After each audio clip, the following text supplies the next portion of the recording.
When reality itself stops making sense, the Demon King falls into complete denial as blood pours from his mouth. The throne room is covered in bodies while countless heroes stand before him like an unstoppable army. And for the first time ever, the Demon King realizes he had been completely blind to reality. His legendary black flames, powers feared across the realm, are utterly useless against the heroes. A hero's blade pierces through his scales and drives directly into his heart. Even while coughing blood, the Demon King still can't understand what happened. How? Back at the Demon King Military Academy, he stood unrivaled from the very beginning and graduated as the Academy's valedictorian. The first Demon Emperor created the Demon King Code to guide the entire demon realm, and no one studied its teachings more thoroughly than he did. Following those teachings exactly as written, he built a massive tower and filled it with kidnapped princesses. He locked the princesses inside cages high above the tower and personally trained the heroes who came to rescue them. To a Demon King, nothing was more satisfying than watching a hero drown in rage and despair.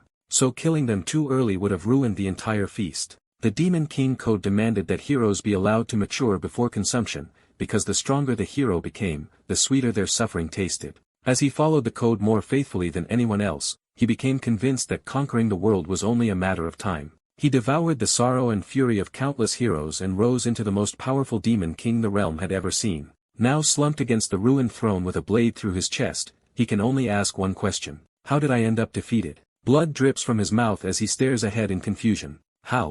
The hero grins down at him and laughs. You really don't know. You Demon King losers are all the same. The hero stares at the Demon King in disbelief. I don't understand why do you Demon Kings always look so shocked after orchestrating your own downfall. Sweat runs down his face as he snaps back in anger. What nonsense. The hero laughs right in front of the ruined throne and points at the absurdity of it all. Every Demon King kidnaps famous princesses like they're openly begging heroes to come stop them. Grabbing the Demon King by the hair, the hero grins and says the smarter move would have been kidnapping the king instead because the kingdom would have collapsed into chaos on its own. For the first time, the Demon King actually considers it. If the king had been kidnapped, the people fighting over the throne would have turned against each other instead of uniting against him. The realization hits even harder as he remembers the Demon King Code. Without the hero's hatred focused on him, they never would have grown stronger in the first place. The hero laughs again and reveals the cruelest part of all. Whenever the villagers ignored the tower, the Demon King conveniently sent just enough monsters to force them into fighting back.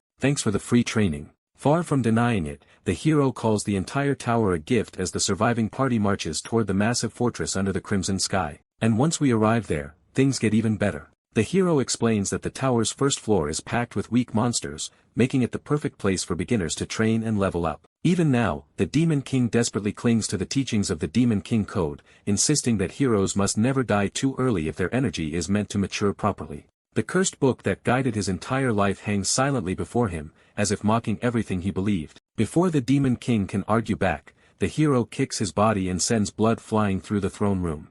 Pain twists across the Demon King's face as another brutal strike crashes into him. The hero casually explains the cycle like it's common sense. After killing the Demon King, the heroes enjoy the rewards, go home, and eventually another Demon King appears with another tower. Laughing wildly, he calls the entire system a giant hunting ground built for heroes instead of Demon Kings. The other heroes burst into laughter in front of him and openly thank the Demon King for helping them grow stronger. To them, he was never a terrifying ruler at all, he was just their sponsor. The heroes surround the broken Demon King with mocking smiles and thank him again for creating the perfect hunting ground. Lying in his own blood, the Demon King can barely process the humiliation. To the heroes, his entire tower was nothing more than a place to farm strength. One of the heroes grins proudly and admits the Demon King was stronger than most. Killing so many heroes only made his own fame explode even further. Still smiling, the hero raises his sword above the Demon King and casually says goodbye. Veins bulge across the Demon King's face as rage completely overwhelms the shock.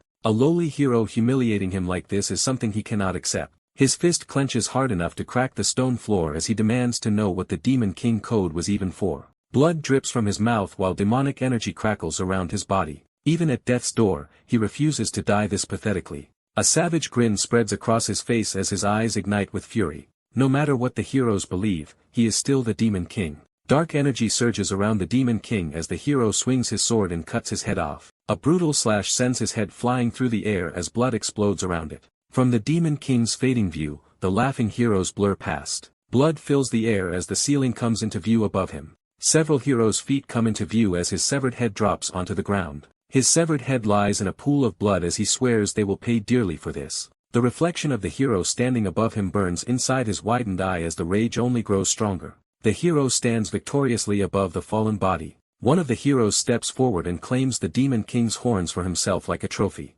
Purple energy suddenly crackles across the Demon King's body, forcing the hero to stop in confusion. The Demon King stares at the hero's reflection in his eye and decides he'll sacrifice even his final breath if he has to. The hero's expression stiffens as he realizes something is terribly wrong. Violent demonic energy erupts across the throne room. A blinding light suddenly engulfs the hero's face as he roars for everybody to run. A massive wave of purple energy explodes outward from the Demon King's body and floods the throne room. And inside that storm of demonic power, countless heroes are swept away like ashes. The Demon King finally realizes the truth. The so-called code was wrong from the very beginning, even while purple flames consume his body. He admits that if he had known the heroes would turn Demon Kings into complete jokes. His eye trembles with rage as he swears he never would have followed those rules if he had known the truth. One final thought fills his fading mind. If he ever gets another chance, he'll reduce that ridiculous code to nothing but orc fodder. A massive explosion erupts above the tower in blinding purple light. Through the darkness, a faint voice calls out the name, Burj. His eyes snap wide open in shock. Instead of a ruined battlefield, he finds himself standing inside a crowded hall. The confused Burji stands frozen while the people around him stare in silence.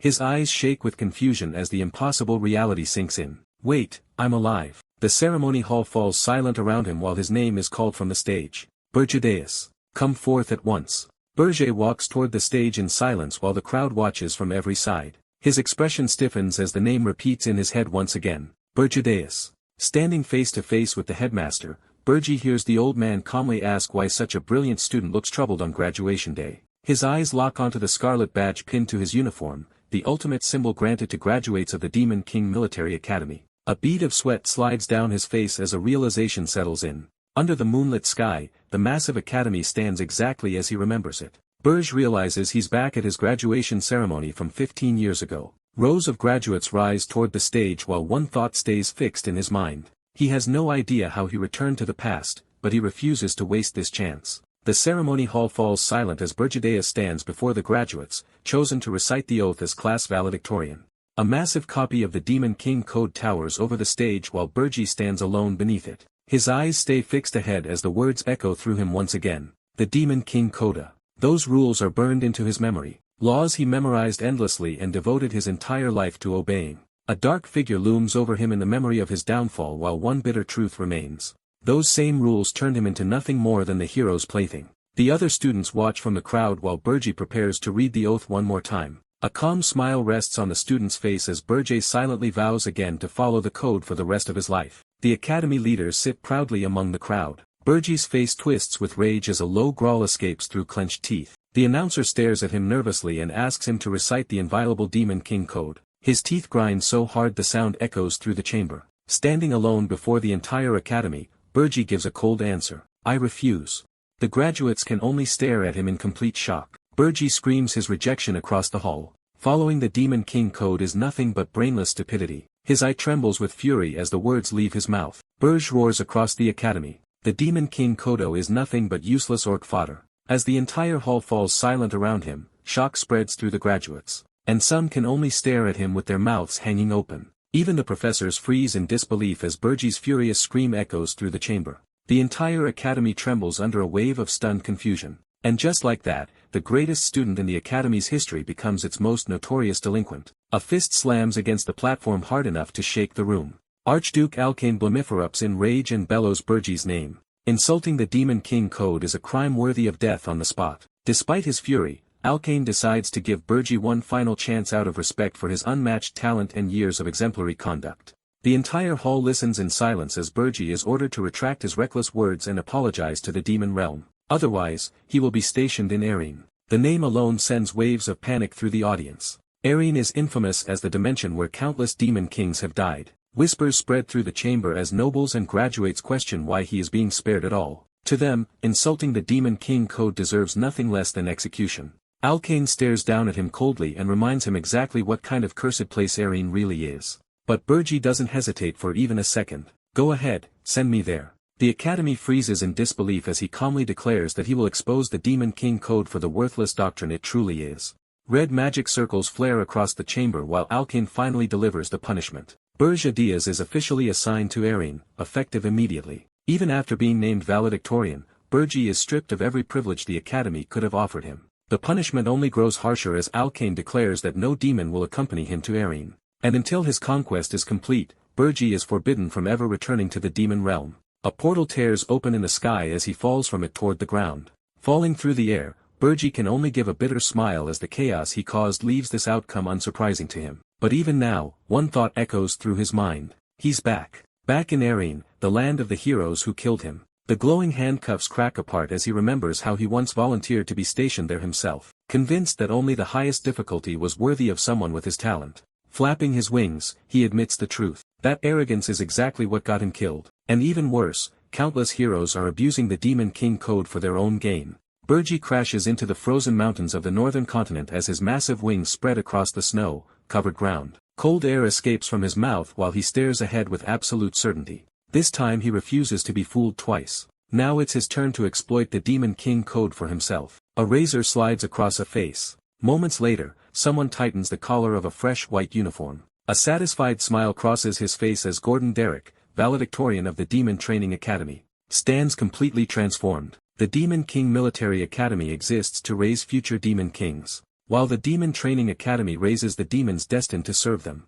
And under Demon Realm law, the valedictorian of the Training Academy must personally serve the Demon King valedictorian. Back at the Academy, Gordon's classmates can only laugh and envy the position waiting for him beside Bergdius. One demon clenches the railing in frustration. Furious that he narrowly missed the chance to become Burji's personal aide himself, Gordon casually reassures the other graduates that the Demon Kings they will serve are all extraordinary talents themselves. But the moment Lord Deus comes up, his entire expression turns fanatical as he insists nobody else can even compare to Lord Deus. Burji stands silently while Gordon praises Deus as an unmatched prodigy from the legendary Demon Dragon clan, destined to enter Demon Realm history forever. In Gordon's imagination, he proudly stands beside Deus as the legendary Demon King's trusted vice commander conquering dimension after dimension. A crazed grin spreads across his face as he vows to carve his own name into Demon Realm history right beside Lord Deus. Then a cold voice cuts through the entire hall with only 2 words. I refuse.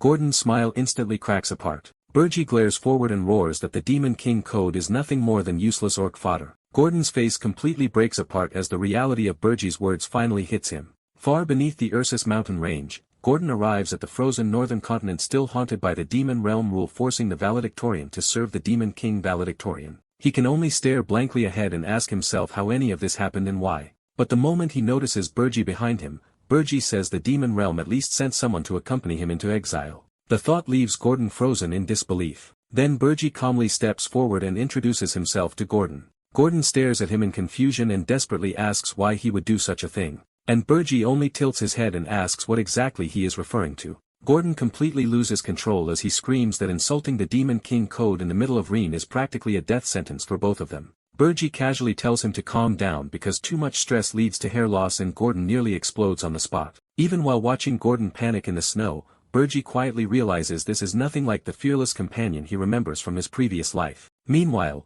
Gordon suddenly straightens himself and forces out a dramatic declaration that no matter how difficult the path ahead becomes, the two of them can accomplish anything together. But Burji immediately realizes the situation has changed too much for him to explain the truth about returning to the past without sounding insane. Gordon drops to the snow, breathing heavily as the stress completely drains him. A moment later, he fixes his ruined hair, apologizes for the outburst, and reluctantly accepts that he will carry out his duties after all. The Demon King Code declares that every Demon King must build a tower in their assigned world. And the tower cannot be hidden in some unreachable death trap because heroes must still be capable of reaching it. After studying the frozen mountains around them, Gordon points out that this region is far too dangerous and isolated for humans to ever find easily, especially with monsters roaming everywhere. So the location completely violates the code. Ignoring every warning, Burji plants the tower seed directly into the frozen ground and declares that his tower will rise right here in Erin. The crimson seed sinks into the snow as the ancient rule activates. Once it drinks the blood of a demon king, a tower will begin to sprout. Gordon nearly loses his mind as he screams that this is a direct violation of the Demon King Code. But Burji coldly reminds him that he never swore loyalty to those rules in the first place. Even while hearing Gordon's outrage, Burji understands exactly where that blind devotion comes from because he once believed in the code just as strongly himself. Looking down at the snow, he quietly realizes that only death was enough to break him free from that faith. Without hesitation, Burji clenches his own hand until blood bursts from his fist. Blood drips onto the tower seat as Burji declares that the Demon King code is nothing more than useless orc fodder, especially in a place like Eren. The ground suddenly trembles beneath Gordon's feet as the seed reacts to the Demon King's blood. A massive roar shakes the entire mountain range. The tower seed glows with terrifying force. The tower seed suddenly shoots forward from his foot. A gigantic circle spreads across the mountains in front of Burji. Burji stares into the raging storm of energy and calmly explains that Eren is overflowing with heroes, an infuriating number of them in fact. The faces of countless heroes flash through his mind like a reminder of everything he despises.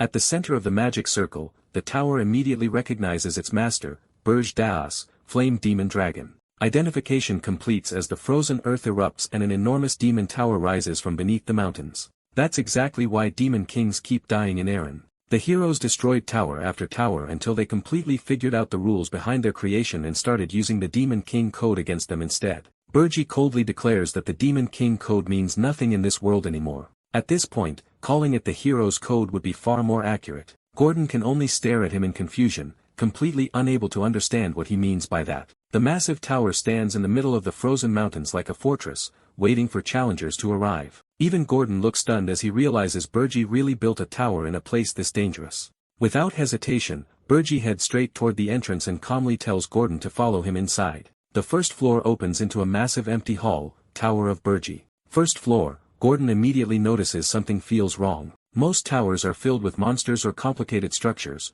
but this one is completely empty. And suddenly, the Archduke's warning about losing all privileges starts making sense. Even the fifth floor, the Demon King's lair itself, stands completely abandoned. Every single floor in the tower is empty. Gordon tries to stay composed and tells himself the tower's location can't be changed anymore. But at the very least, they still need to follow the rest of the Demon King code. The second rule immediately comes to mind. Every Demon King must kidnap a prince or princess close to the royal line, because only then can they gain greater demonic energy. Gordon respectfully offers his advice as Burji silently listens from the center of the empty throne room. Since the Arzest Mountains are closest to the kingdom of Corzin, Gordon recommends targeting the kingdom's highest-ranking princess. According to him, feeding on the kingdom's rage and anguish would allow Burji's power to grow exponentially. He even assumes Burji is about to reject the idea completely, but Burji calmly says he already chose a princess. Gordon instantly panics and offers to assist him at once, only for Burji to order him to stay behind and guard the tower instead. The Demon King's dwelling cannot remain empty. The moment Burji leaves, Gordon practically melts with relief to him. This finally sounds like the valedictorian Demon King he admired all along. And maybe there's still time to fix everything after all. Right before leaving, Gordon nervously asks the one question still bothering him. Which princess is Burji planning to kidnap? Burji pauses for a moment and finally gives his answer. He plans to travel all the way to the southernmost nation on the continent, the kingdom of Hildern. Far away from the frozen mountains, moonlight quietly pours into a peaceful royal bedroom. A blonde princess sits alone near the window as Burji appears outside in the night sky with his wings spread. And instead of targeting an important royal figure, Burji calmly reveals he chose the least famous princess in the entire kingdom. The 13th princess, hovering outside her window. The Demon King simply announces that he came to take her away. Back inside the tower, Gordon completely loses his mind as he realizes Burji picked the exact opposite of everything he recommended. The princess quietly stares at the strange man hovering outside her window while Burji looks back at her in silence. Still confused, she softly asks who he is, with the full moon glowing behind him. Burji introduces himself without hesitation. He says he is a demon king and he came there to kidnap her. But instead of panicking, the princess suddenly lets out a small laugh. Then, with a completely calm expression, she asks whether he is even capable of handling her. Burji freezes for a second, completely caught off guard by her reaction. In his head, he starts wondering if demon kings are some kind of joke to her. Trying to sound intimidating again, he reminds her that he truly is a demon king. But the princess suddenly leans forward with sparkling eyes and happily tells him that he can take her away. That answer shocks Burji even more. As he stares at her suspiciously, he asks why someone being kidnapped is acting so calm. He even wonders if this is some kind of trick. But the princess simply smiles and says that she always believed a day like this would eventually come for her. Burji narrows his eyes and warns the princess not to think she can lower his guard with cheap tricks. He says he did not make this decision lightly and he refuses to fall for petty schemes. But the princess immediately points out how ridiculous that sounds. She asks if he seriously believes she somehow predicted a demon king would appear tonight and prepared a trap in advance. Hearing that, Burji quietly admits she has a point. Still, for some reason, an uneasy feeling continues bothering him. The princess then smiles warmly and casually asks if they should leave now. Soon after, the two of them arrive back at the frozen tower of Burji deep within the snowy mountain range. Burji walks through the tower carrying the princess in his arms while his subordinate greets him upon his return. Without much emotion, Burji orders Gordon to keep the princess somewhere on the 4th floor and away from the dungeon. His subordinate looks completely shocked by that order. Meanwhile, the princess happily introduces herself as if she is visiting someone's home instead of being kidnapped. Burji then explains that since she offered no resistance, he decided to show her some mercy. After hearing that, Gordon quietly accepts the order. But a moment later, he suddenly says there is something important he needs to tell Burji. The massive 4th floor of the Tower of Burji leaves the princess completely alone in an empty hall. She immediately drops onto the freezing floor and complains about how cold and hard it feels. While finally realizing she has truly been kidnapped, the princess quietly remembers the comfort of her old room and how empty everything feels without pillows, blankets, or maids around her. Her thoughts drift back toward the peaceful gardens of Hilderin and she realizes this strange tower is nothing like her home kingdom. But instead of looking afraid, the princess suddenly blushes and smiles to herself as she admits this situation somehow is not that bad. Meanwhile, Burji hears about an invitation coming from the Tower of Beasts. Gordon explains that the other demon kings are preparing a welcome banquet for the new demon king. But Burji immediately dismisses it as nothing more than outdated customs meant to test and humiliate him. At the same time, the truth about the demon kings finally becomes clear. Their pride normally makes alliances impossible, yet the threat of the Aurene dimension forced every demon king to unite together. Even while remembering how he once looked down on the other demon kings as weaklings, Burji decides this time he should at least hear them out. That decision soon brings him to the massive Tower of Beasts rising deep within a wild jungle. Inside the tower, the demon king of beasts finally reveals himself. Draxen towers over Burji like a monstrous predator and proudly declares that he has ruled this domain for 70 years. The Beast King bursts into laughter as he mocks Burji for being the reckless new demon king who dared to insult the code, while openly claiming the newcomer does not look impressive at all.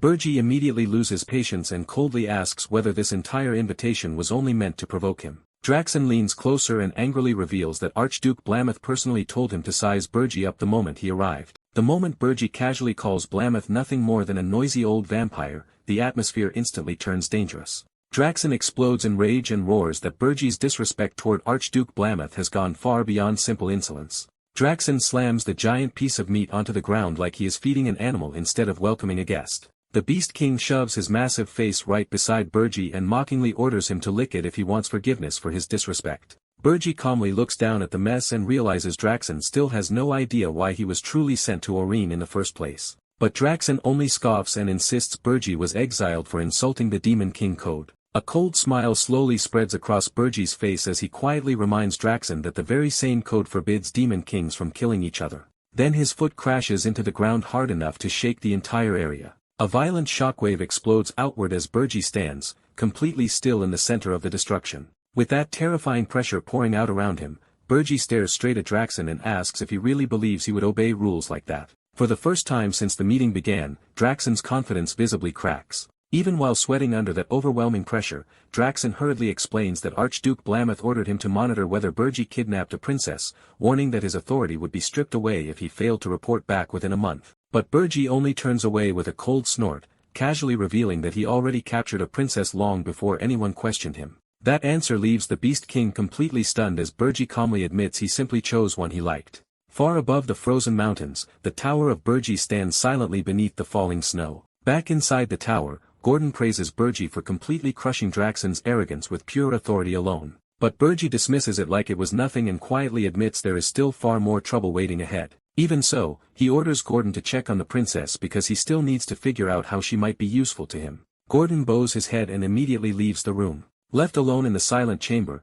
Burji rubs his forehead and realizes that if the other demon kings behave like Draxen, this entire situation is going to become incredibly troublesome. Burji quietly reflects on how insulting the Demon King code brought far harsher consequences than he originally expected. Even so, there is still not a single ounce of regret in his eyes. Rather than lowering his head before worthless trash like them, he would rather die. After making up his mind, Burji decides he will never repeat the same mistake again and starts planning to build his strength from the very beginning. Since he kidnapped the lowest ranking princess, he expected to gain only a few hundred demonic energy points, believing it was the safest way to avoid attention. But the moment the status window appears before him, the number instantly leaves him stunned. 13,000 points. Even Burji cannot understand why he gained such an absurd amount from a single princess. Before he can process it further, another notification suddenly appears. The fourth floor of the Tower of Burji has started undergoing naturalization. Then Draxon's image suddenly appears through the communication screen, congratulating Burji on becoming a new Demon King.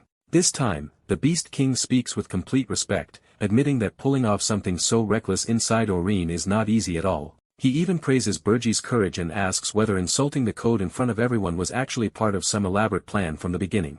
That confidence disappears the moment Burji realizes something has gone terribly wrong. A servant rushes toward him in panic and begs him to come to the fourth floor immediately. But the second he arrives there, the entire place leaves him speechless. The fourth floor no longer looks like part of a Demon King tower at all. A peaceful forest spreads across the area as butterflies drift through the air and clear water flows through the valley. Even Burji can only stare at the scenery in disbelief. The Tower of Burji's fourth floor is actively undergoing naturalization. But somehow, it transformed into a place overflowing with life instead of demonic energy. And the real shock is waiting at the center of it all. A young blonde girl casually plays with slimes and elemental spirits, like she belongs there completely. That's when Burji finally understands how absurd this situation really is. Only someone capable of controlling all four elements could create an environment like this inside a Demon King tower. But that realization makes even less sense to him. Because he specifically targeted the weakest princess he could find, not a spirit mage powerful enough to reshape an entire floor. Burji immediately questions her identity, because there should only be one spirit mage on the entire continent capable of controlling all four elements at once. But the girl casually smiles and asks if he mistook her for the 13th princess instead. That single answer makes Burji's expression completely freeze. Because there is only one person she could possibly be. The girl happily introduces herself as Ernan Hildurin, the first princess of the Hildurin kingdom. And the moment that name spreads across the kingdom, absolute chaos erupts. The king explodes with rage after learning that the crown princess has been kidnapped by a demon king. He immediately orders every available soldier and the kingdom's strongest heroes to march out at once and bring her back alive. Meanwhile, Ernan looks completely amused by Burji's reaction. She even reminds him that she already warned him to think carefully about whether he could actually handle her. Burji still cannot understand how he failed to notice her overwhelming mana. A spirit mage of her level should have been impossible to hide in the first place.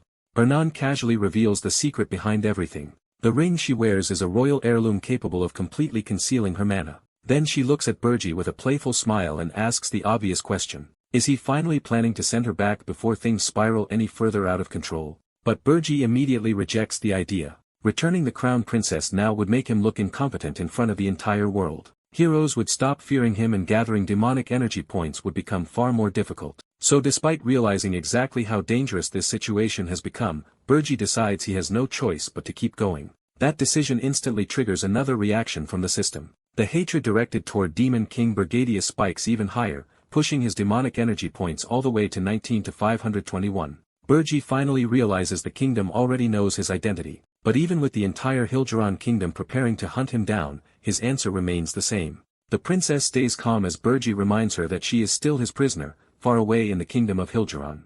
The entire nation falls into unrest over the princess's disappearance. Inside the royal court, the king orders his men to kill the insolent demon king and bring his daughter back immediately. But the nobles can only lower their heads and admit they still haven't identified which demon king is responsible. That answer only makes the king even more furious as he roars at them to stop wasting time and find the culprit at once. One advisor finally steps forward and warns that something about this situation doesn't add up. He reminds the king that the demon king of lust kidnapped a foreign crown prince not long ago, and that reckless act ended with the heroes killing him. Now another demon king has suddenly abducted Hilduran's crown princess, and the advisor openly questions whether that coincidence is really believable. The nobles can only stare at him in stunned silence as the implication finally sinks in. At that moment, a trembling hand tightens around the throne while the entire room grows tense. The king's expression darkens completely as he finally reaches a terrifying conclusion. The culprit is the new demon king. A messenger crashes into the royal court with urgent news. The teleportation circle has finally been traced, and the path leads north toward the Arzest mountain range.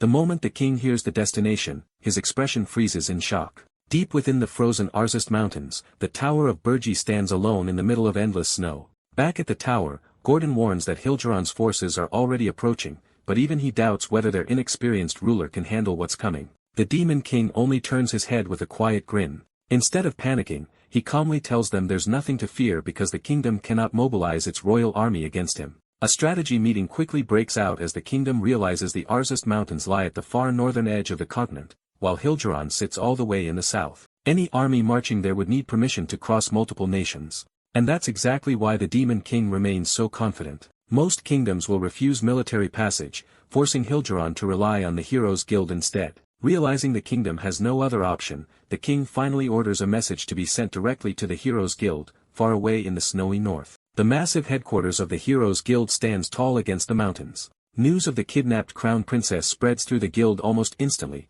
and the adventurers can hardly believe a demon king would dare pull off something this reckless. But the moment they hear the destination is the Arzest mountain range, the mood completely changes. Veteran adventurers immediately start backing away from the mission, calling the mountains a death sentence and mocking the king for even considering it. Meanwhile, Burge calmly explains that greed controls the Heroes Guild, and no hero would willingly walk into a place where survival is nearly impossible. That's exactly why he built his tower there. Even his own subordinate is left stunned. The Demon King completely ignores the traditional code of demon rulers, yet somehow understands the continent better than anyone else. Leaning back in his chair with a confident smirk, the Demon King gives off the unsettling feeling that he's already lived through all of this before. Back in Hilgeron, the king explodes in fury after learning that not a single hero is willing to accept the mission, declaring that none of them deserve to be called heroes anymore. The Demon King reflects on how the Heroes Guild has changed over time. There are now so many Eros in Eren that the guild resembles a crowded marketplace more than an organization of noble warriors.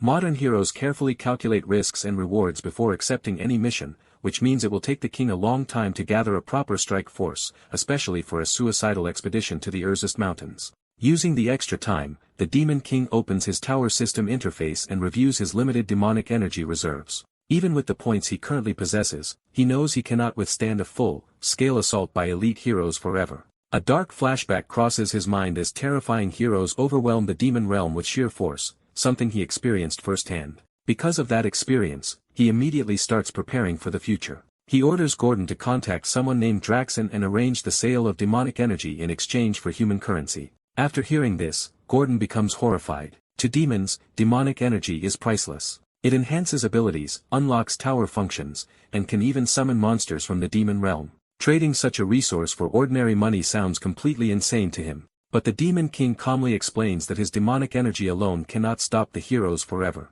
While human currency gives him flexibility and more options, far beyond the mountains, a fortified city called Houghtonwalk stands as the last major stronghold near the Arzest Mountains. A cloaked figure quietly steps through the city gates. Disguised beneath a black cloak, the Demon King quietly enters the city as the soldiers marvel that someone crossed the Arzest Mountains alone and survived. Instead of arguing, he casually bribes them with gold coins. While the soldiers greedily whisper among themselves, the Demon King silently studies the city around him. One thing becomes painfully clear: navigating this place alone would be impossible. So instead of wandering blindly, he heads straight for the Crimson Hawk Mercenary Guild. Inside the guild hall, the mercenaries are completely relaxed while talking like men who struck gold. According to them, the city soldiers fight the monsters every single day, while the mercenaries simply collect the rewards afterward. The mercenaries laugh off the rumors completely, insisting no real Demon King would ever hide a tower deep inside the deadly Arzest Mountains. One of them even claims the Demon King kidnapped Hilgeron's crown princess, only to get mocked for believing such ridiculous stories. But another mercenary points out something strange. The Heroes Guild already knows where the tower is, yet they still refused an enormous reward to attack it. To them, the answer is obvious. The heroes are dragging things out so they can bleed the desperate king for even more money. The entire table bursts into laughter while mocking the greed of heroes. That's when a cold voice suddenly cuts through the room from directly behind them. The drunk mercenary nearly jumps out of his skin as armed men instantly surround the mysterious stranger. Burge calmly smiles at the terrified mercenaries, admitting they know more than enough to become useful guides. That confidence instantly enrages the guild members as several armed men rush him from every direction, screaming that he'll never leave alive. But the moment they get close, bodies explode backward across the tavern before anyone even understands what happened. In a single blur of movement, Burge tears through the entire group and sends mercenaries crashing across the floor. Even more attackers charge him in pure rage, swinging their weapons down while calling him filthy scum. One mercenary slams his weapon down with everything he has.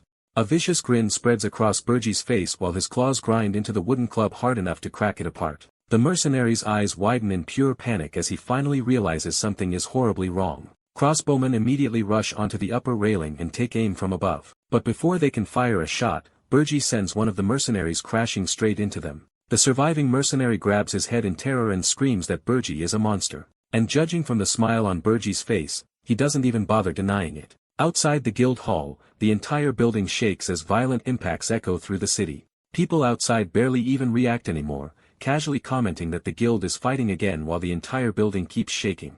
Inside, the tavern looks like a battlefield as unconscious mercenaries cover the floor around Burji. Standing over the terrified survivor, Burji calmly promises to spare him if he answers a few questions. The mercenary instantly agrees the moment Burji asks where the slave market is. Before long, the two arrive at the massive estate grounds. The trembling mercenary leads Burji through the property toward the slave market. Inside the cages, terrified humans stare out as Burji asks if they only have human slaves, and the mercenary asks if they are not to his liking.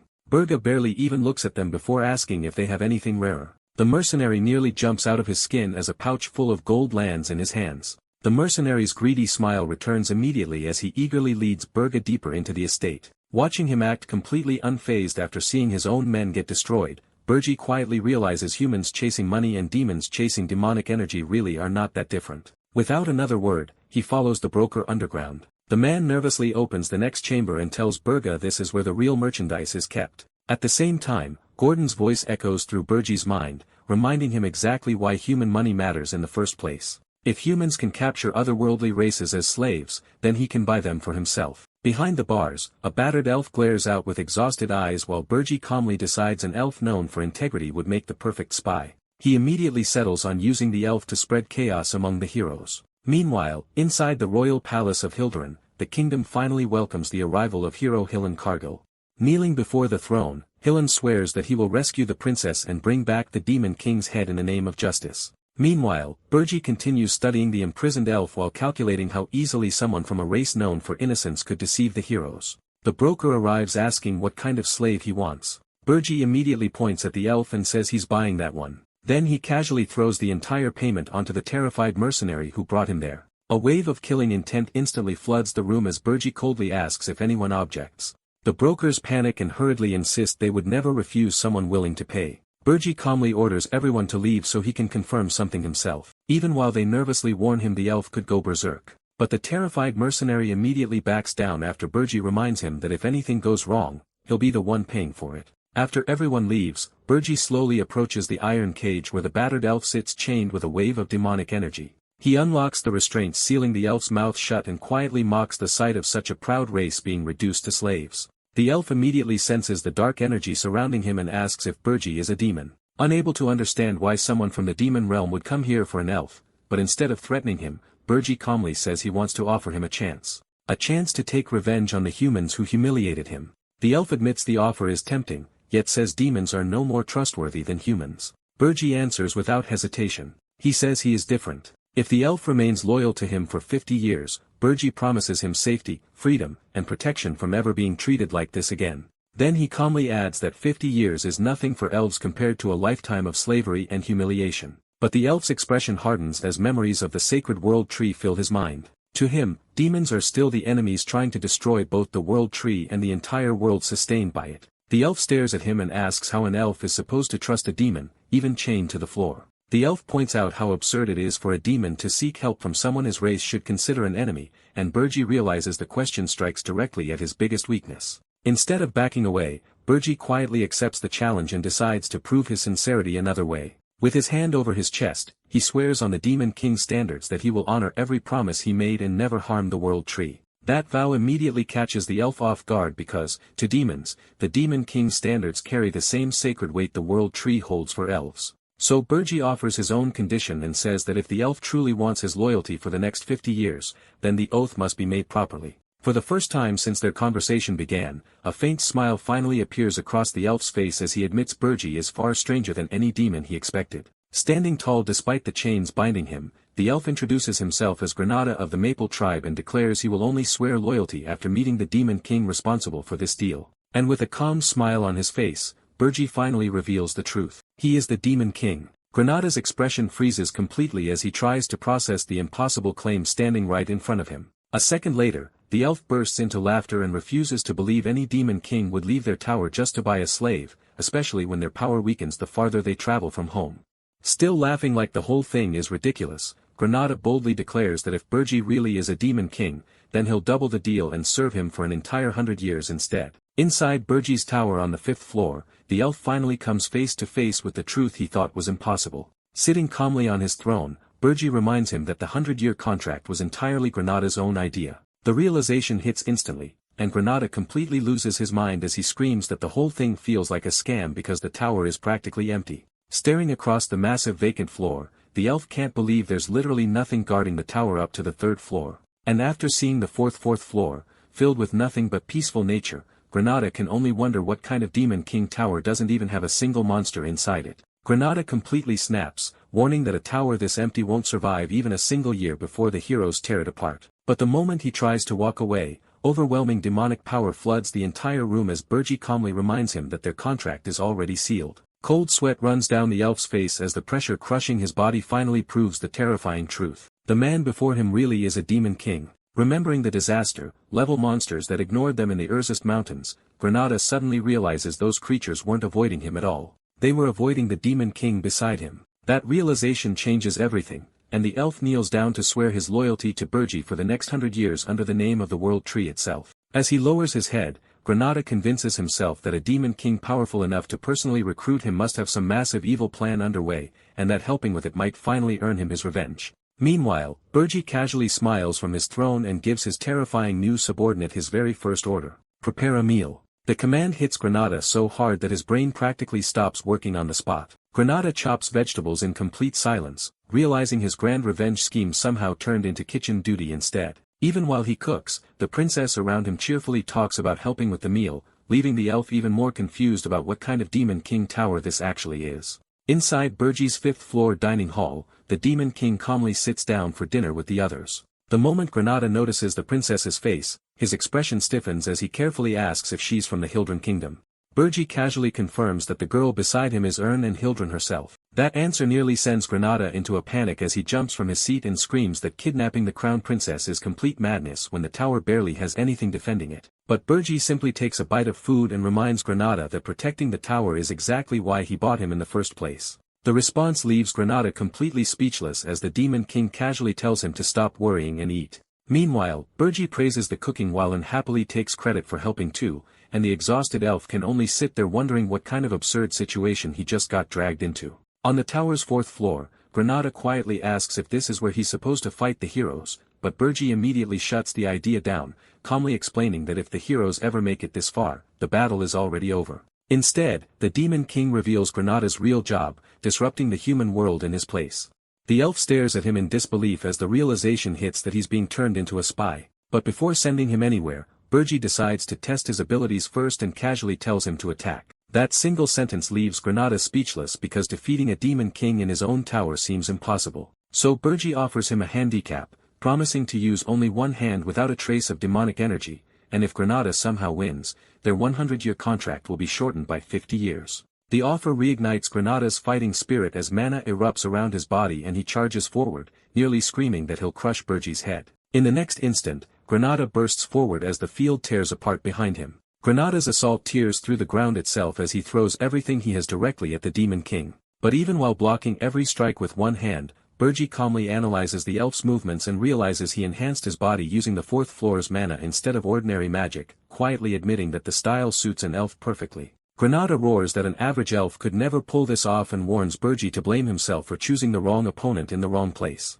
But the moment roots burst out around Burji's feet, the demon king instantly notices the trap. Granada lunges forward with a grin, his fist glowing with intense green energy as he shouts that Burji's wide open and declares that he's taking those 50 years back. A grin slowly spreads across Burji's face instead. Dark pressure explodes around the demon king as massive wings spread behind him and he calmly reminds Granada exactly who he's fighting. Even with those terrifying eyes staring right at him, Burji casually assures the elf that he isn't even trying to use demonic energy and promises to control his strength so Granada survives the fight. For the first time since the duel began, Granada's confidence completely disappears and the impact shakes the entire tower. Back at the Red Hawk mercenary headquarters in Hoden Walk, the captain immediately welcomes Burji like an honored guest the second he walks through the door. Burji calmly tells him he wants to hire the mercenaries for an entire year, and the man instantly switches into full business mode while the others awkwardly watch their captain suck up to the same guy who beat them half to death. But the atmosphere changes completely when Burji drops a massive pile of gold right in front of them as a deposit. The mercenaries immediately start swearing lifelong loyalty to their captain instead. Without wasting time,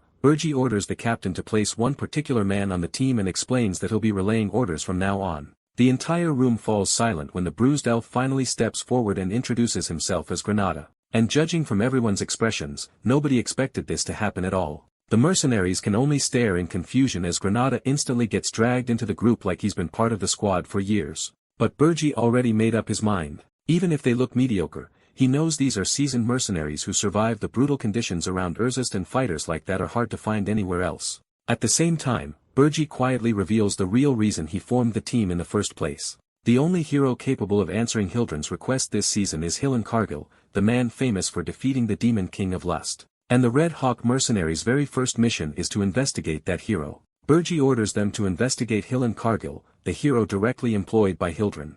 After handing the hero problem over to Granada, Burji returns to his tower and finally shifts his focus toward himself instead. Because while everyone else moves according to his plans, the Demon King has already decided it's time for him to grow stronger too. Demonic energy points could be used either to strengthen the tower itself or to directly enhance the Demon King. But after selling off all his points earlier, Burji only has one option left if he wants to grow stronger now. The answer is the Spirit Blossom, a rare crystal formed by absorbing the mana of nature for countless years, and once consumed, it grants an enormous boost in strength. Deep within the Urzist Mountains, where violent mana storms and terrifying monsters keep humans away, nature has remained almost untouched for ages. Because of that, spirit blossoms there have continued absorbing pure natural mana for years, refining their energy far beyond normal levels. Even if they aren't as effective for demons as demonic energy itself, Burji decides it's still better than nothing and immediately announces that he's going to search for some spirit blossoms himself. But Gordon quickly warns him that rushing out unprepared is dangerous.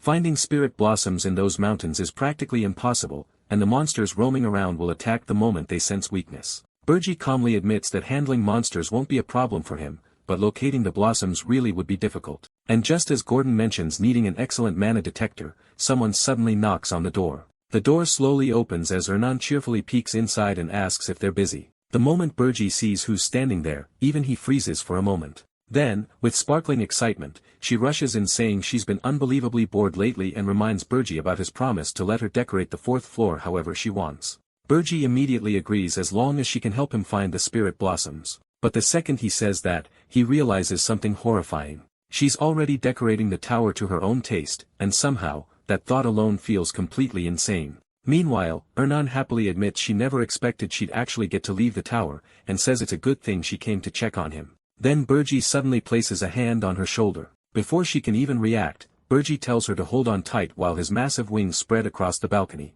An explosion of wind erupts beneath them as the Demon King launches straight into the sky at terrifying speed. The violent acceleration instantly forces the girl to shut her eyes from the pressure. But the moment she slowly opens them again, the sheer size of the world leaves her completely stunned. For the first time in her life, endless mountains and skies stretch far beyond the tower she spent years trapped inside. Back in the kingdom, her entire life had been nothing but endless studying, magic training, and repeating the same routine every single day. Now, while flying across the Urzist Mountains beside the Demon King, she happily realizes she might be the first person to ever cross these mountains through the sky. Burji barely reacts to the claim, and calmly tells the princess to focus on her task instead. But before she can continue talking, Ernan suddenly insists that he stop calling her princess, and excitedly tells him to call her Ernan, instead, since they'll be spending plenty of time together from now on, leaving the Demon King completely speechless. Even Burji realizes he might have spoiled her a little too much as he coldly reminds Ernan to remember her place, and threatens to throw her into the underground prison if she keeps pushing her luck. The girl instantly apologizes while he orders her to use the spirits to track down the spirit blossoms.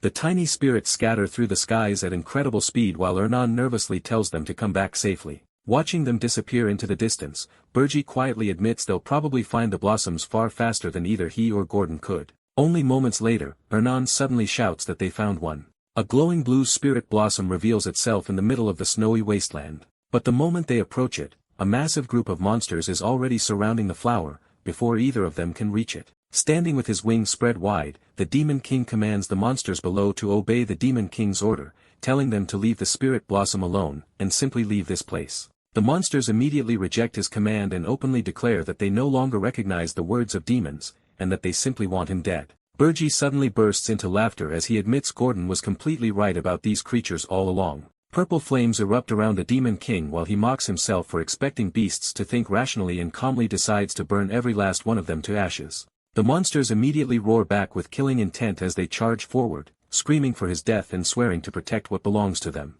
Without even flinching, Burji compresses a massive amount of purple magic into a single point at his fingertips. An enormous wave of purple destruction tears through the battlefield and instantly swallows the monsters whole. The purple flames blast straight through the charging beasts as their screams echo across the wasteland. But in the middle of the chaos, several monsters suddenly break through the attack and rush directly toward the defenseless princess instead. Burji instantly swings another sphere of dark flames into position before the monsters can reach her. Burji's second wave of dark magic erupts across the battlefield and completely overwhelms the monsters trying to break through his defenses. The princess stares in shock as countless Puyol orcs get erased before they can even come close to reaching them. She suddenly realizes that creatures powerful enough to hunt ogres in groups can't even approach the Demon King for a single second. Meanwhile, Burji calmly gathers an even denser mass of purple energy between his hands. The sky itself seems to split apart as gigantic purple beasts made of pure destruction crash through the battlefield and wipe out everything in their path. Within moments, the entire frozen wasteland falls completely silent. The princess quickly runs toward the spirit blossom and excitedly announces that the flower's mana purity is unbelievably high.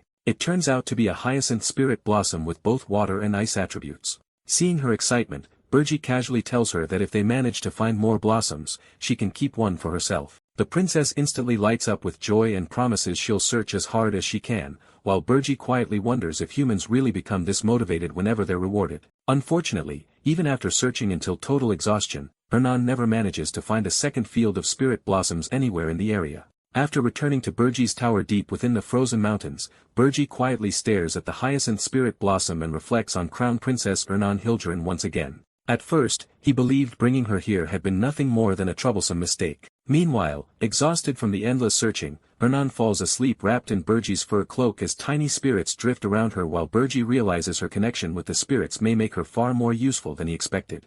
Gordon suddenly reports that Granada has already made contact and even Burji looks surprised by how quickly everything is moving. At the same time, hero Hilankarjo leaves Hildren's capital alongside 32 other heroes, but their group isn't heading toward Urzist at all. Instead, the heroes calmly follow the traditional path by forming a party, helping villages, and growing stronger throughout their journey. Watching their route unfold, Gordon presents several plans to interfere with the hero party and urges Burji to review them carefully. But the moment Burji looks through the proposals, he immediately dismisses every single one, leaving Gordon stunned. A grin spreads across Burji's face as he declares that this time there will be no monsters or interruptions standing in the hero's way. According to him, pointless interference only makes heroes stronger, so Granada's real mission is to travel alongside the hero party with the mercenaries and earn their trust instead. Even Gordon can't hide his confusion anymore as he points out that Burji still isn't following the standard Demon King strategy, especially with their tower still lacking proper defenses. But Burji only smiles calmly and assures him not to worry because he already plans to strengthen the tower himself. Burji calmly reveals that the tower's next reinforcement will involve a dwarf. The moment Gordon hears that, he completely loses composure and screams that their tower already contains a human and a high elf, so adding a dwarf would turn the entire place into a joke. But Burji's expression instantly turns cold as purple demonic energy swirls around his arm and silences the outburst, keeping his composure. The Demon King explains that the real value isn't the dwarf himself but the magical tools dwarves. As far as Burji is concerned, the heroes have already become too comfortable with the standard structure of Demon King towers, expecting weak monsters on the lower floors every single time. But instead of monsters, Burji imagines dozens of cannons waiting for them the instant they enter the first floor. Even Gordon freezes in disbelief as he realizes the heroes would never expect something like that, still visibly shaken. Gordon points out that even this idea completely breaks the normal standards of a Demon King tower. But by the time Gordon looks back toward the throne, Burji is already gone without a trace. The moment Burji disappears, Gordon completely loses his mind and screams that the Demon King has already gone off to recruit another strange addition to the tower. Deep beneath the surface, the massive underground dwarven city of Wolfner stretches through the cavern like an entire hidden kingdom. Inside one of the blazing workshops, a dwarf blacksmith hammers molten metal while sparks and mana erupt around him with every strike. That craftsman turns out to be Lodger Frederick, the greatest dwarven blacksmith in the city and Burji's newest kidnapping target. Not long afterward, a cloaked figure quietly arrives at the gates of Wolfner and stares into the heart of the dwarven city in silence. Even Burji admits that despite fighting countless dwarves before his regression, this is his first time ever visiting their homeland directly. His search quickly leads him toward a place called the Midnight Inn. Inside the inn, Burji calmly drops several coins onto the table and asks where he can find the most outstanding blacksmith in the entire city because he wants to commission a weapon. The innkeeper chuckles at the pile of gold and admits that Burji definitely knows how to talk business with dwarves. Following the directions, Burji reaches the center of the city where a gigantic shaft descends deep underground through layers of machinery and security systems. Instead of using the monitored lift like everyone else, he casually taps the railing and makes his decision. A second later, Burji throws himself straight into the massive hole and dives through the center of the underground city at terrifying speed. The deeper he goes, the more the atmosphere changes until he finally reaches the lowest floor hidden beneath the city. After reaching the deepest section, Burji calmly opens the door. At the very end of the underground complex, flames explode through the workshop while a lone dwarf continues hammering metal with overwhelming focus. And standing inside that inferno of sparks and machinery is the man Burj came for, Loger Friedrich himself. Watching the dwarf work, Burji realizes the man's control over mana is so precise that the energy itself almost looks alive. The moment the thought crosses his mind, Burji quietly reaches toward the blacksmith and considers abducting him on the spot. But the instant the hammer crashes down, a violent burst of heat explodes through the entire workshop. The flames tear across the room so suddenly that even Burji is forced backward in shock. At that moment, he realizes the dwarf somehow sensed the tiny trace of demonic energy leaking from him. And once the blacksmith charges straight through the flames with his hammer raised, Burji can't help wondering if this dwarf might actually be something far more dangerous than expected.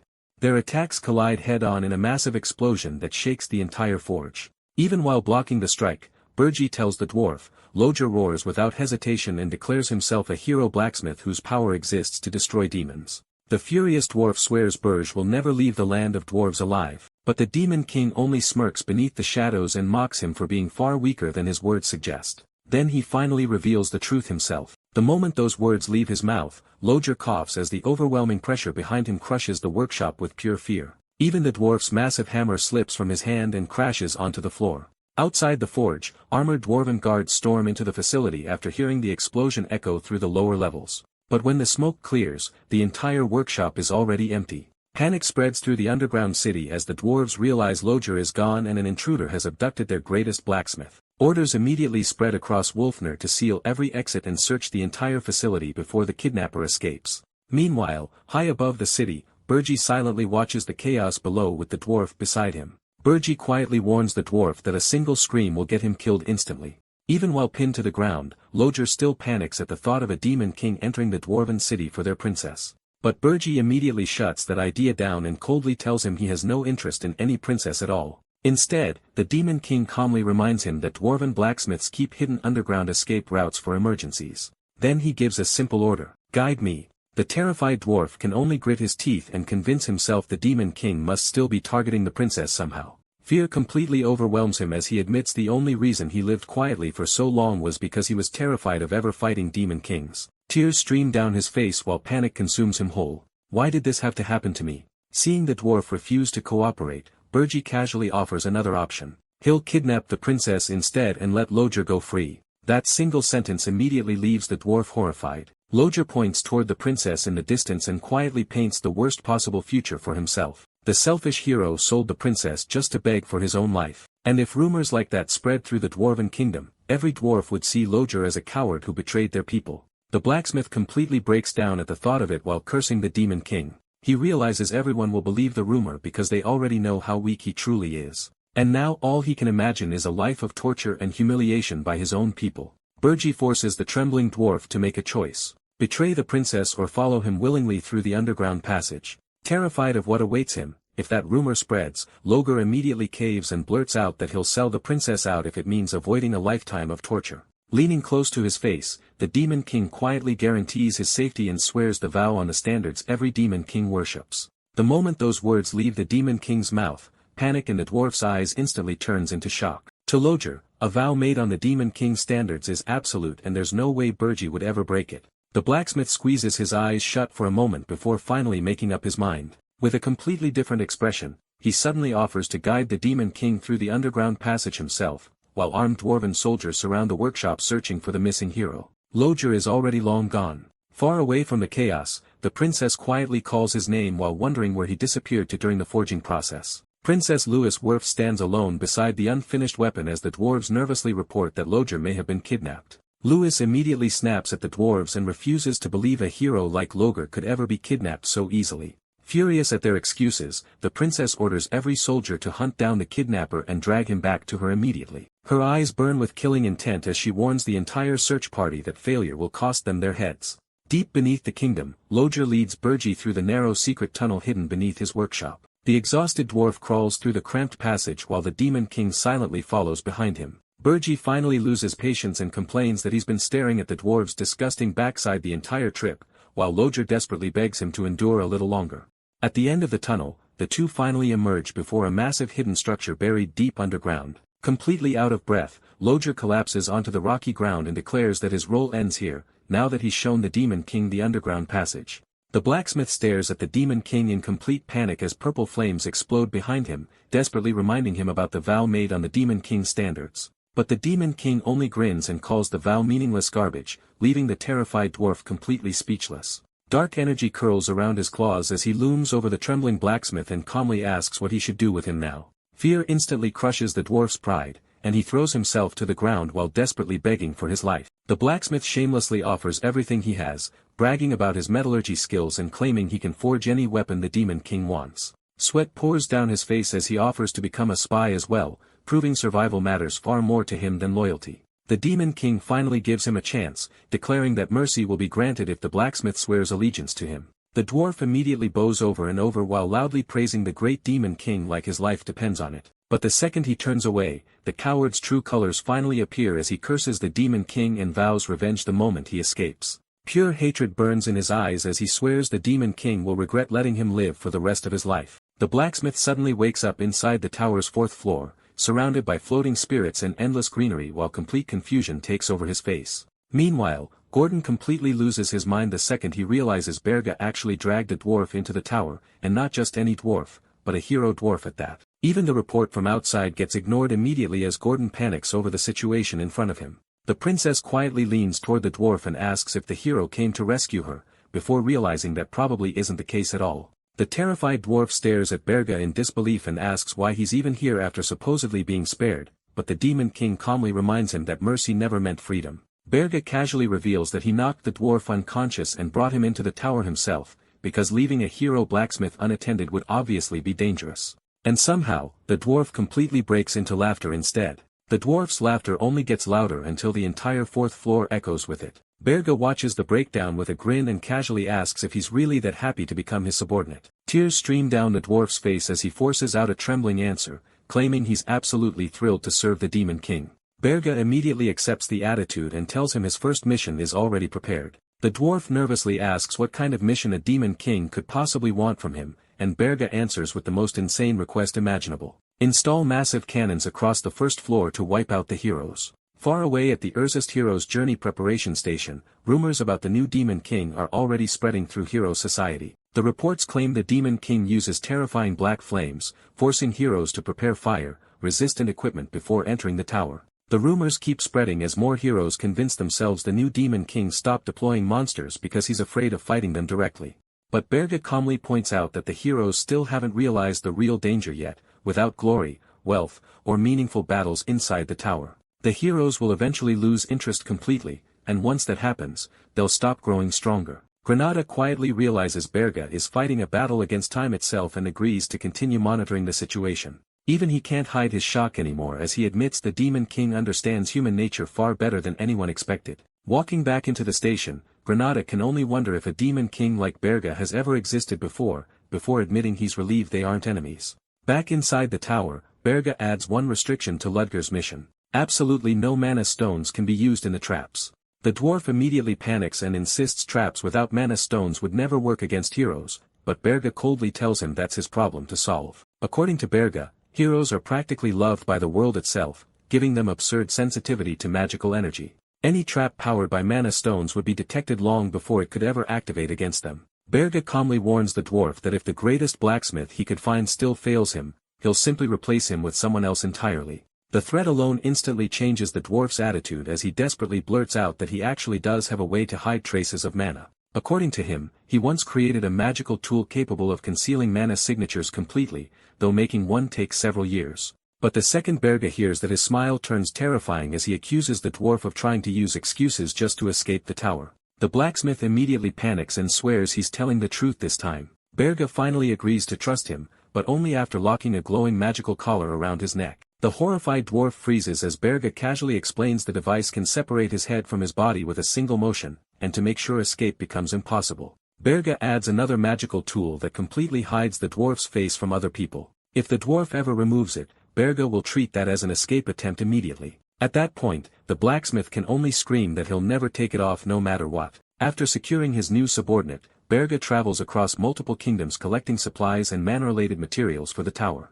The process takes nearly an entire month as he stores everything inside his subspace pocket while preparing for whatever comes next. After gathering all the materials, Berga and Lodger finally return to Wolfner. Meanwhile, back in the Dwarven Kingdom, absolute chaos has broken out. A month and a half has already passed, yet the princess still hasn't found the missing blacksmith. She completely explodes in rage, screaming at the guards and investigators for being useless and incompetent. The soldiers try explaining that the blacksmiths had secretly dug countless tunnels beneath the city over the years, making the search incredibly difficult. Worse still, they believe the kidnapper and victim have probably already escaped long ago. That only makes the princess even angrier. To her, that's obvious. Of course the kidnappers fled already. What matters is that they still haven't identified or captured whoever took him. So she gives the investigators a final ultimatum. They have exactly 2 more weeks to find the culprit. If they fail, they're dead. Terrified, the officials immediately swear they'll find the kidnappers no matter what. The entire search force scrambles into action the moment she orders every blacksmith tunnel in the kingdom to be sealed immediately.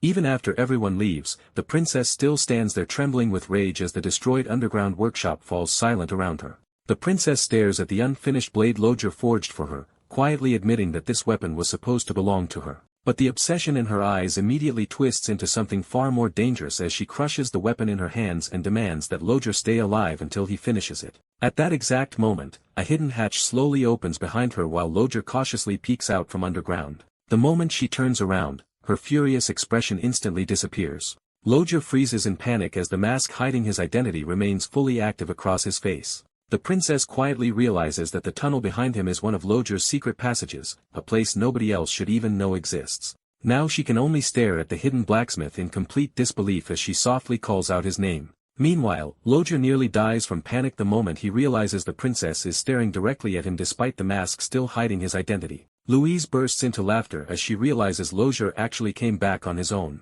Still smiling, she accuses Lodger of hiding because he refused to forge her weapon while the terrified Lodger desperately calls it a misunderstanding. But her expression turns completely cold as lightning crackles around her body and she declares that Lodger now belongs to her for the rest of his life. At the same time, she lunges straight at the terrified Lodger and promises to punish him for trying to escape. A massive blast of purple energy suddenly crashes through the room. The princess skids across the floor as she stares ahead in shock and demands to know who interfered. A black boot lands on the floor and standing in front of Lodger.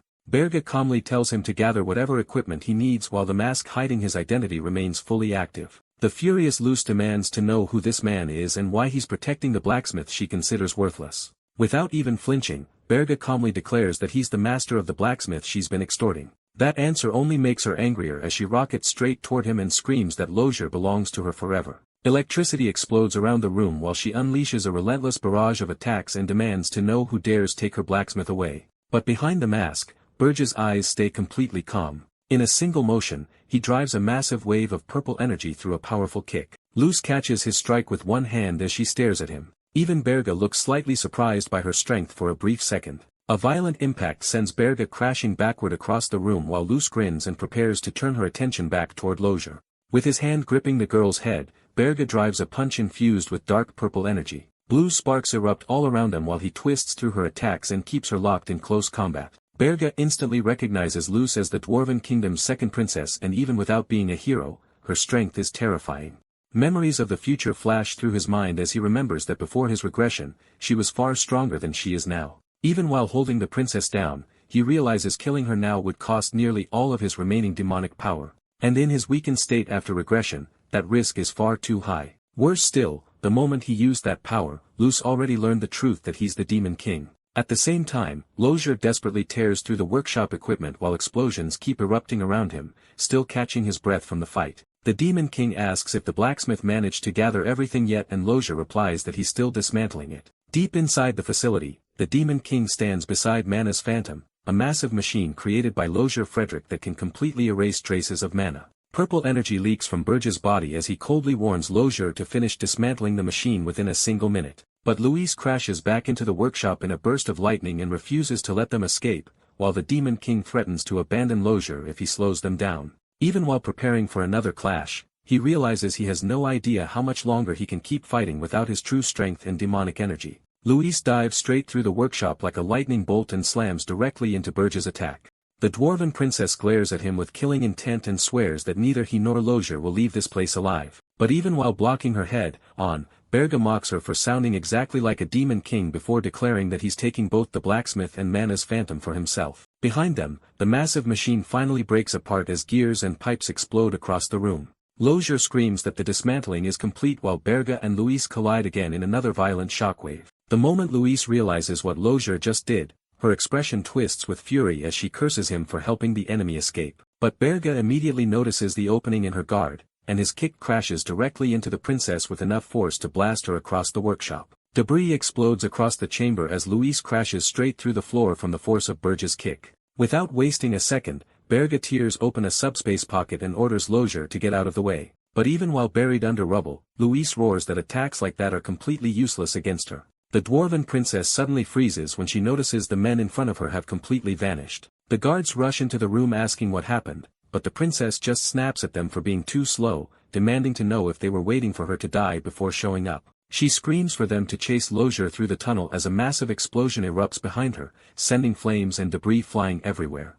The princess gazes down with a hollow expression, wondering if Lozier really hated the idea of making her weapon so much that he'd actually blow up the tunnel to escape. But as she stares into the debris, a twisted grin spreads across her face, finding it incredibly interesting that Lozier would go to such extreme lengths. Luis's eyes fill with obsession as she swears she'll hunt Lozier down, even if she has to search the entire continent just to make him regret escaping her. And the way she slowly whispers his name makes the entire room feel unsettling.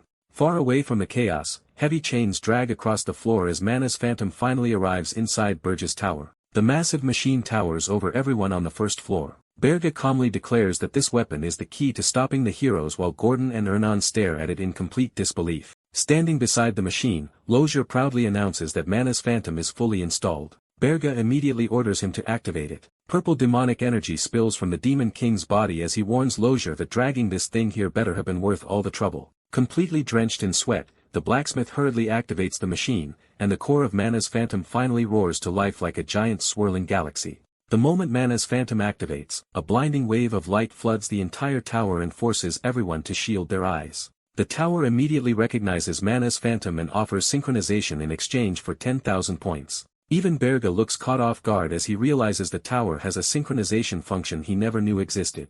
Without hesitating, the Demon King chooses to confirm it himself and sacrifices 10,000 points in an instant. Mana's Phantom accepts Demon King Berge Deus as its master while the entire machine converts from mana to demonic energy. Even Lozier stares in shock as he frantically insists he never designed anything capable of merging with the tower itself. Berge immediately closes the door and orders the princess to cast any spell she wants. Completely excited by the idea, the princess unleashes a massive vortex of magic that spirals wildly through the tower while Gordon screams in despair over the mess he just cleaned. Gordon desperately screams for the princess to stop as the massive spell tears through the tower behind her, and Berge says that under normal circumstances, magic on that level should have been detectable from outside the tower. Berge steps outside the tower, even standing right at the entrance. He realizes he can't see or sense a single presence inside the tower anymore. That's when the Demon King starts realizing just how terrifying a tower synchronized with Mana's Phantom really is. Berge calmly places his hand against the tower and begins manipulating it through demonic energy. Purple energy surges through his hand as he reaches toward the tower. The Demon King stares across the empty snowfield in shock as the entire tower completely disappears from sight. Purple demonic energy surges around his hand, and then the hidden tower instantly reveals itself again. Now he realizes the synchronized tower can be concealed whenever he wants, as long as he keeps feeding it demonic energy points. Even with his power draining rapidly, a grin spreads across his face as he sees just how useful this ability could become. Meanwhile, the dwarf completely loses control and begs to tear apart both the tower and the device just to study them. Lodger practically shakes with excitement as he calls the tower a historic discovery unlike anything ever seen before. That reaction alone leaves the Demon King staring at him like a crazed man ready to start a fight. Still, he accepts the deal and promises full access to the tower if the dwarf's trap wipes out the heroes on the first floor. Lodger immediately erupts with confidence and swears he'll sweep the heroes away himself. At the same time, the Demon King turns toward the princess and calmly orders her to face any heroes who reach the fourth floor. The princess freezes in confusion since she still sees herself as royalty, not a fighter. While he reminds her she's also a genius spiritist with no intention of returning to the royal palace, for a moment, the Demon King hesitates since forcing an innocent princess to betray her own people might be asking too much. Meanwhile, the princess casually considers whether she should fight with fire, water, wind, or even rock magic until he immediately gives up on the idea. Instead, he calmly explains that she only needs to confuse the heroes by revealing herself as an enemy and promises another reward if everything goes well. The princess quickly agrees to cooperate, but only if everyone introduces her as the Demon King's subordinate instead of calling her a princess. That simple request completely catches him off guard before he quietly accepts it anyway. A second later, her excitement completely explodes as she wonders if she should seduce the heroes with her looks instead of actually fighting. All he can do is stare at her in silence before shutting the idea down and ordering her to stick to the original plan. Back in the throne room, the Demon King sits before his floating control panels while the final preparations for the tower finally come together. Now the strategy is clear. The miasma manacannons will wipe out as many heroes as possible on the first floor, while the princess becomes bait for whoever survives long enough to reach the fourth floor. Even with every trap inside the tower, the Demon King realizes it still won't be enough to stop more than 200 heroes. At that point, he quietly wonders if the only real answer is becoming stronger himself, especially after discovering that demonically corrupted spirit blossoms are incredibly effective against demons. So now, gathering more of those corrupted blossoms becomes part of the plan as well. A little later, he calls the princess outside, and she practically bursts with excitement the moment he says they're heading out. But after searching again, the princess can only lower her head and admit there's nothing here either. By the third failed attempt, even the Demon King starts questioning whether they only succeeded by pure luck the first time, while the useless spirits around them keep getting on his nerves. That's when a massive clawed hand suddenly enters his line of sight. A towering Pule Orc quietly stands before them in the snow, the moment Burgi recognizes the monster. Dark energy immediately gathers in his hand as his patience finally runs out. The massive orc immediately drops to one knee in the snow. Instead of attacking, the chieftain of the Blue Frost tribe lowers his head and begs the Demon King to accept their tribe as his kin. And the shock only grows when even more Pule Orcs kneel behind him and repeat the same request. The Demon King can only stare at them in confusion as he realizes they genuinely want to serve him. Kneeling in the snow, the chieftain admits their ancestors once betrayed the demon realm, and now they want the honor of serving a true Demon King again. But the Demon King instantly sees through their real motive. To him, they're simply chasing greater power by becoming servants of the Demon King, especially since their bodies are more compatible with demonic energy than spirit blossoms. The chieftain doesn't even bother denying it anymore. Instead, one of the orcs steps forward and presents a chest as an offering. When the box opens, several rare spirit blossoms immediately glow with powerful energy inside. The Demon King finally realizes why his search kept failing while staring at the spirit blossoms inside the chest, and even admits the Pule Orcs are far smarter and more prepared than he expected. Kneeling in the snow, the tribe explains that surviving this frozen land forced them to value wisdom over raw strength, and that's exactly why they came searching for the Demon King. But the moment he asks if they sought him out because they lacked strength, the chieftain lowers his gaze in silence. That answer only makes the Demon King smile. For the first time, genuine interest appears on his face as crimson demonic energy erupts around his hand, and instead of accepting the entire tribe, he declares that only Krutu will become his kin. A burning crest instantly carves itself into the orc chieftain's body as the Demon King orders him to roam the snowfields and expand the tribe in his name. Then his horn grows even larger while he promises a reward far greater than simple strength. With the Demon King's blessing carved directly into his body, Krutu officially becomes one of his kin, and his tribe earns a place that will last forever. Overwhelmed by the honor, the Pule Orc leader kneels before him and swears absolute loyalty to the Demon King. Even the entire tribe bows their heads at once, ready to devote everything they have to serve him. Far beyond the frozen mountains, Burgi's tower now stands at full force like a fortress built for war. Outside the tower, the Pule Orc Legion gathers in massive numbers, armed and prepared to defend their new king. Inside the first floor, Lodger stands surrounded by 60 fully loaded mana cannons aimed straight at the door. On the fourth floor, Hildren quietly waits with her summoned spirits as another piece of the defense falls into place. Watching every floor through magical projections, the Demon King calmly realizes that all the pieces are finally in place. Staring straight ahead with cold determination, the Demon King calls the heroes forward and vows to repay every humiliation from his previous life. Snow-covered forests stretch across the frozen land as the hero party moves deeper into the mountain.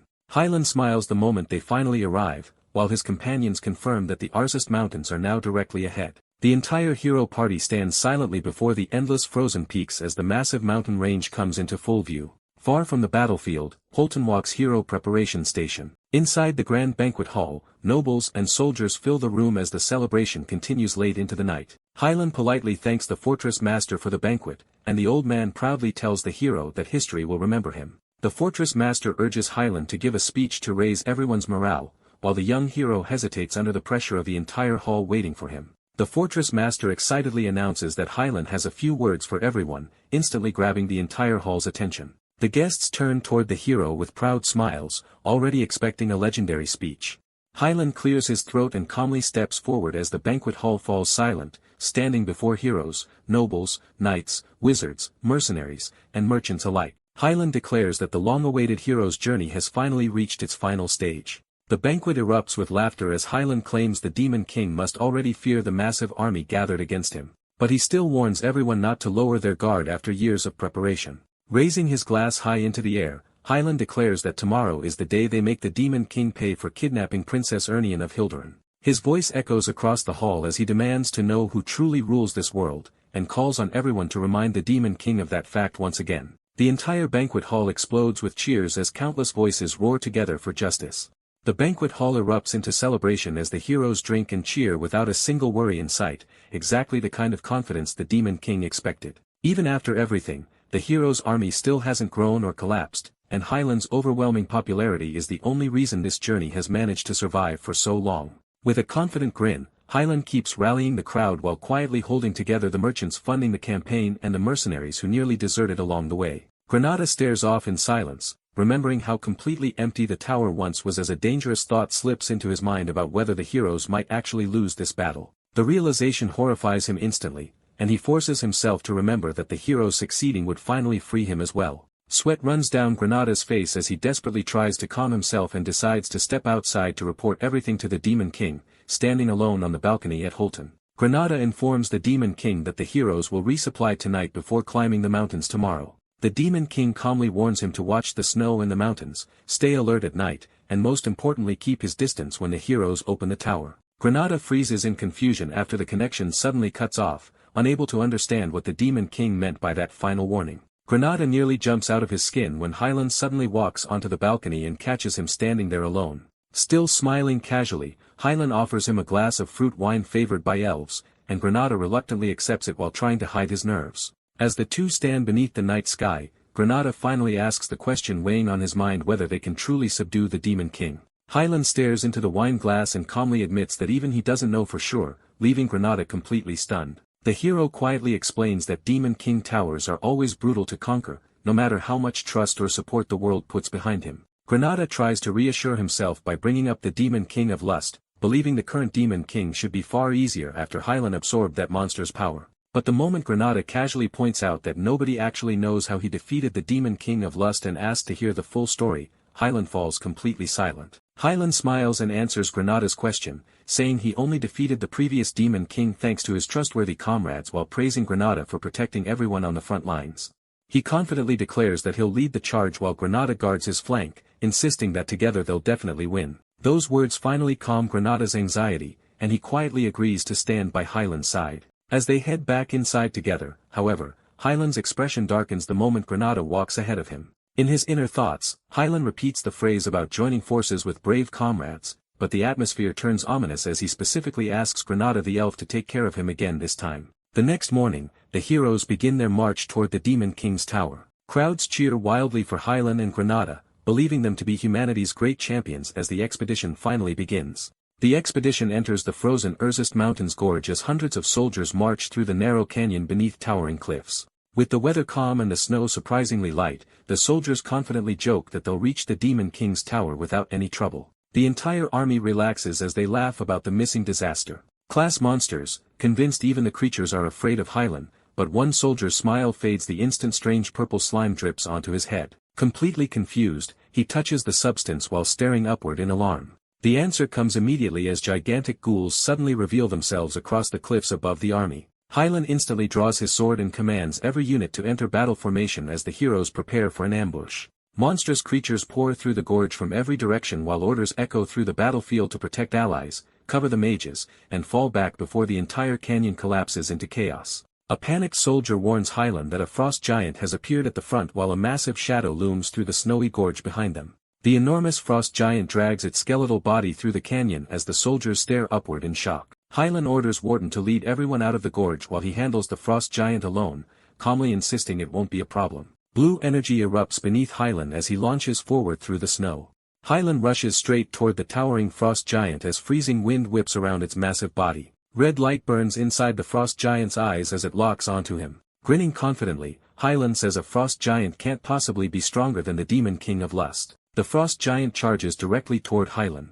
Hylan lands on the frost giant's massive arm as debris explodes around them. The frost giant's claws slam into the canyon wall in a burst of ice and shattered rock. Blue lightning wraps around Hylan's blade as he races across the frost giant's body toward its head. Hylan drives forward with his sword. His eyes widen in alarm as he suddenly shouts, "Now!" Blue energy bursts across the frost giant's body as Hylan lands on the ground behind it. Realizing the timing, Hylan screams for everyone to run immediately. Explosions erupt behind the retreating army as soldiers rush through the gorge, while others shout to keep running before the path closes completely. Red slashes tear across the frost giant's skull as the attack explodes through its face. The frost giant crashes into the snowy gorge while debris and smoke erupt around its collapsing body. Far from the battlefield, exhausted soldiers drop into the snow and struggle to catch their breath. One soldier gasps at dozens of ghouls and a frost giant taller than the cliffs made the entire place for humans to survive, while another says even the Demon King's tower wasn't this dangerous. Watching Hylan help an injured soldier, the group says their casualties stayed relatively low only because of him.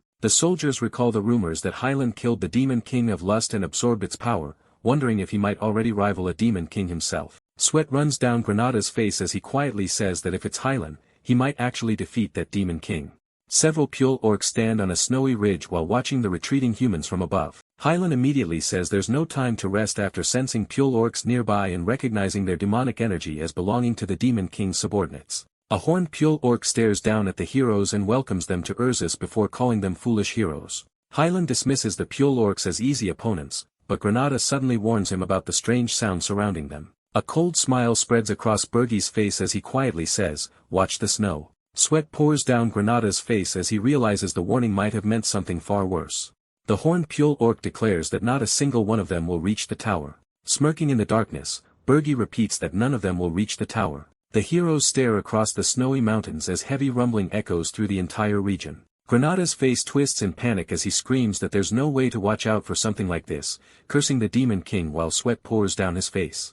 A massive avalanche crashes down the mountain while dark figures scatter across the snow below. Panicking completely, Granada screams for everyone to run, far away inside the castle. Bergie sits calmly on his throne while blue magic screens display the chaos outside. Grinning from his throne, Bergie welcomes the heroes once again, smiling coldly. Bergie declares that this time he'll hunt every one of them down. Sitting before the floating screens, Bergie says he warned Granada about 3 things. A close-up of Bergie's eye fills the panel as he reveals the first warning was the snow. Scattered across the snowy mountainside, the survivors realize the Pule orcs triggered the avalanche and swept many heroes away. Shouting orders through the snowfall, Hylan says they'll camp there and search for the heroes who were swept away. Surrounded by glowing-eyed monsters in the dark, the Pule orc leader recalls his second warning. Never let their guard down at night. A gigantic frost giant towers over the battlefield while soldiers panic that the Pule orcs are driving monsters straight toward them. Green energy surrounds Granada's hand as he grits his teeth and curses the Demon King.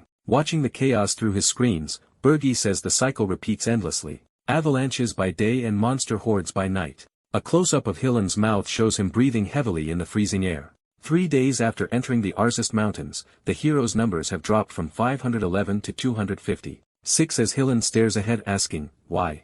Hylan stares across the snowy peaks, wondering if the Demon King's tower really isn't there. Sweat covers Hylan's face as he screams that a tower should at least be somewhere heroes can easily see. Realizing the search has failed, the exhausted group decides to split up and give up the expedition. Hylan turns in silence as someone hesitantly calls out to Sir Wharton, lowering their heads in the snow. The soldiers admit the hero's journey has failed and say their lives matter more. Hillen clenches his teeth as frustration twists across his face. 6 days after entering the Arzest Mountains, the surviving heroes finally spot the Demon King's tower hidden deep inside a frozen basin, with their numbers reduced from 256 to 52, standing before the tower entrance. The heroes shout that they'll wipe out every enemy inside since the first floor should only contain weak monsters. The Demon King grins with glowing red eyes as he reveals his third warning. When the heroes open the tower, he should stay far away from it. Blue mana cannons fill the tower entrance as the remaining heroes stare forward in silence. Hillen freezes in shock, staring at the glowing cannons as he mutters, "What the?" A massive blast of blue mana erupts through the tower as Berga confidently declares they'll wipe everything out in one shot with the dwarves' mana cannons, reducing the surviving headcount from 52 down to 1. Watching the aftermath through his screen, the Demon King smirks and admits even that still wasn't enough to bring Hillen Cargill down.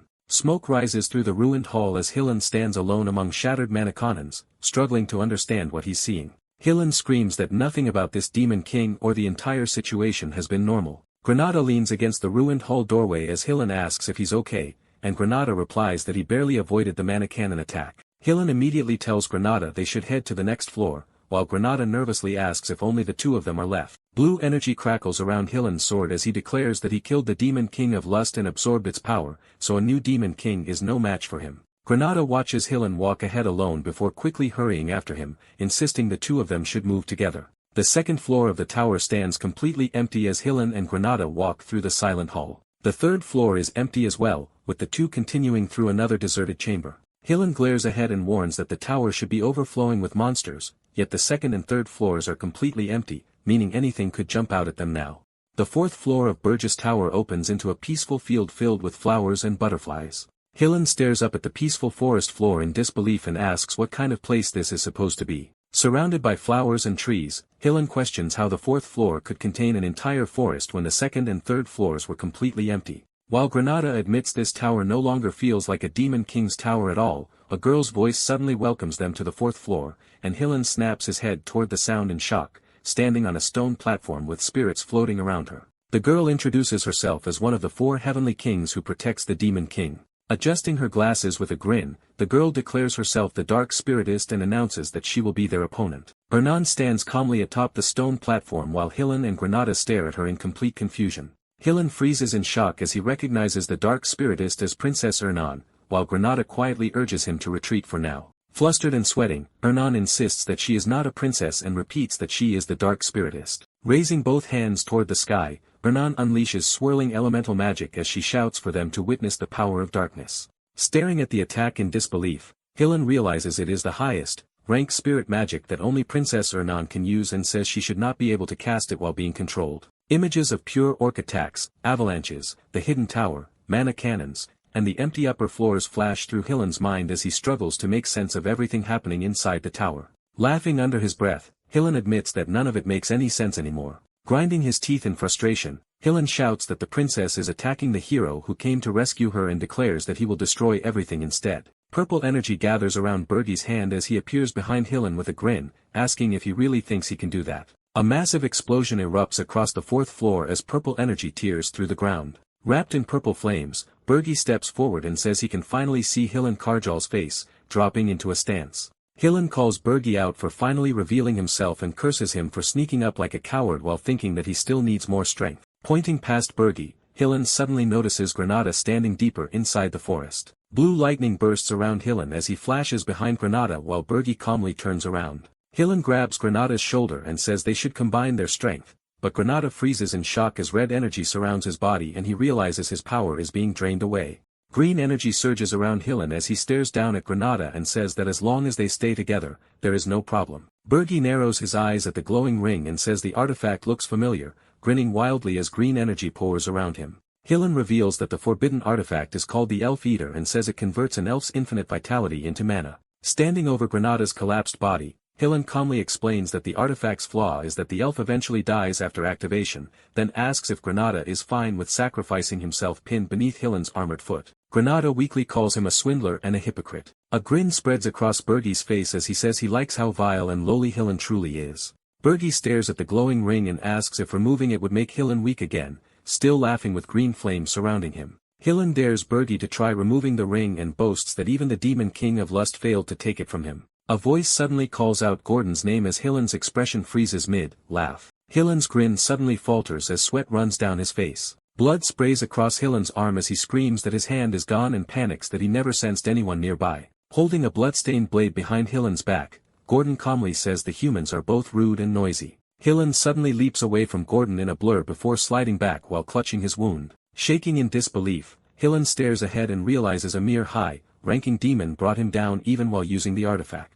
A black, gloved hand grips Hillen's shoulder from behind. Red light glows from Bergi's eyes as he looms over Hillen and declares that he is not going anywhere. His eyes widen as he realizes he has to dodge the attack. A massive purple dragon-shaped aura towers behind Hillen, standing trapped inside its glow. The Demon King lunges forward through the purple energy as Hillen realizes he can't dodge. Staring at the Demon King's glowing eyes, he wonders just who this Demon King really is. Grinning down at him, the Demon King says it's time for Hillen Cargill to take a beating. Sweat runs down Hillen's face as his eyes shake in fear. A massive explosion of purple energy erupts in a blinding blast. The battlefield falls silent as the Demon King stands over Hillen's body lying motionless on the ground. Bergi exhales quietly while smoke and embers drift behind him. Standing over Hillen's battered body, he says it's impressive that he's still alive. Looking down at the collapsed body, he orders Hillen's hands to be bound and thrown in prison, and the other humans outside the door locked up, as well. Barely conscious, Granada stares upward and mutters that he can see the afterlife. Holding a glowing red spirit blossom beside Granada,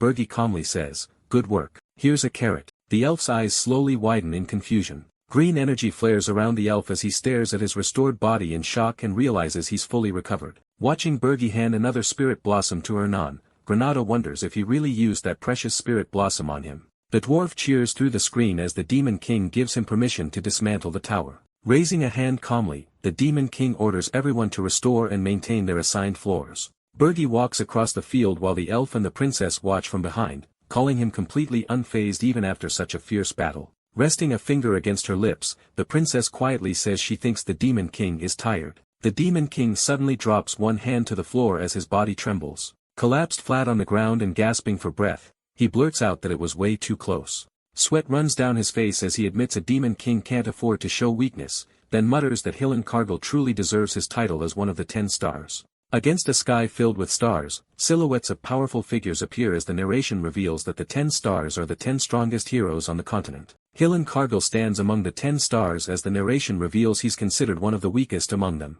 Lying on the floor and drenched in sweat, the Demon King admits he barely used any demonic energy points to strengthen himself and says he never would have won if Hillen Cargill had been in perfect condition. Surrounded by soldiers in the snow, Hillen Cargill stands exhausted as the Demon King explains that his plan wore him down. Sweat pours across Hillen Cargill's twisted face as the narration says the Demon King provoked him. Hillen Cargill stares ahead in shock while the narration reveals he was thrown into a panic. His crazed expression fills the panel as the Demon King says Hillen's narrowed focus finally exposed an opening. Grinning, the Demon King recalls that his all-out strike finally landed. Still breathing heavily on the floor, the Demon King smiles and declares that, for now, he achieved a perfect victory by the Demon King's standards. Something that never happened in the past. Still sitting on the floor, the Demon King declares that he successfully altered fate. His eye sharpens with determination as he says he can change the future. Surrounded by shadowy smiling figures, he says he can finally take revenge. A fierce smile spreads across his face as he swears revenge on the heroes. The massive tower rises above the jungle while the narration questions how the heroes could fail simply because they couldn't find it. Inside the Holton Walk press conference hall, reporters shout demands for accountability and ask who's responsible for the failure, holding a communication crystal. A nervous man insists the heroes haven't failed yet and says Hillen Cargill is still searching for the Demon King's tower.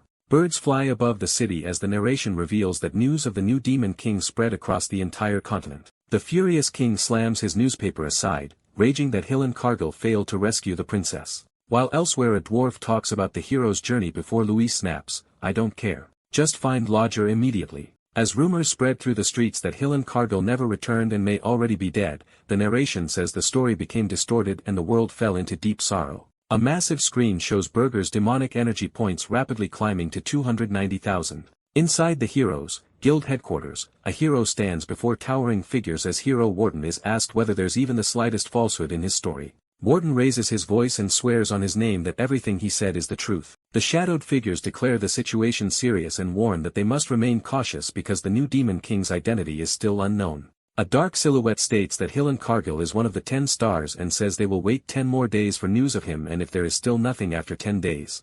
Thousands of heroes gather in the snowy forest as the order is given for all 4,728 heroes across the continent to launch a full-scale assault and eliminate the new Demon King. Inside Burger's underground prison, chained prisoners reach through the bars as Burger walks down the corridor, standing outside the cell. The Demon King asks if Hilan is awake and remarks that even his recovery speed is exceptional. Bruised and chained to the wall, Hilan stares forward and tells the Demon King to stop wasting time and get to the point. Smiling calmly, the Demon King says he's glad Hilan is willing to talk and tells him to become his vassal. The battered Hilan freezes in shock, muttering that he definitely didn't expect to hear that. A sack of gold crashes onto the floor beneath Hilan as the Demon King talks about the enormous cost of the hero's journey from food and lodging to weapons and expensive consumables. Standing outside the bars with the money bag beside him, the Demon King explains that heroes who succeed have their lives changed, but those who fail are buried in debt. A grin spreads across the Demon King's face as he reveals that every investment this time was focused on a single person. The Demon King reveals that the hero party captain, Hilan Kargil, was the person every investment was placed on, and Hilan stares back in stunned silence. Sweat runs down the battered Hilan's face as he admits that even if he escapes, he'll still be branded a failed hero and hunted by debt for the rest of his life. Granada, standing beside the Demon King, calmly says that he was the one who told him. Still chained to the wall, the furious Hilan screams at Granada for betraying them, while the elf fires back and calls him a scammer. Standing before the prison cell, the Demon King says he failed because no Demon King like him had ever existed before, but claims humanity will eventually adapt and find a way to clear the towers. Purple energy swirls above the Demon King's hand as he questions whether humanity can really succeed if one of the strongest heroes secretly interferes with their plans. Purple tendrils wrap around a brain, like orb, as the Demon King explains that the magic tool clings to the brain instantly and allows him to kill anyone who bears hostility toward him with a single gesture. Holding the glowing orb inside the prison cell, the Demon King warns that if the orb rejects the hero's body, he'll kill him and simply move on to other usable heroes. The chained hero desperately claims that someone as strong as him is immune to mind control magic and insists the orb will disappear the moment it enters his body. Dark purple energy surrounds the Demon King and the elf as they coldly explain that heroes can lower their own mental defenses through sheer willpower. The imprisoned hero screams in horror, calling the elf deranged and insisting he would never submit to a Demon King, even if it means wasting the magical tool. With glowing red eyes and a vicious grin, the Demon King suddenly slams the orb straight into the hero's mouth and orders him to swallow it. The hero's body convulses violently as dark energy spreads through him, while the elf calmly asks what they'll do if the man would rather die than obey. Standing over the collapsing hero, the Demon King says not to worry because greed itself will keep the man alive. Purple smoke rises from the chained hero as the Demon King declares that Hilan Kargil is exactly the kind of greedy human who treats his comrades as disposable for the sake of money. Sweat pours down Hilan Kargil's face as the new status of Demon King's vassal appears before him, while the Demon King declares that a man like him would never sacrifice himself. Inside a massive hall, Gordon warns that even as the Demon King's vassal, Hilan Kargil's movements will still be heavily restricted by a debt of 100,000 gold. 2 heavy sacks of gold sit inside a chest as Gordon explains that the coins exchanged for demonic energy points already equal the annual budget of a small nation. Smiling to himself, the Demon King says it is finally time to receive a message, leaving Gordon staring at him in confusion. A gathering of shadowed Demon Kings surrounds a giant round table as he recalls the yearly meeting known as the Unison of Towers.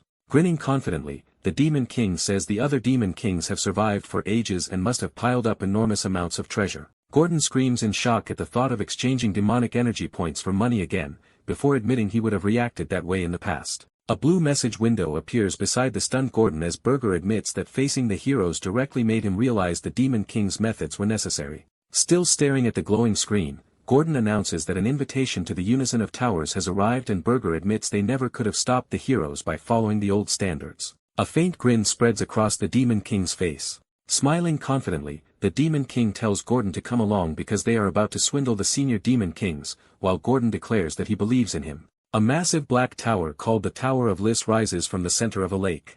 Inside the grand chamber on the 13th floor, the Demon King walks toward the gathering and remarks that everyone arrived before him even though he is not late. He introduces himself as Burger Dias, the Demon King of Flames from the demonic dragon race, while asking if they had many things to discuss without him. With glowing red eyes, Draxen glares forward and calls out Burge's name as he is revealed to be Draxen Doldorf, the Demon King of Beasts from the werewolf race. An icy woman crowned with crystal spikes looks toward Burger Diaz and remarks that he is the talk of the town, revealing Reina Soldane, the demon king of winters from the frost demon race. A massive horned titan glares forward and mocks Burger Diaz as the stuck-up newcomer who insulted the standards, revealing Yugur Belvar, the demon king of indestructibility from the titan race. Smiling brightly from his throne, Jason Kochman welcomes Burger Diaz while introducing himself as the demon king of lies. Burger Diaz calmly calls the other demon kings fools for forming an alliance, then says he still believes it is the right choice for Oreen. The furious titan charges across the chamber while screaming that the newcomer knows nothing about Oreen, as Burger quietly notes that simple provocation reveals what people are truly thinking. Purple energy crackles around Burger Diaz as the enraged titan threatens to kill him, while Burger stares back and tells him to try it. Two gloved hands rise between the opposing demon kings. A loud clap echoes through the chamber as the towering titan and Burger Diaz glare directly at each other. Jason Kochman folds his hands together with a smile and reminds Yugur and Burger that the gathering is meant to discuss cooperation, not waste time fighting. Burger silently watches the room while the others realize Jason instantly erased the killing intent between two demon kings without using visible magic. From above the round table, the demon kings return to their seats as Jason thanks them for understanding, while Burger wonders whether the tower itself holds that strange power.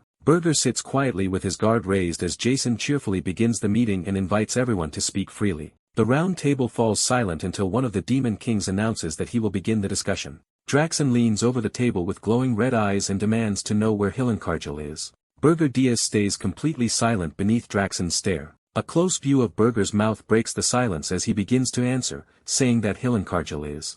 The aides lean forward in shock as they ask whether Hillenkargel is dead. Sweating nervously, Gordon raises both hands and says Hillen never entered their tower and is probably wandering around the Urgest Mountains. Inside the Tower of Lies aides reception room, the group questions how Hillen could have missed the tower before asking if the rumors about their demon king are true. Facing the gathered aides, Gordon quietly confirms that everything happened exactly as the demon king said. Burger Diaz stands beside the anxious Gordon and orders him to tell the others nothing about Hillenkargel since they plan to use him as a spy. Gordon stares ahead in disbelief as he admits the demon king was right about him after all, clutching his head in frustration. Gordon screams that the demon king never listens to anyone and causes trouble the moment he looks away. Blushing with wide eyes and a crazed grin, Gordon realizes he strangely enjoys complaining about the demon king. The exhausted aides gather around Gordon as they complain that every demon king seems completely insane. Staring ahead with trembling eyes, Gordon quietly admits that he just needed emotional support. Around the round table, the demon kings stare toward Burger as one asks if they are really expected to believe that excuse. With bloodshot eyes and a furious expression, the Beast King explodes over the claim that Hillen missed the tower because it was not built at the mountain peak, while Burger casually says he can build his tower wherever he wants. Smiling behind clasped hands, Jason points out that heroes are targeting Burger's tower even though he left it undefended to attend the meeting. Grinning calmly, Jason reminds Burger that a demon king who loses their tower meets a dreadful end, especially for someone at the top of their academy class. Resting his cheek against his hand, Burger tells Jason not to worry about his tower because he is protecting it in his own way. Burger's narrowed eyes darken as he silently fumes that the demon king of lies pisses him off. Jason bursts into laughter and tells Burger that if he insists, then he will stop prying into the matter. Draxon roars in outrage and demands whether Archduke Arcane would tolerate this, but Burger dismisses the old man completely before the meeting moves on. Staring up at the chandelier, Burger decides that even if the others suspect him, lying is still safer than letting his secret be exposed. Seen from behind at the center of the gathering, Burger reminds himself that he came to this meeting for one reason only, earning 100,000 gold, while the demon kings continue their discussion. Burger quietly observes the clear hierarchy among them and realizes the demon king of lies holds significant influence. Sitting silently between the towering demon kings, Burger listens carefully and tries to figure out which rulers are running low on demonic energy points. Reina slowly turns her head as the discussion continues. Burger suddenly freezes with a confused expression as something catches his attention. On the balcony of the 13th floor, Reina waits alone beside the railing. Reina stands beside the balcony railing and calmly tells Burger she wanted to speak with him alone ever since hearing about him. Bathed in sunlight, Reina quietly admits that she agrees with some of Burger's views. A nervous look crosses Burger's face as he wonders if Reina said the same thing in his previous life. Facing Burger across the balcony, Reina tells him she does not hate the Demon King standards like he does and insists she still lives by them. From above the balcony, Reina explains that Demon Kings need to be more flexible in Arene and says speaking with him alone is more productive than reasoning with the others. Burger smirks while Reina tells him he is not bad and looks better than she expected.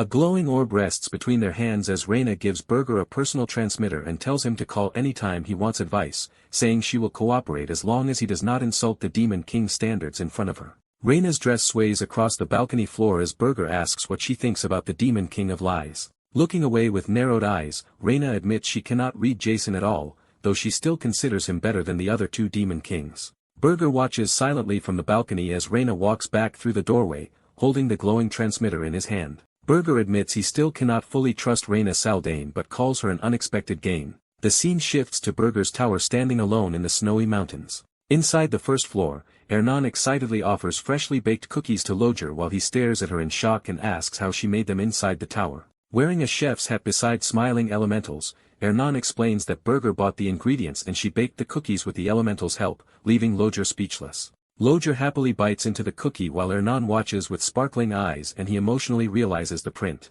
For having worked a day in her life. Clenching the cookie between his teeth, Lodger desperately tells himself to praise it no matter how bad it tastes. Lodger's eye bulges in shock as he suddenly realizes how incredible the cookie tastes. Surrounded by glowing light, Lodger declares that the cookie tastes so phenomenal it moves his mana and calls it heaven itself. Blushing while clutching his face, Lodger asks Hernan what she created as she excitedly waits for his reaction. Smiling proudly beside the elementals, Hernan reveals she mixed spirit blossoms into the dough while Lodger panics over her wasting something so precious on cookies. Hernan smiles warmly and tells Lodger the cookies are a gift so they can stay close for a long time. Holding the tray between them, Hernan asks whether Granada would enjoy the cookies too and Lodger confidently says even more than him. Blushing against a sparkling background, Hernan shyly asks if the Demon King would enjoy the cookies too. From above the empty chamber, Burge asks whether everyone has already left while Jason answers that the discussion ended quickly. Smiling, Jason offers Burge a tea and asks if the two of them should talk alone and Burge agrees. He folds his gloved fingers together in silence, smiling in the darkness. Jason says he knows Burge is in need of the human's money. Burge's eye narrows sharply in alarm. Purple energy surrounds Burge as he demands to know what he means and wonders where the information leaked from. Purple energy flickers from Jason's hand as he calmly reveals that Draxon told him. Leaning forward over piles of treasure, Jason tells Burge to stop wasting time on mind games and proposes a deal trading demonic energy points for human currency. Burge falls silent for a moment before asking Jason what his real angle is. Laughing brightly, Jason claims he is on Burge's side and says they should get along from now on. Back on the first floor of Burge's tower, huge sacks of gold cover the floor in front of the group. Standing beside Hillen, Burge tells him to take 100,000 gold from the pile and warns him to hide the source of the funds. Jason looms behind Burge like a puppeteer as Burge warns that if Jason traces the flow of money, they could end up as his puppets. Burge stares ahead in silence, deciding they need to act as cautiously as possible since he still cannot read the other Demon King's intentions. Purple energy surrounds a group of armored men as Burge reveals. He turned the remaining people into black knights and black mages, including a merchant from the Golden Moon Merchant Guild. The branded black knights stand with exhausted expressions while Burge explains they will follow orders absolutely and use the money to grow even more wealth. Hillen stares ahead as he realizes keeping the guild members alive means this disaster was not a complete failure and he may finally be able to pay off his debts and return to hero work again. Grinning nervously, Hillen reaches out toward Burge and says the situation is not so bad for him after all as he calls Burge his new business partner. Purple energy crackles around Burge's hands as he stares forward in shock at being called partners.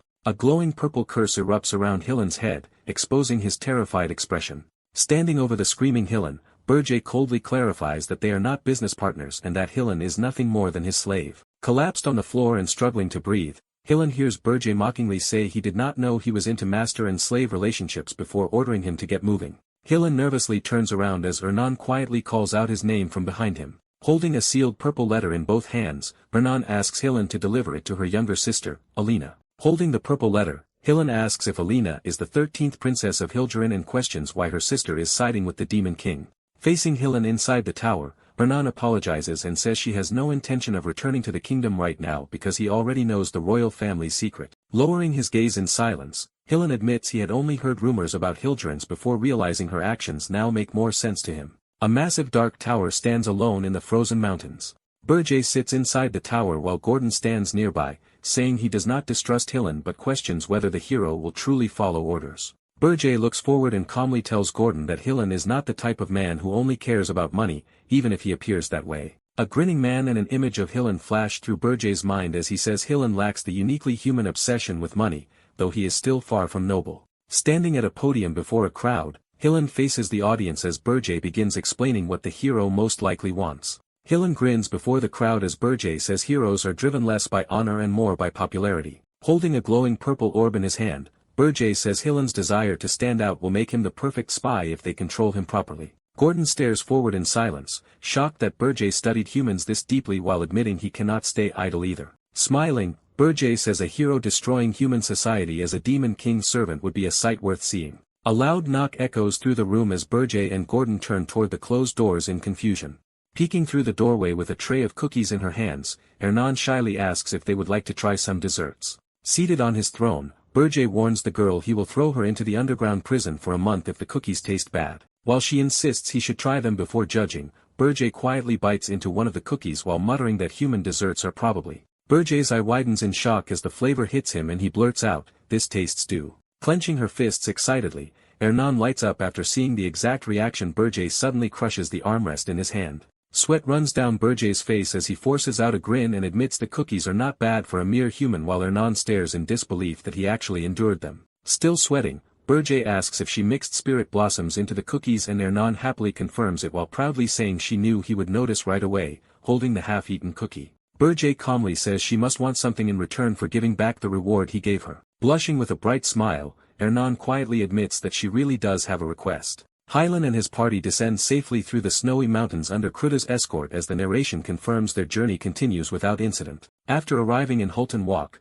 Hylan's party immediately departs for the kingdom of Hilderin through a teleportation magic circle. The narration shifts to Granada as the Scarlet Hawk Mercenary Guild headquarters comes into view. Inside the guild headquarters, terrified mercenaries kneel on the floor while the narration reveals Granada has returned to established discipline. With a furious expression under the crimson atmosphere, Granada demands to know if they all abandoned their captain during the very first blizzard. Crying uncontrollably, one of the mercenaries argues that even heroes die in the Urgest Mountain and says they had no choice if they wanted to survive. Granada lashes out in rage, shouting that they chose to abandon their captain as the mercenary is thrown across the room.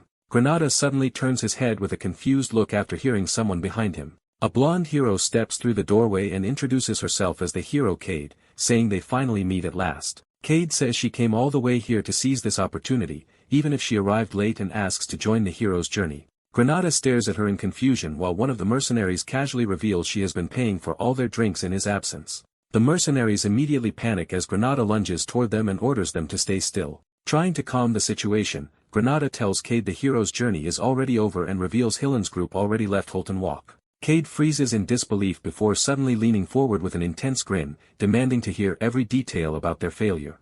Granada quietly agrees, deciding he will only reveal as much as the Demon King allowed. The narration shifts across the city as Granada finishes explaining everything that happened. Sitting across the table in silence, Cade stares down in disbelief after learning the Demon King's tower was never even located at the summit. Cade rises from her seat and says she has no reason to stay any longer, then leaves behind a small payment to thank Granada for his time. Granada watches Cade walk out of the guild in silence. One of the mercenaries laughs that Cade is obviously just a rookie hero who still does not understand how the world works and warns she will probably get betrayed by Hillen's companion someday. Cade quietly walks through the streets in full armor while armored knights watch from behind her. From inside the guild, Granada silently watches the group leave together. His expression hardens in silence as the mercenaries continue celebrating behind him. The narration shifts to a deserted alley in Hulton Walk where the armored knights surround Cade and order her to return because her fiancé is waiting for her. Cade angrily refuses, declaring that she wants to live as a hero instead. Watching from behind the corner, Granada realizes he never heard the knights' footsteps despite their heavy armor and identifies Cade as a princess. Granada decides the kingdom should handle its own problems and quietly turns away from the alley. A blade suddenly presses against his neck as one of the armored knights catches him spying from the shadows and demands to know who he is, questioning the suspicious magic covering his face. Sweat runs down Granada's face as he realizes the magic tool connected him directly to the Demon King and would expose him as the Demon King's vassal if he gets caught. The armored knight coldly asks if he is a spy from another kingdom, then declares he cannot be allowed to live. Granada freezes in panic, realizing he may have gotten himself into serious trouble. An explosion suddenly erupts down the alley as Granada charges straight toward the knights. One of the armored knights jumps into the air after realizing an assassin has appeared and shouts not to let him escape. The armored knights immediately raise their swords around Cade after hearing that an assassin has appeared. Granada grits his teeth while running through the alley, realizing he cannot use his elven powers without exposing himself as the only elf in Hulton Walk. The armored knights surround Cade with drawn swords and promise to handle the assassin themselves, but Cade refuses to stand back and insists that she is a hero too. Green energy gathers around Granada's hand as he decides he has no choice but to use his powers here. A calm voice suddenly asks if this is why he's late. Purple energy engulfs the knight as he swings his massive blade toward Granada.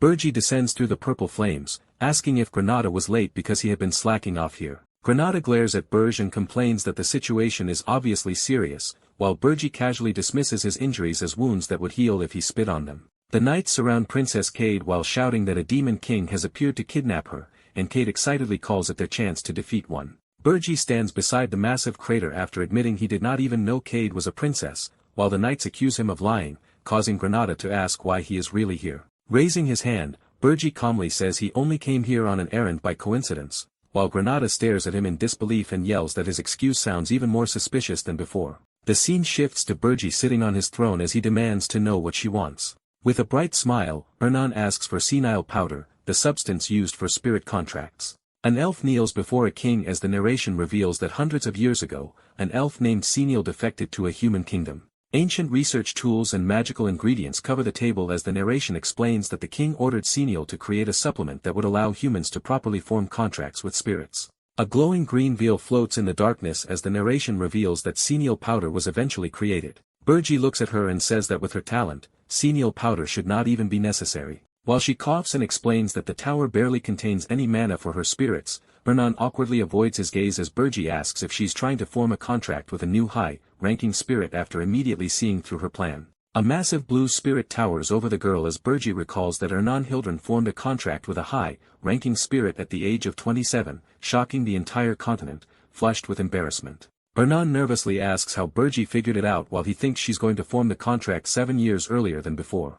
A gloved hand reaches for a cookie while Burji casually says, he does not care what she does as long as the tower grows stronger before thanking her for the meal and preparing to leave. Purple energy glows between Burji's fingers as he says he has his own circumstances and wants to end things quickly. Princess Cade freezes in shock. A violent burst of purple energy tears across the city in a massive explosion. Burji pauses beneath his dark wings, narrowing his eyes as he quietly reacts, oh, wrapped in glowing blue aura. Princess Cade steps forward with the knights behind her while Burji admits that a hero is still a hero. Blue aura surges around Cade as she raises her sword and declares that a hero's power exists to annihilate demon kind, making heroes the natural enemies of demon kings. A massive crescent-shaped slash tears across the battlefield as Cade unleashes the Jespine sword technique, Crescent Moonslash. Sweat runs down Cade's face as she explains that Crescent Moonslash instantly releases aura to cut down enemies and is only passed to the imperial family's greatest swordsman. Remembering the old king's disgusting grin, Cade bitterly admits she understands why a low-ranking princess like her was sold off to a foreign king.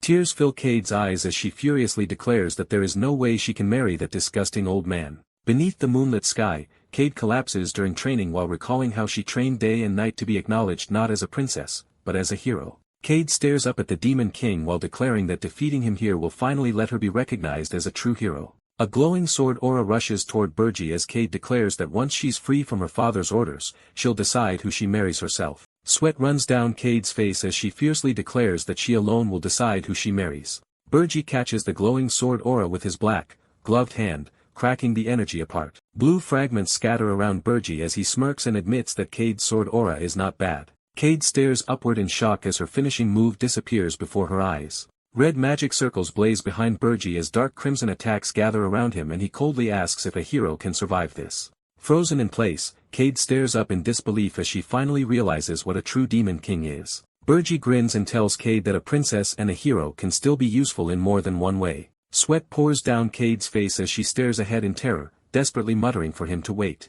Several knights rush forward in panic, shouting that her highness is in danger. Black, red explosions erupt across the city streets in massive bursts of demonic energy. Smoke rises over the destroyed street as people panic over the demonic energy and realize a demon has attacked Holt and Wok. From high above the ruined city, civilians shout in panic while injured bodies and destroyed buildings cover the streets below. Kneeling beside an injured knight, a man freezes in shock after hearing that her highness was taken by a demon king.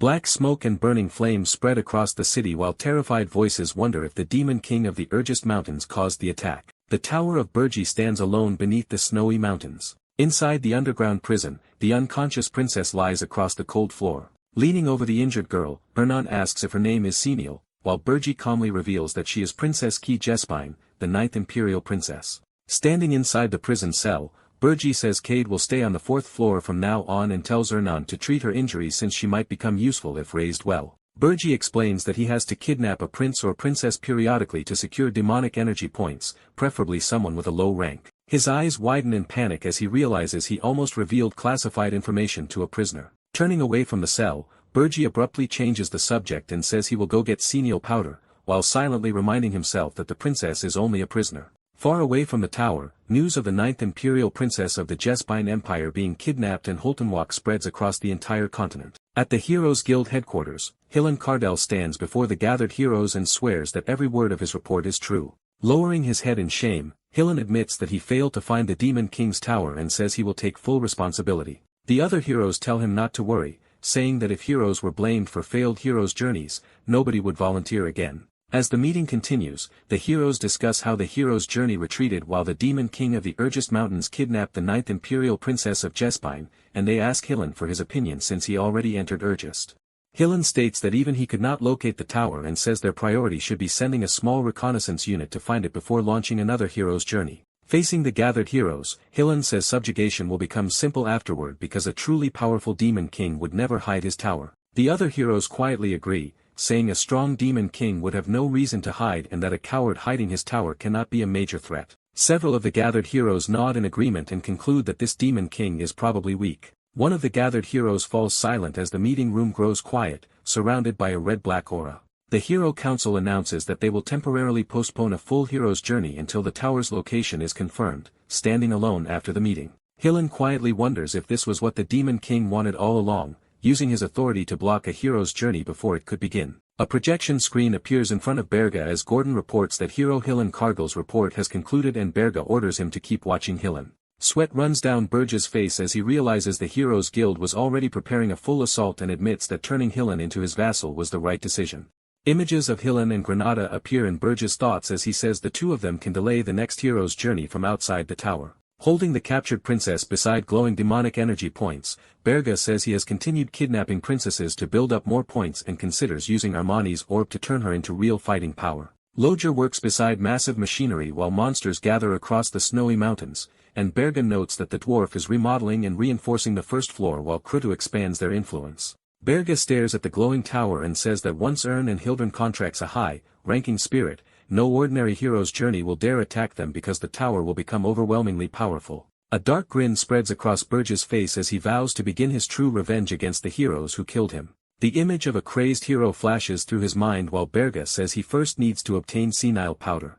Standing outside a massive city protected by a giant magical barrier, Berga sets his sights on obtaining senile powder. Towering magical structures rise into the sky as Berga describes Khmer as a magitech city overflowing with powerful mages and heroes. Sweat runs down Burge's face as he realizes getting the powder without being discovered will be extremely difficult. On the outskirts of the world's greatest magic market stands a shabby little shop called Jettison's World of Wonders. A shopkeeper reads the news about Princess Jespine's kidnapping and mutters about the Heroes Guild while mentioning a wanted poster for a hero named Lodger. The shop door creaks open as someone enters the empty store. Wrapped in a black cloak, Berga immediately asks for senile powder while the cheerful shopkeeper welcomes him inside and Berga notes that the place looks completely run down. Magic engineers, mages and alchemists gather throughout the Auchen Kingdom as Berga recalls that the city is filled with powerful heroes and magic users. Looking over the quiet rooftops, Berga thinks there's still a huge risk even while concealing his demonic energy, which is why he deliberately chose a shabby and empty shop.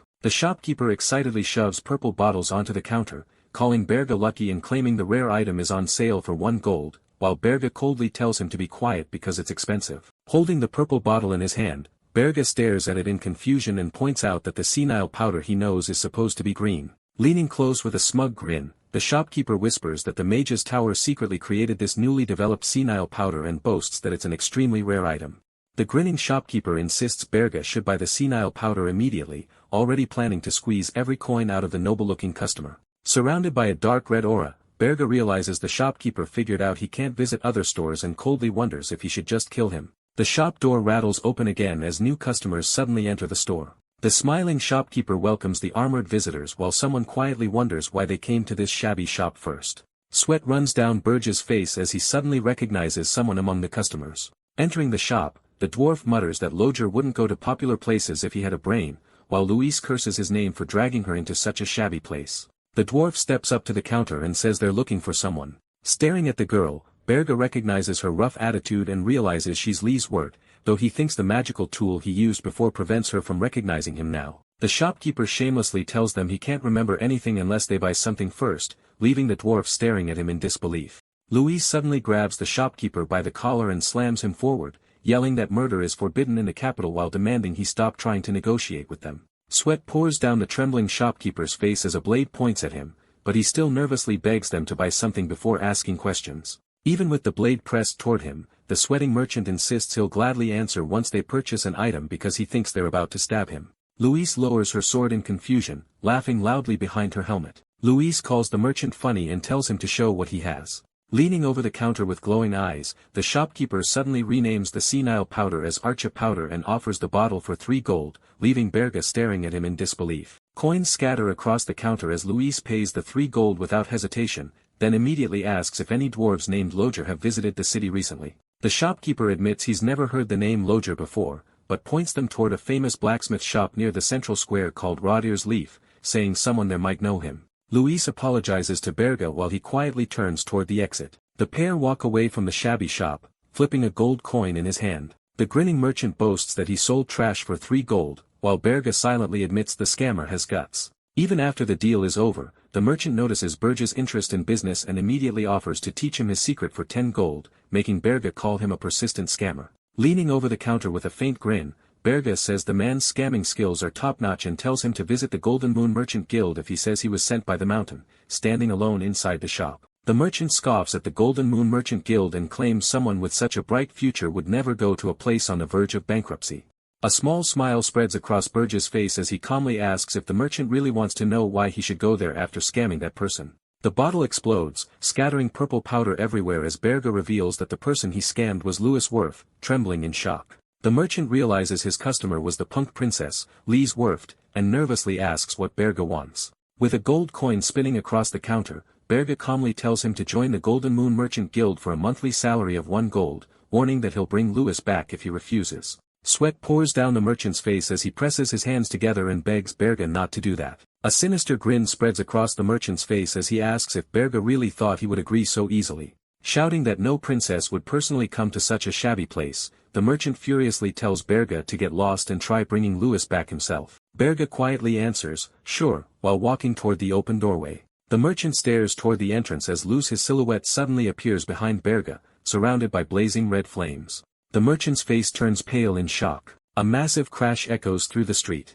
Standing outside the shop, Berga hears the owner cheerfully shout, "Thank you, come again," holding the bottle of senile powder. Berga realizes even a shop on the outskirts sells the proper product and quietly calls the merchant a scammer. Louis suddenly calls out, "You're still here," as Berga turns toward her in confusion. Louis thanks Berga for helping her get a refund, while Berga asks what happened to the shop owner. With fury twisting her face, Louis says the merchant was from another country, so she could only give him a light beating, before shouting that she should have ripped his heart out, watching her rage explode in front of him. Berga quietly thinks she's as ill-tempered as ever. Berga pauses after hearing Louis talk about ripping the merchant's heart out, looking toward Louis and the dwarf. Berga asks if they're searching for a blacksmith named Loger, pulling out the necklace. Berga asks if it's connected to him, and the dwarf immediately recognizes it as one of Loger's early creations. Berga explains that he met Loger in the forest of Ormoth 2 months ago, and shared food with him after seeing he was starving, and as thanks, Loger gave him the necklace. Shaking with rage, Louis complains about bothering him again and insists on treating him to alcohol for 5 straight days,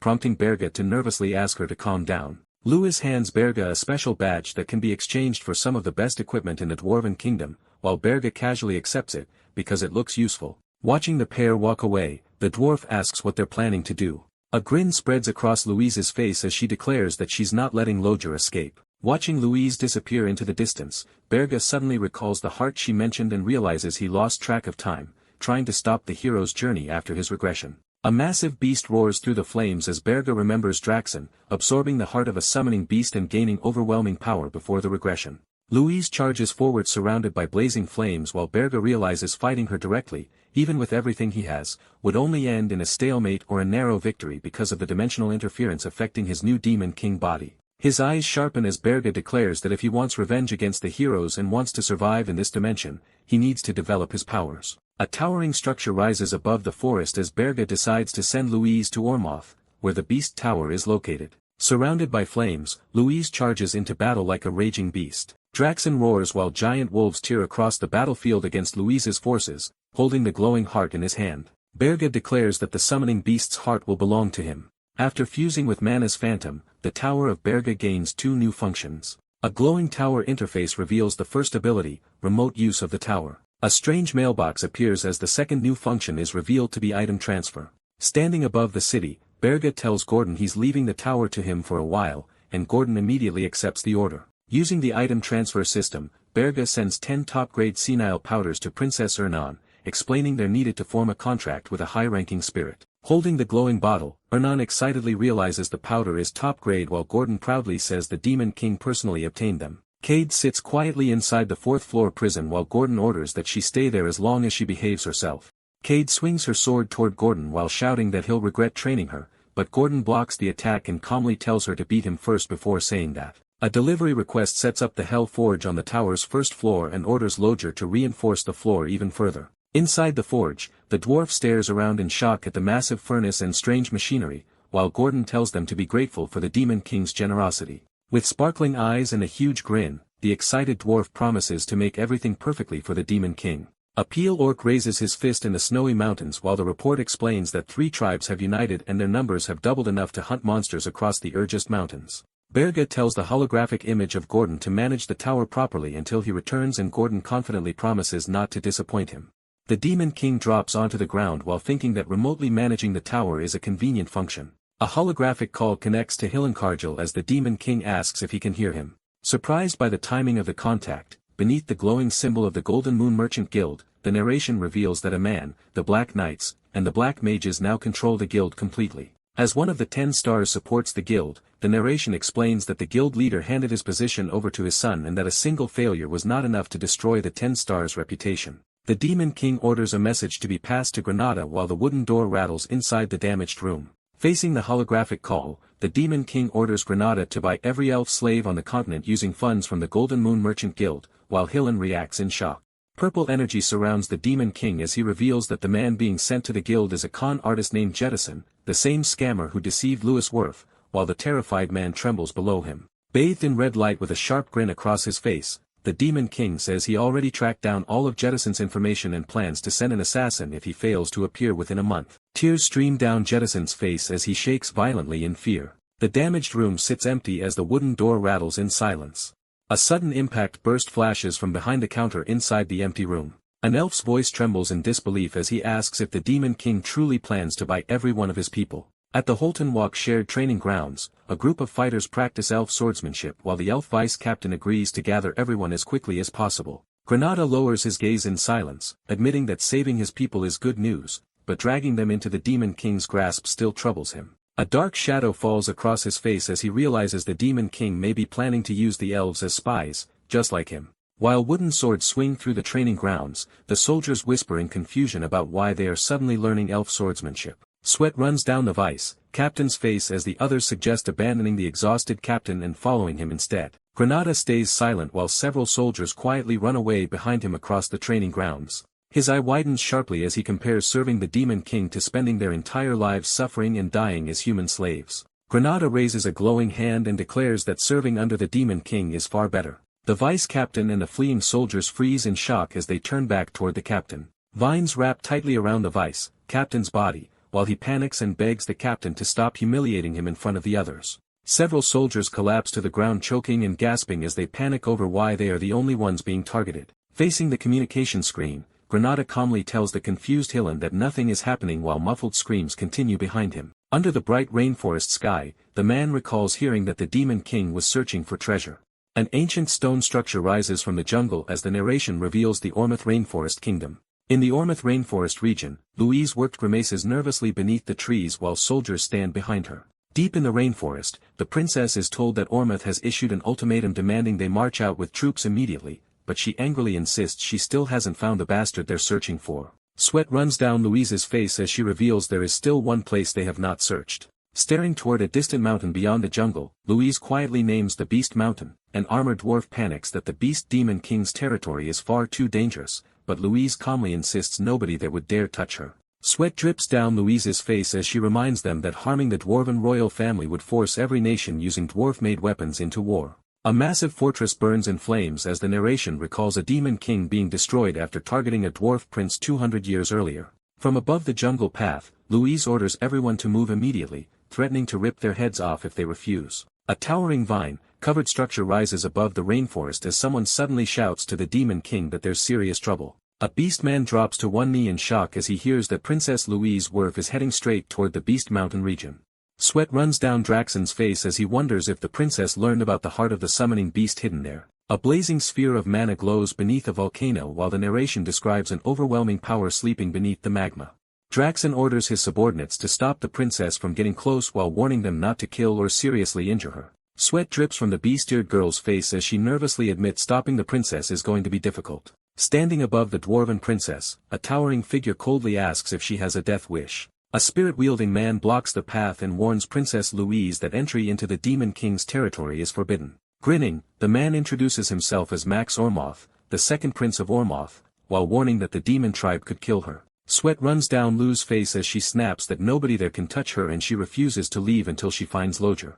A twisted grin spreads across Max Ormoth's face as he mocks the dwarves for being stupid. Against the backdrop of a blood-red battlefield, Max explains that the Jespine Kingdom built its empire by selling weapons to the heroes during the war against the Demon King 200 years ago. Silhouettes surround the forest while Max asks if Louise dying to the Demon King's underlings would simply repeat history for the Ormoth Kingdom. Staring back at him in silence, Louise mutters, "You bastard." Max charges forward with a crazed grin and orders everyone to kill them all so Ormoth can profit this time instead. Shield-bearing soldiers close ranks around Louise as armed figures rush in from every direction for the prosperity of the Ormoth Kingdom, raising her weapon. Louise shouts for anyone who wants to die to come first, while calling them cowardly monkeys.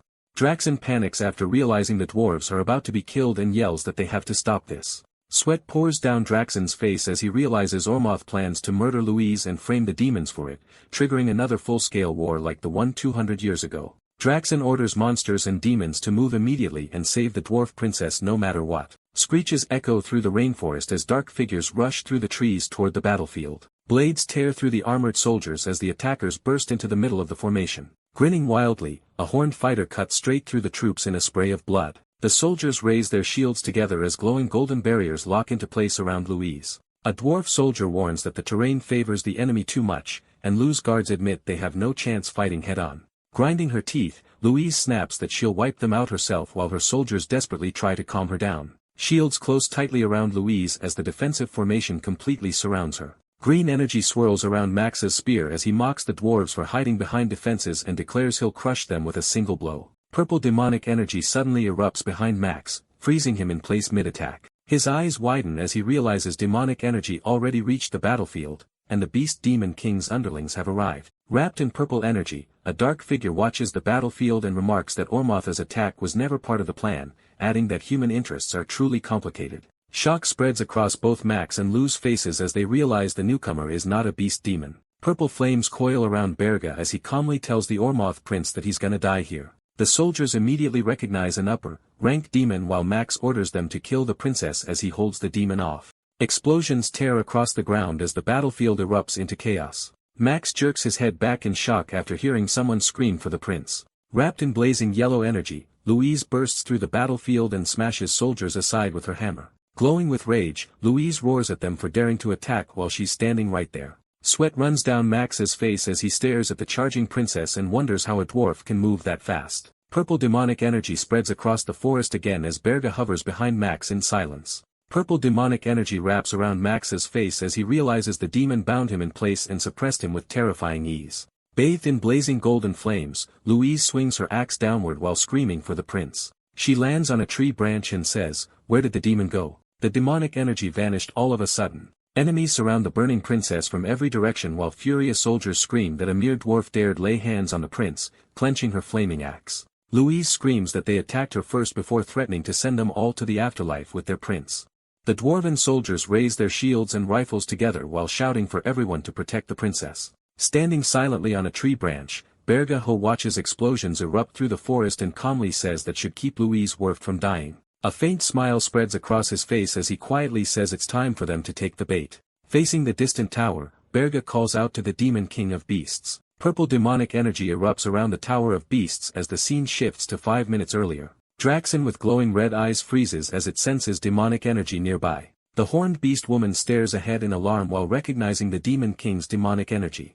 Surrounded by a blood-red aura, Draxen realizes another Demon King has sent demons into his territory and that the intruder's demonic energy belongs to an elite demon or something even higher. His glowing eye narrows as he realizes another demon appeared at the exact moment the dwarf princess clashed with the Ormeth prince, making the timing feel far too perfect. The beast demons rush through the forest while the Demon King demands to know whether they captured the dwarf princess and what happened to the intruding demon, lowering his head apologetically. The beast demon admits the princess was already surrounded by Ormeth soldiers when they arrived. Sweat runs down Draxen's face as he realizes that if the full-scale invasion from 200 years ago happens again, he still has no way to stop it. The wolf demon lowers his head and admits the princess was already surrounded by Ormeth soldiers when they tried to save her. Wrapped in blazing flames, the dwarf princess tears through the battlefield while soldiers scream for her to stop the massacre, grinding his teeth. The wolf demon apologizes and admits the princess handled everything alone, leaving them unable to save her. The furious Draxen slams his own subordinates into the ground and yells at them for making the situation even more confusing.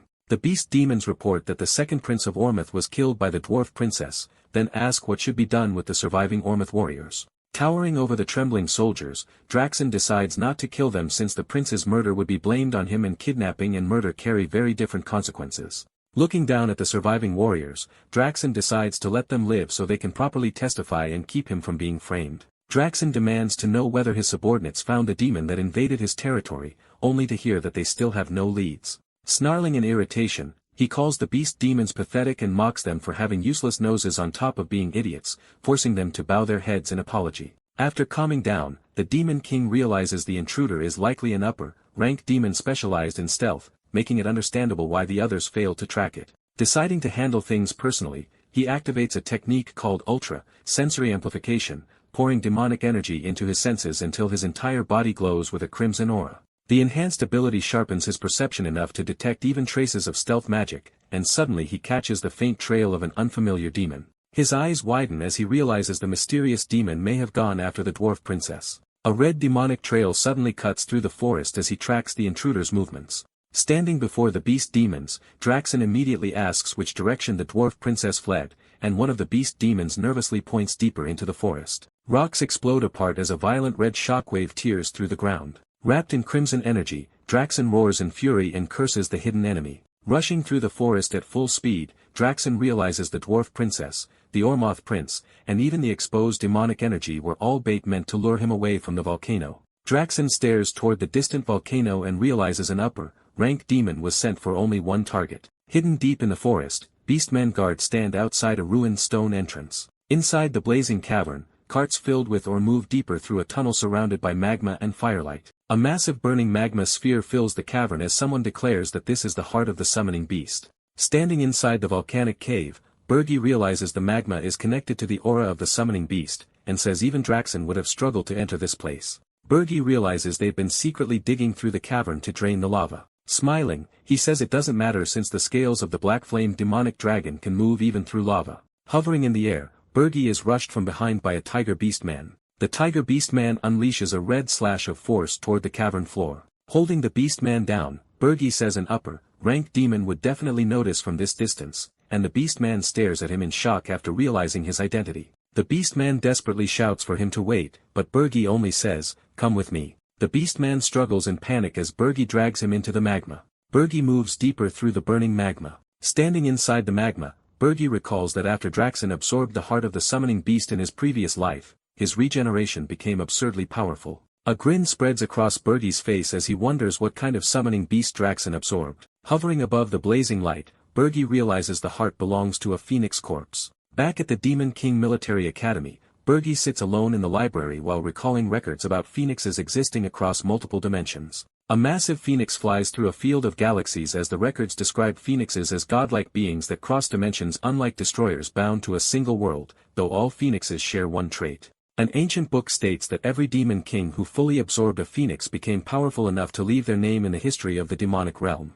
Floating above the glowing phoenix remains, Bergi thanks Draxen and says absorbing the phoenix in his previous life is what allowed him to stand here now. Grinning, Bergi says the power he envied most in his previous life will finally be used by him this time. A pillar of blazing light erupts above the glowing phoenix corpse. Racing through the forest, Draxen wonders who found the phoenix and briefly suspects Bergi before rejecting the idea, saying Bergi came to Arene without any advantages. Still charging forward, Draxen says Bergi should not have any upper-ranked demons with him besides the adjutant inside the tower, and that a rookie demon king could never have discovered that information while declaring his own security was never weak enough for this to happen. Two beastmen guards stare forward in shock after sensing a demon king approaching. Draxen crashes through the entrance as the guards are thrown away in every direction. Bodies fly through the tunnel while Draxen says neither Reyna nor Ygr were responsible, explaining that Ygr lacks the intelligence to plan something like this while a frost demon king is in danger. A demon like Reyna would only be poisoned by a fire element phoenix. Draxen slams to a stop and realizes only one person could be behind this. Roaring across the cavern, Draxen demands to know if the summoning beast is still safe, and the beastmen quickly assure him it is. One beastman nervously explains that Tigger suddenly jumped into the lava earlier, leaving Draxen frozen in shock. Draxen suddenly tries to jump into the magma while the beastmen panic and desperately try to stop him. The glowing lava basin erupts with blinding light as the energy surges upward through the cavern. The blazing spiral reflects inside Draxen's eye. Across different places, travelers, warriors, adventurers, heroes, and princesses all stare toward the glowing sky in stunned silence. Draxen's eyes widen with fury as he roars Jason's name. A massive phoenix-shaped blaze spreads across the canyon in a flood of fire. Sunlight filters through the quiet jungle as the forest suddenly falls still. Surrounded by watching animals, a lone figure sits in the middle of the forest and quietly asks, "Where am I?" Draxen is looking toward the blazing phoenix before him. He explains that he tried to store the phoenix's corpse in a subspace and return it to the tower, but its mana was absorbed into his body before the beast could react. As the phoenix-shaped eruption tears out of the volcano, Berga was blown far away along with the volcanic blast. Lowering his gaze, he quietly reminds himself that he is a demon king and wonders why this is happening. Completely surrounded by animals, Berga stares ahead in confusion and tells the animals to get lost. While birds and small animals gather around him by the river, he admits that he no longer feels like himself and wonders what this strange feeling is. Staring into the water, the demon king freezes in confusion. Hidden deep within the jungle, the massive Ormeth palace rises above the forest. Kneeling before the throne, Lewis, the dwarf princess, reports that Prince Mark Ormeth and the brave warriors of Ormeth died after saving them from the beast demon king's underling. The king declares that he raised his son as a brave warrior and Lewis says dying on the battlefield while protecting the weak is an honor. Slamming his fist down, the king snarls that there is no honor in this at all. Tears running down his face, the furious king orders the Heroes Guild to begin a hero's journey to execute the beast demon king immediately. A sharp electronic beep cuts through the quiet forest. Appearing through a blue communication screen, Hillenkargel nervously says he has a report before asking who he is speaking to.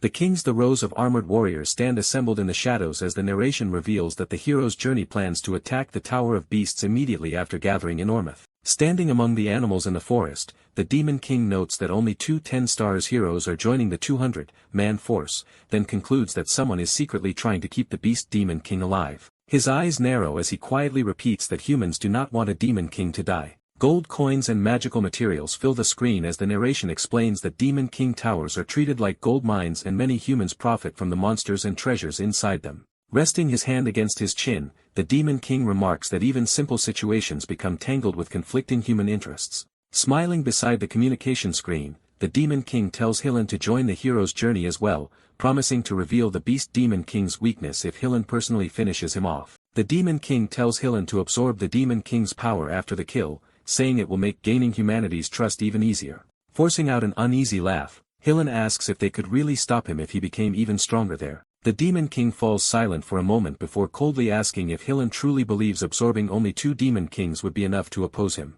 As Burge prepares to leave the forest, a communication screen suddenly appears beside him while someone urgently calls for the Demon King. Burge's expression hardens when Gordon mentions an emergency request from the Tower of Beasts, while Gordon suddenly blurts out through the screen, "Who are you?"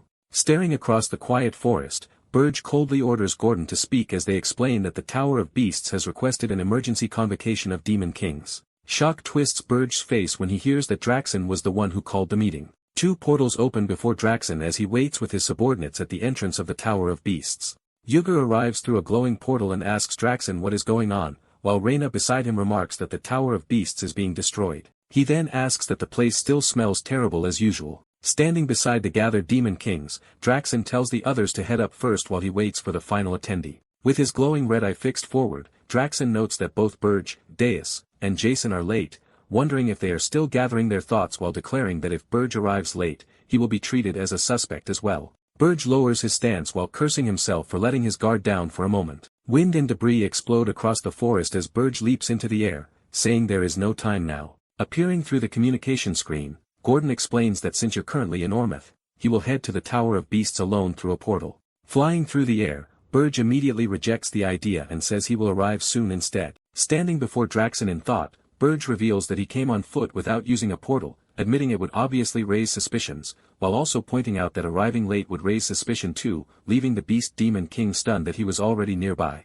He head energy spirals behind Burge as he says he first needs to return to his tower, take a portal with Gordon, and then move to the Tower of Beasts. Burge flies through the sky at full speed, realizing this pace still is not enough and that he will be more than 10 minutes late unless he moves faster. His narrowed gaze sharpens as he realizes he has to fly even faster. Burge surges around a glowing heart suspended in darkness. Massive flaming wings burst open behind Burge. Staring back at the wings behind him, Burge mutters, "Phoenix wings," while realizing he was not planning to use mana yet. A blazing heart pulses inside Burge's chest as fiery energy erupts around it. Shock spreads across Burge's face when he realizes the living presence inside his heart may be the reason the animals swarmed him earlier. Burge's eye widens sharply as shock spreads across his face. Golden feathers spiral through the sky as Burge tears through the clouds at overwhelming speed. A blinding burst of light engulfs the sky while Burge desperately shouts. His face twists in strain as he grits his teeth and realizes the speed has become too fast to control. Burge crashes into the tower in a massive explosion of blazing fire.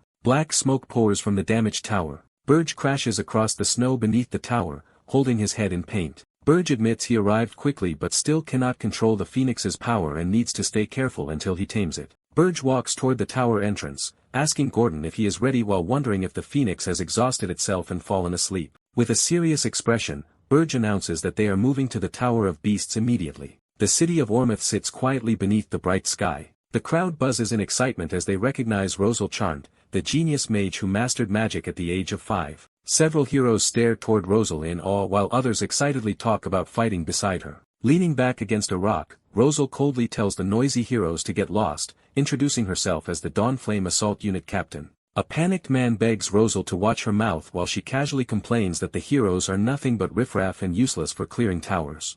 Rosal suddenly turns her head toward the crowd with a confused expression. Hillen Cargill walks through the gathering as people whisper about the 10 Stars hero who defeated the Demon King of Lust despite failing the Urgest hero's journey. Hillen approaches Rosal Charnt and says he came to lend his strength to the hero's journey as well, smirking at him. Rosal mocks Hillen for no longer wearing his filthy ring and asks if he removed it because there are no elves around. Laughing awkwardly, Hillen nervously says they should talk about that separately while worrying that Rosal knows how he killed the Demon King of Lust. Sweat runs down Hillen's face as he thinks that if Rosal opens her mouth, his entire image is finished. Standing beside him with her staff in hand, Rosal declares that she will be the one to finish off the Beast Demon King and warns Hillen not to get in her way with those filthy hands.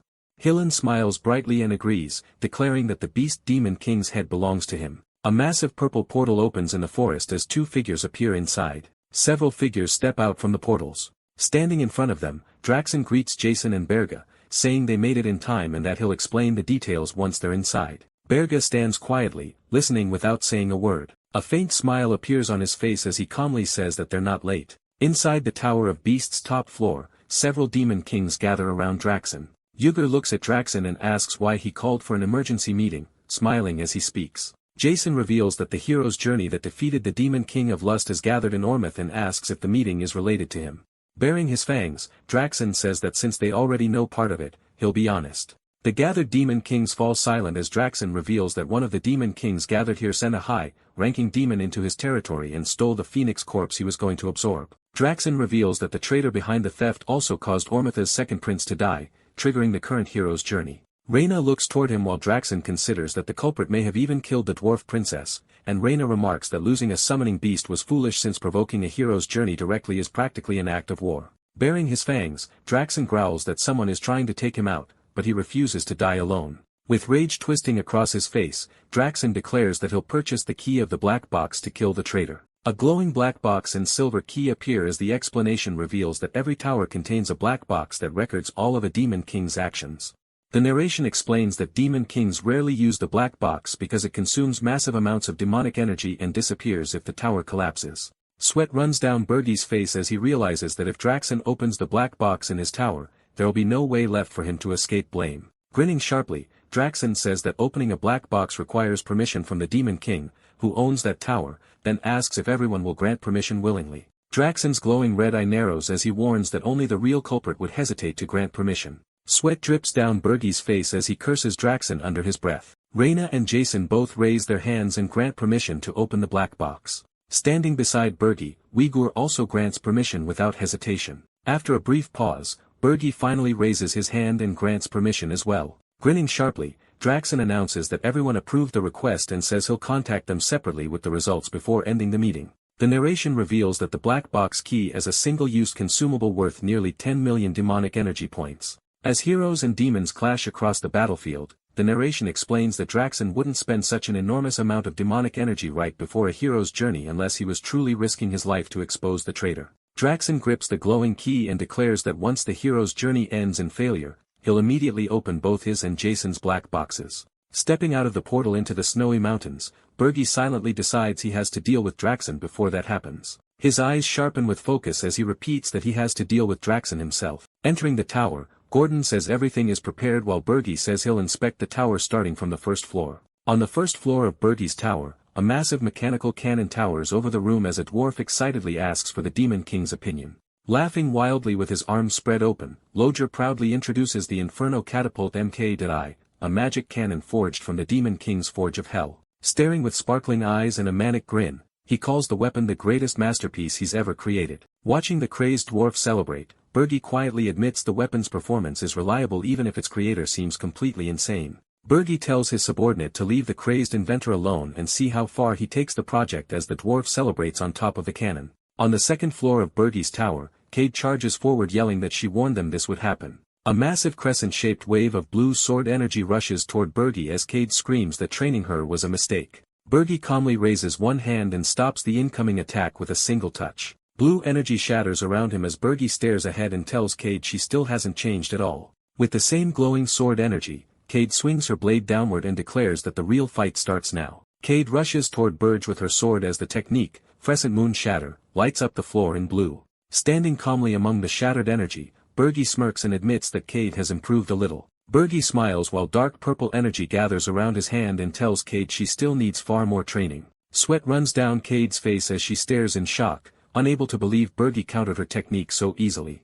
The snowy tower trembles violently as massive shock waves explode outward. Cade's body is buried into the cracked floor while Bergie calmly asks why Princess Cade is on the second floor instead of the fourth. Hearing that Princess Ernan is preparing a summoning ritual on the fourth floor, Bergie pauses and repeats the word summoning. On the fourth floor of Bergie's tower, colorful spirits float around piles of materials as a notification confirms that senile powder has been used. Surrounded by glowing magic circles, fourth floor boss Ernan Hildren continues the summoning ritual in silence. With blue energy crackling between her hands, Ernan calls upon the Great Spirit of Water. Guardian of Water red blood droplets fall through the darkness as Ernan forms a sacred contract bound by blood, soul, and spirit. The blood droplet falls into the glowing magic circle as Ernan begins the summoning ritual. Sweat rolls down Ernan's face as she calls out in the name of Ernan Hildren and desperately asks the spirit to answer her summons. A massive blue magic circle shines brilliantly as the summoning finally succeeds. From the center of the water magic, the high water spirit Neruniel slowly appears surrounded by flowing waves. Neruniel opens her eyes in surprise after sensing someone talented enough to summon her inside a Demon King's tower. Accepting the summoning, Neruniel introduces herself as a high-ranking water spirit under the Primordial Covenant, and begins acknowledging the human contractor. Neruniel reaches toward Ernan's hand as she accepts her as her sole companion. A burst of white light engulfs Ernan and the water spirit as the contract forms between them. Suspended beneath the glowing water, Ernan's body floats motionlessly through the blue space. Her eyes remain closed while bubbles drift around her silent expression. Water rushes past her face as her body continues sinking through the glowing current. Standing in the rain, the Demon King catches Ernan in his arms. Still trembling in his arms, Ernan stares at him in confusion and quietly calls out his name, smiling down at her. The Demon King says he almost missed a rare sight and praises her for the good work. Ernan laughs nervously and says everything worked thanks to the seal powder he saved for her. Blushing, she suddenly blurts out that she loves the Demon King. Suddenly her expression freezes in shock. Panicking instantly, Ernan screams that she never actually said that out loud. Holding Ernie in one arm, the Demon King stares at the tiny water spirit while Neruniel happily admits she really does love the Demon King. Introducing herself as the high-ranking water spirit Neruniel, the spirit casually asks when they are going on a date and reveals her favorite genre is forbidden love stories. The Demon King calls the spirit annoying while Ernie completely loses composure in his arms. Blushing furiously, Ernie stammers about dating while Neruniel grins and says rumors about the love between a Demon King and a princess have already spread through the spirit realm. Neruniel gushes over the romance between them while Ernie desperately begs the spirit to go back already. The Demon King suddenly stops the conversation and asks the high-ranking spirit what he looks like in her eyes, and Neruniel happily calls him a handsome Demon King destined to end up with the princess. But he calmly tells her to answer again. Flames rise around the Demon King as his appearance shifts into red hair and he asks her again what he looks like to her now. Staring at him in confusion, Neruniel says the pure manner around him feels more like a spirit than a Demon King.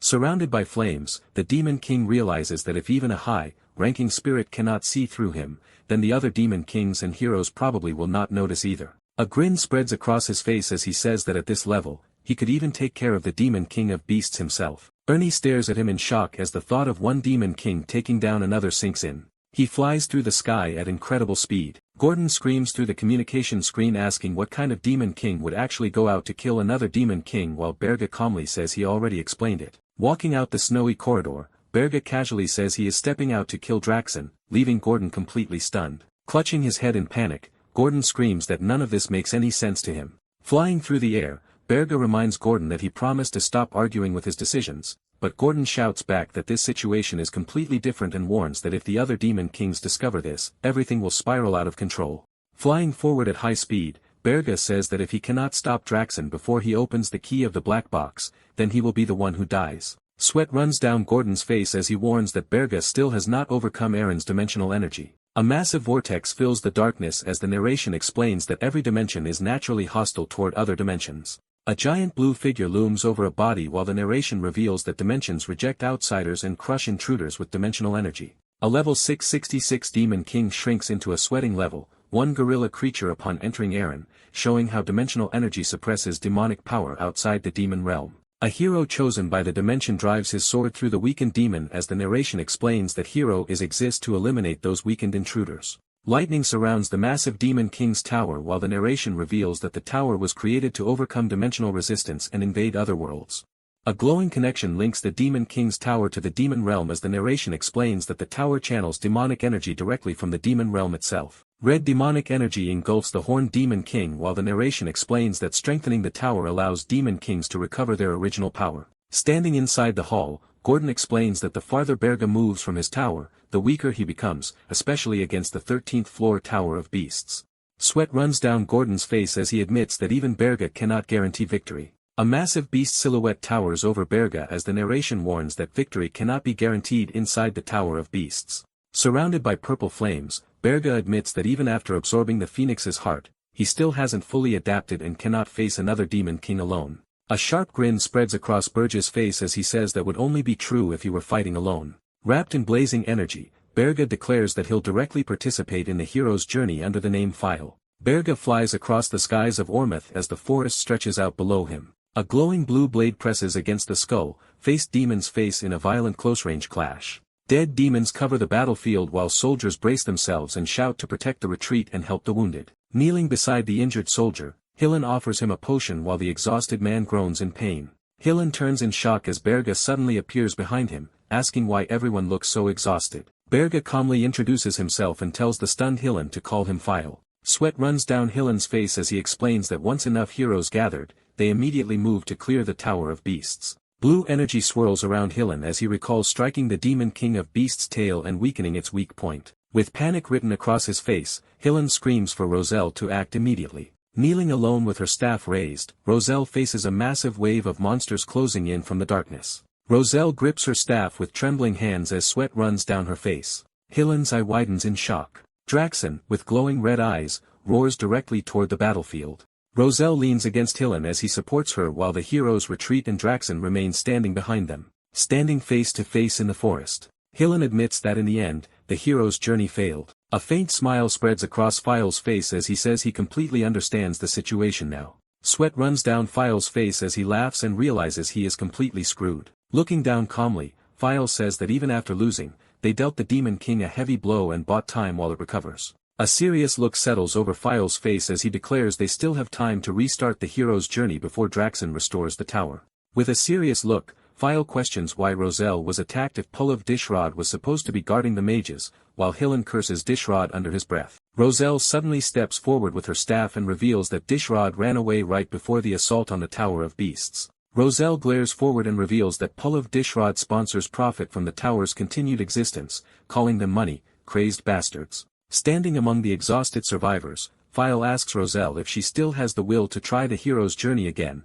despite the disaster around them. Clutching the side of her face, Roselle declares that she will kill the Demon King of Beasts, no matter what after losing her eye in the fight. Hillen looks at her and explains that too many people are wounded and they already ran out of potions, but File calmly calls it a simple problem. Smiling, File reveals a massive supply of potions prepared in advance for the hero's journey and says they can still return to battle. Holding her staff over her shoulder, Roselle stares at File and asks who he really is and why he is helping them this much. A warm flame glows from File's chest as Roselle says, she has never sensed energy this pure before and wonders how he built up that kind of energy. File presses a hand against his chest and quietly stares at the strange warmth inside him. Exhausted soldiers sit scattered across the forest floor, barely able to hold themselves upright. The blonde warrior lowers his head in silence while the wounded fighters around him stare blankly at the ground, staring ahead calmly. File says potions alone will not restore morale that has already been broken, but if he plans to lead them against Draxen anyway, showing them once might help. A glowing bird, like flame, shines from File's chest as he quietly tells the others to follow him.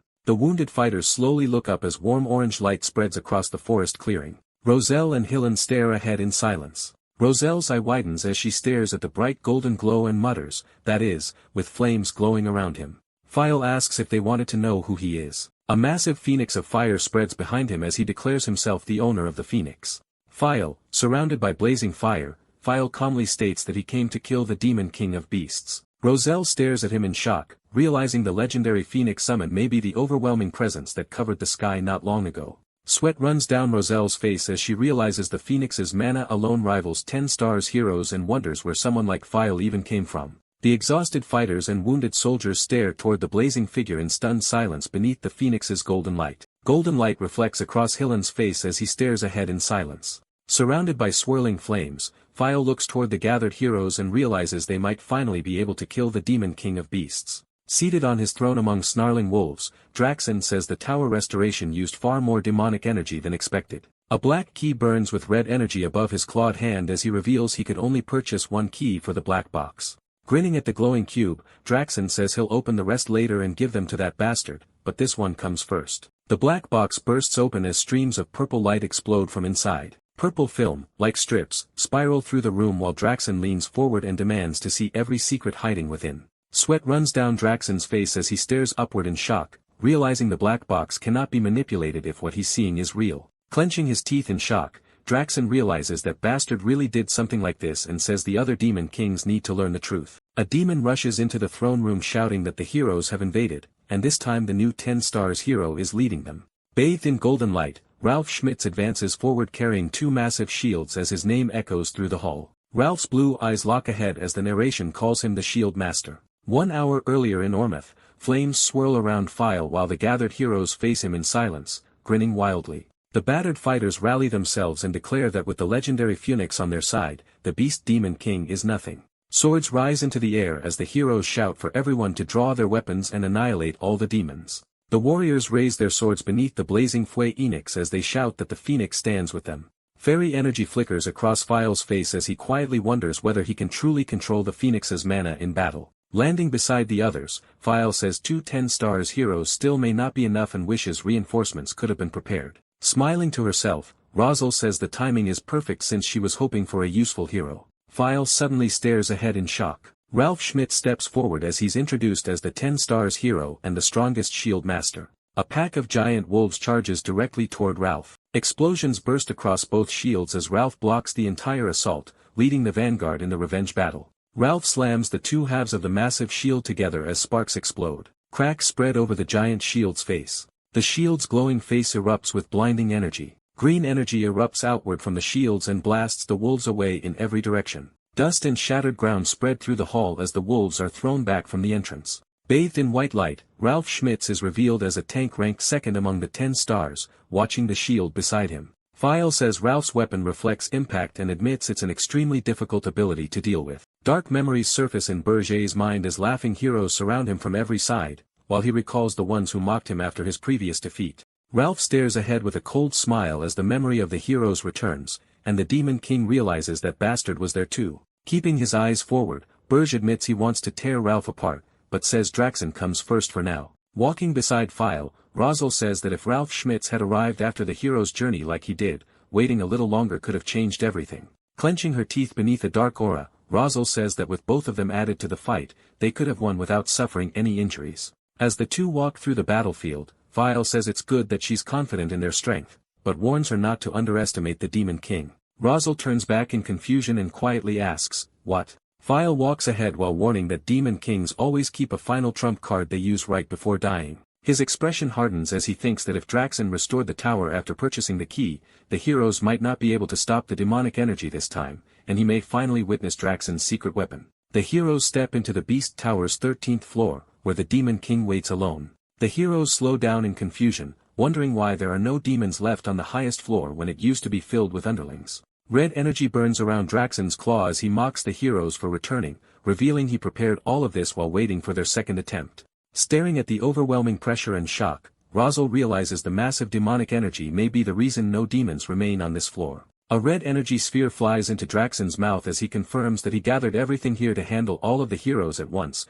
Glowing red orbs pulse inside the Demon King's mouth while he declares that he gathered all of his vassals together. File narrows his eyes and realizes Draxen found a loophole by absorbing everything on the highest floor instead of placing monsters there. Draxen's glowing eye locks onto the heroes as he declares that none of them will ever climb again after he kills them here.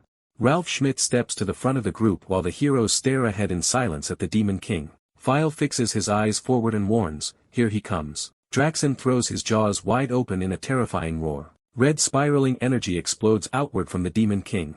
A massive red vortex forms before Ralph as he braces behind his shields. Two warriors rush forward through the red energy while others shout for them to stop, warning that the Demon King is trying to grow even stronger. The charging heroes suddenly freeze in shock as the red vortex twists violently around them. Spinning red energy erupts across the chamber as Ralph Schmitz blocks the attack. Several people are thrown through the air as the red vortex tears across the chamber. Ralph braces behind his shields in shock as the impact pushes him back. Ralph's eye narrows sharply as he stares into the storm. Golden sparks explode across the shields as another impact slams into them. A bright green beam cuts straight through the chamber toward the spinning red vortex. The Demon King's silhouette stands before the massive red vortex. Red flames coil around the Demon King's snarling face as he stares ahead. Green energy scatters across the chamber as the Demon King's silhouette remains standing, staring at the battlefield in shock. The heroes realize Ralph's reflection was blocked with ease. Red demonic energy erupts around the Beast Demon King as he steps forward. The Beast Demon King's glowing red eyes lock onto the heroes. Red demonic energy spreads behind the Beast Demon King while the warriors face him. Gripping their swords, the warriors struggle against the sinister demonic energy as one compares it to poison choking the throat. Several people collapse to the floor, gasping for air, while others tremble inside the red demonic energy. A massive phoenix spreads its burning wings. A blazing barrier spreads across the battlefield as File activates advanced defense magic, Phoenix version. The people stare at File in shock, calling him a legendary summoning beast they'll never forget, with Phoenix flames burning behind him. File says he won't let Draxen gather the demonic energy. Phoenix wings spread behind File as he warns everyone not to leave the barrier. Draxen stares at the glowing barrier while the heroes remain gathered inside it. Facing the four heroes, Draxen says one of them possesses mana that could become a problem. Draxen reacts after noticing File standing among the heroes. Draxen's eye narrows as he growls, "Yeah." A grin spreads across File's face. Draxen roars Berge's name as his glowing red eye locks forward. He lunges toward the barrier, accusing Berge of stealing the Phoenix's power and invading his tower. Raising one finger, Berge calmly says, "Silence." While declaring that his control reigns supreme inside this domain, Draxen hangs frozen above the glowing barrier. Watching the barrier in surprise, Rosal says File cancelled the Beast Demon King's roar and hid their magic incantation. Golden chains crash down across Draxen as advanced binding magic wraps around his body. Snarling through the chains, Draxen calls the heroes pathetic worms and says a petty trick like this could never work on him. Draxen crashes through the chains and slams toward Berga. Staring down at him with glowing red eyes, Draxen declares this is a hunt and says he'll devour Berga first. Berga looks at him in silence. Smirking beneath the silence effect, Berga says he can't hear Draxen barking anymore. Draxen grits his teeth as his glowing eye narrows. The heroes stare ahead in shock while Rosal calls out File's name. Phoenix wings spread behind Berga as he faces the charging Draxen. Draxen tears across the ground in a burst of debris and red energy. Red energy trails tear across the battlefield as the two demon kings move faster than the heroes can follow, surrounded by exploding magic circles. The heroes admit they can't even aim while another reminds them to trust File's plan. Draxen swings his claws through the air and says he doesn't care why Berga is interfering, because there's nothing to gain from understanding his thoughts. Phoenix wings flare behind Berga as he flies forward while Draxen roars that he'll never leave this place alive. Berga turns his head as Draxen screams his name again. Holding up one finger, Berga explains that the Beast Demon King's greatest strength is his speed. The heroes listen in silence as Berga says the Beast Demon King's bulk and agility are both exceptional, so they need to target his legs. Looking at Berga, Hylian wonders if his Thunder Cleave can even catch the Beast Demon King, while Berga tells him he'll give the signal at the right moment. Draxen lunges toward Berga with red slashes, roaring that he finally caught the pathetic worm. Wrapped in burning phoenix wings, Berga flies through the explosion. Purple energy gathers in Berga's hand as he activates Armin's orb. Flying before the Beast Demon King, Berga erases the glowing orb as Draxen mocks him for thinking it could work. Smiling faintly, Berga explains that Armin's orb passes the master's information to its vassal. Berga bares his fangs and declares that no vassal here could possibly use that information. Blue lightning erupts around Hylian as he charges forward with his sword drawn, raising his sword in agony. Hylian screams that his head feels like it's splitting apart and warns Berga never to use that orb again. Draxen stares ahead in shock, calling D as a madman for turning a hero into his vassal. Surrounded by flames, Berga grins and tells Draxen to try making a vassal himself if he survives long enough. Blue lightning engulfs the battlefield as Hylian slashes at the Beast Demon King with his sword. Coated slash tears across the Beast Demon King's chest. Even with the wound across his body, Draxen smirks and mocks them for acting arrogant over a single attack. Golden magic circles surround Draxen as a massive explosion of light erupts around him. Draxen's eyes widen in surprise as he stares into the blast. Facing Rosal, Berga explains that once Hylian matches his signal and creates an opening, Rosal's turn will begin next. Smirking calmly, Berga tells Rosal to pour all of her hatred for her lost eye into this attack. Beneath countless glowing magic circles, Rosal glares upward at the Beast Demon King and vows to make him pay for taking her eye. With mana flaring around her body, Rosal screams that she'll use everything she has to eliminate him in a single blow. Massive pillars of flame crash down from the sky as Rosal unleashes her top-tier flame magic, satellite cannon. The Beast Demon King throws his head back and roars while the blazing attack engulfs him. Inside a glowing barrier, Berga and Hylian stand silently as the flames rage outside. Ralph braces beside Rosal while the barrier continues holding against the explosion. A massive fireball erupts across the battlefield in a violent explosion of flames and smoke.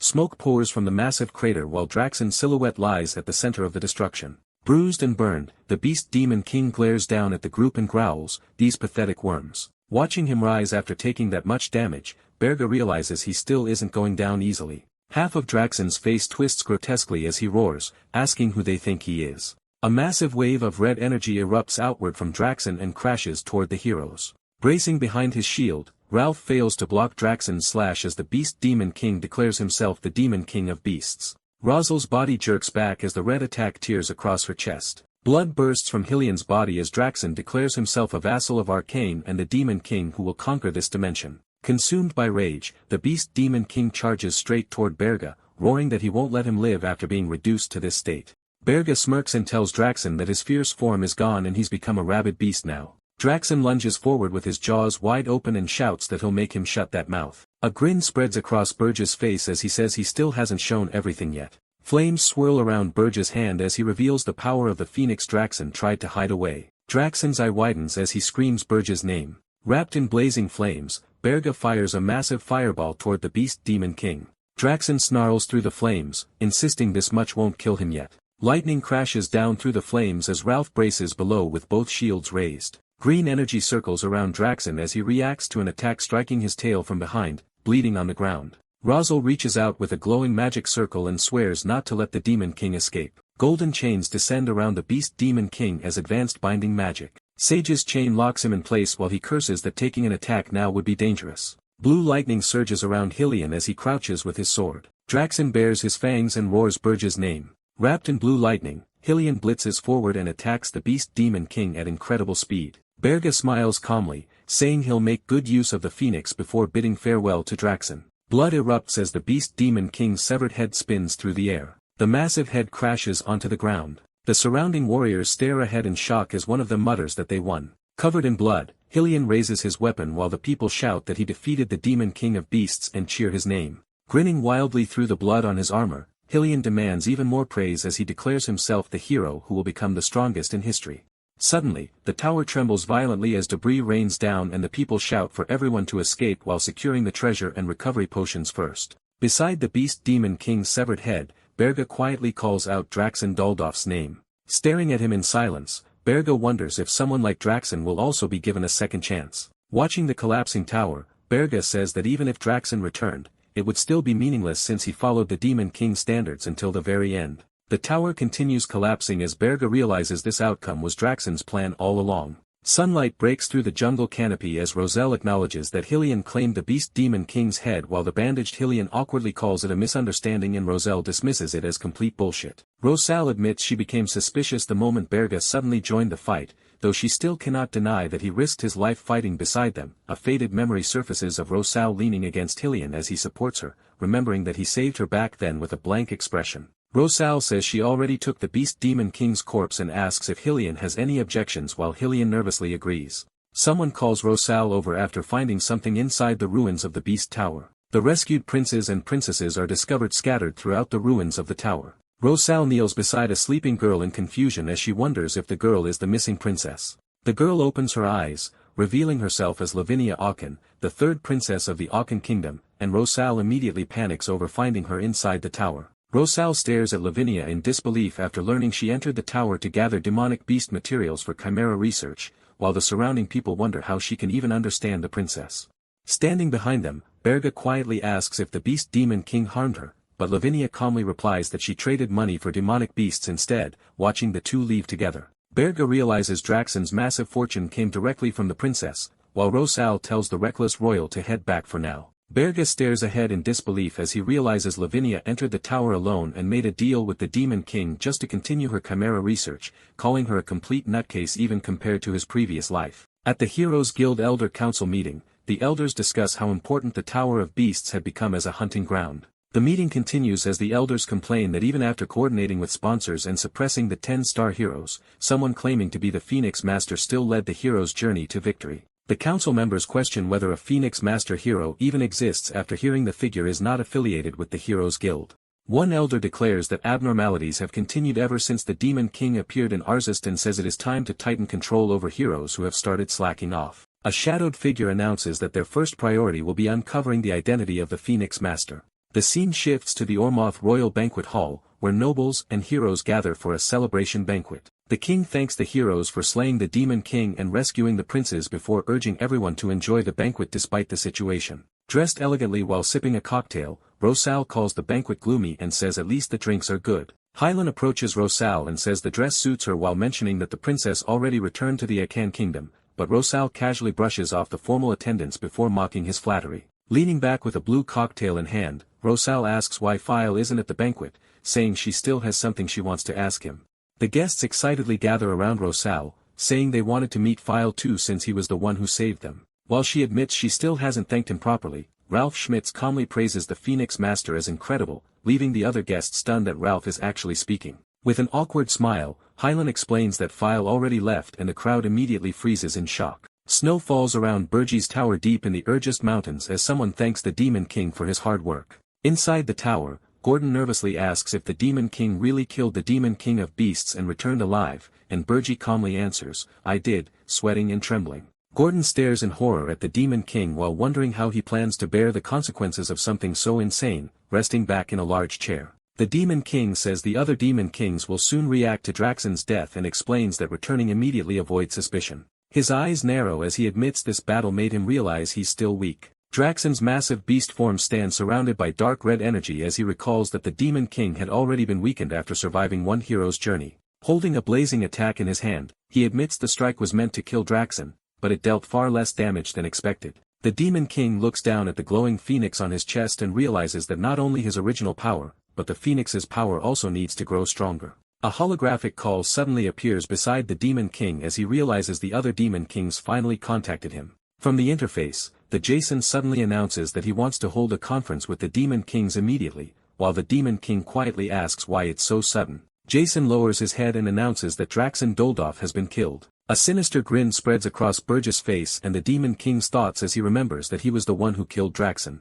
While he nervously asks if that rumor is true, Jason reveals that a new Demon King has already descended alongside the news of Draxon's death. Sweat runs down Burgess' face as he realizes a new Demon King appeared in less than half a day, far faster than expected. His eyes sharpen as he wonders if Archduke Arcane predicted Draxon's death in advance, but reassures himself that the tower and black box disappeared, leaving no evidence behind. The Demon King walks into a massive conference hall filled with seated Demon Kings while convincing himself there's no need to worry about being caught. A pink-haired demon girl smiles across the table and calls him the famous Burgadeus. Leaning forward with a smile, the demon girl introduces herself as Vivian Blunt, Queen of the Blood Moon tribe. Burgi sits calmly in his chair and confirms his identity. Vivian's eye narrows slightly as she quietly studies him. Archduke Arcane slams his fist against the table, insisting there's no way Draxon could have been defeated so easily and calling the invasion report suspicious. Vivian stands before Archduke Arcane as he calmly orders a full investigation and tells them to keep watch on Burgadeus.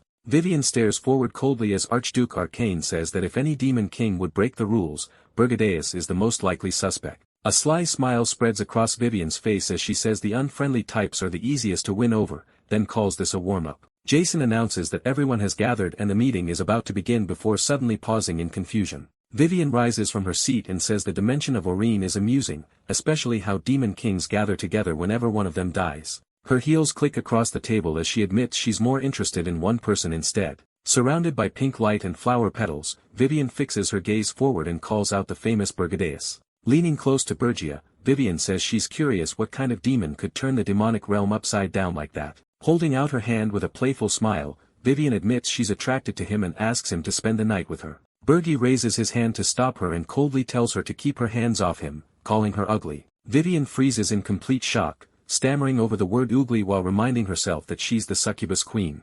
Rena interrupts the awkward scene and tells Vivian to return to her seat. With a calm expression, Rena says the meeting is both a welcome reception and an investigation into how Draxon was defeated so helplessly. Jason looks startled as he realizes Rena is overseeing the meeting. Laughing behind Rena's shoulder, Vivian teases her for also desiring Bergie before casually backing off for the day. Jason resumes the meeting and explains that the 10 stars were the main force behind the hero's journey this time. The meeting drags on as the Demon Kings monotonously share the information they each gathered. A massive phoenix burns behind a shadowed figure as the meeting shifts toward the sudden appearance of a new powerhouse known as the Phoenix Master. A towering structure rises over the water while the Demon Kings conclude that the Phoenix Master must be investigated carefully. Sitting silently in his chair, Bergie admits that since he was disguised as Vile during he failed to properly surveil the demons and now needs to be more careful about exposing his face. The discussion turns toward Vivian Blunt and the secret mission she received from Archduke Arcane as everyone around the table looks toward her. Vivian blows a playful kiss across the table with a wink and a teasing smile. Bergie calmly decides that Vivian is not someone he needs to worry about that much. Cade peeks around the corner inside Burgess Tower, realizing the surveillance has grown strangely lax and that no demons seem to be guarding the floor. As she walks toward the doors, she realizes Princess Ernan is nowhere to be found and decides this is her chance to escape. Her eyes lock onto the giant exit doors as she thinks that if she can just get past them, she might finally get out. A voice suddenly stops her in place as Ernan steps into the hall and asks where she thinks she's going. Water spirits swirl around Ernan while she declares that for the tower's peace and for her safety, she'll stop the escape herself. Blue energy erupts around Cade as she grips her weapon and says she never wanted to fight, but staying longer could be even more dangerous. Ernan stares ahead silently. A sharp glare spreads across Cade's face. Gordon suddenly steps between the two and casually tells Cade she can leave if she wants. Holding a feather duster in one hand, Gordon says whatever happens next is not his problem and mutters that this is why humans should never be treated well. Sweat runs down Cade's face as she stares at him in confusion, wondering why the people who kidnapped her are suddenly letting her go. A sharp look fills her eyes as she decides this must be her chance to escape while Gordon is being careless. She lunges toward the massive door, convinced that if she can escape the tower, she can survive in the Ursus Mountains long enough to reach Holton Walk and ask for help the moment her hand touches the door. Purple energy suddenly spreads across the surface. Purple light engulfs her face as she freezes in shock and blurts out a confused gasp. A massive explosion erupts at the tower entrance while Gordon and Ernan stare toward the blasted alarm. Gordon looks ahead calmly and explains that touching the door without permission causes the explosion. Cade lies collapsed on the floor. Ernan listens in silence as Gordon explains that anyone without the Demon King's permission cannot leave the tower. Blue sparks spread across Ernan's hand as Gordon quickly warns her not to touch the door carelessly or she'll end up in trouble too. The giant doors suddenly creak open while Gordon and Ernan stare forward in shock. Gordon's eyes go wide in disbelief. Ernan tilts her head in confusion and awkwardly admits that she just felt like it would work. Closing the door, Ernan stares in disbelief and wonders why it actually worked. A black, gloved hand suddenly grabs the edge of the door before it can close. Snow falls over Burge's shoulders as he steps through the doorway and calmly asks Princess Ernan if she's finally trying to escape on her own. Gordon immediately bows his head and welcomes the Demon King while Ernan freezes beside the open door in awkward silence. A snow rests across Burge's hair as he stares at the scene in confusion and asks what everyone was even doing. Inside the Demon King's chamber, Gordon reports that Princess Kate attempted to escape and Burge orders her to be locked in the underground prison. Gordon hesitates and asks what happened with Princess Ernan outside the tower, but Burge simply asks what he means, still stunned. Gordon explains that only people with Burge's permission should be able to leave the tower, yet Princess Ernan opened the main door herself after the tower already recognized her as one of its members. A blue screen glows before Burge's eyes as he realizes that if Princess Ernan truly has a contract with a high-ranking spirit, escaping the tower and crossing the Ursus Mountains alone would not actually be that difficult. Burge narrows his eyes and wonders why Ernan still hasn't escaped even after he spent so much time away from the tower, questioning what her true objective really is. Inside the interface, Ernan Hildren lowers her gaze in silence. Inside the underground prison beneath Burge's tower, Ernan stands outside the cell. Cade bitterly tells Ernan that kindness without reason does not exist and insists the Demon King must be planning something with her too. Ernan slowly turns back toward her in confusion. Pointing at herself in surprise, Ernan blurts out that she came there willingly on her own. She stares downward in silence, realizing she may have noticed him watching her. Smiling casually, Ernan explains that she hated the royal palace, the royal family, and her father and admits that while she was technically kidnapped at first, she never wanted to go back afterward. Burge lowers his gaze and quietly asks Princess Ernan if those words were meant for him. Gripping the prison bars, Cade insists that among Hildren's many princes and princesses, only Princess Ernan was born with overwhelming talent and destined to become the next queen. Facing Ernan from inside the prison cell, Cade questions why someone with such a brilliant future would choose to become the Demon King's subordinate instead. Standing beneath the silhouettes of countless royal figures, Ernan reveals that Hildren has 62 princes and princesses. Yet aside from her, not a single one of their names is publicly known. Cade stares in shock as Ernan points out that Hildren officially claims there are only 28 princes and princesses. Lowering her face into shadow, Ernan quietly says that explanation is only the official story.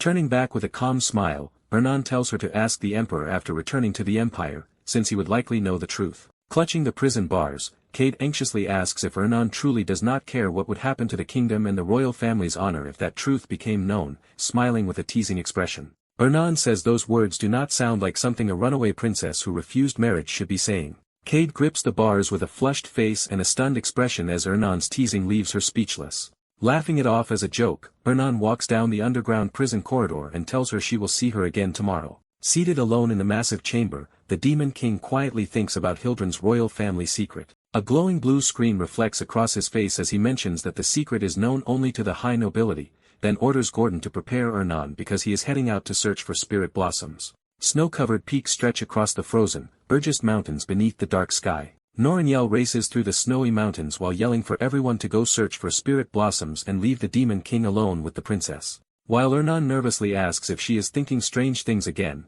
standing beside the Demon King through the falling snow, Ernan laughs and says Noranyel must be excited since she has not been outside in a while pointing out that the Demon King has been leaving frequently lately. Hearing the Demon King suddenly call her Ernan Hildren, the princess freezes in shock and realizes he used her real name, Hoth, hidden beneath the dark shadows. The Demon King says he does not believe everything she said was the truth. Purple flames gather around his hand as the Demon King stares down at Ernan and orders her to reveal everything she is hiding.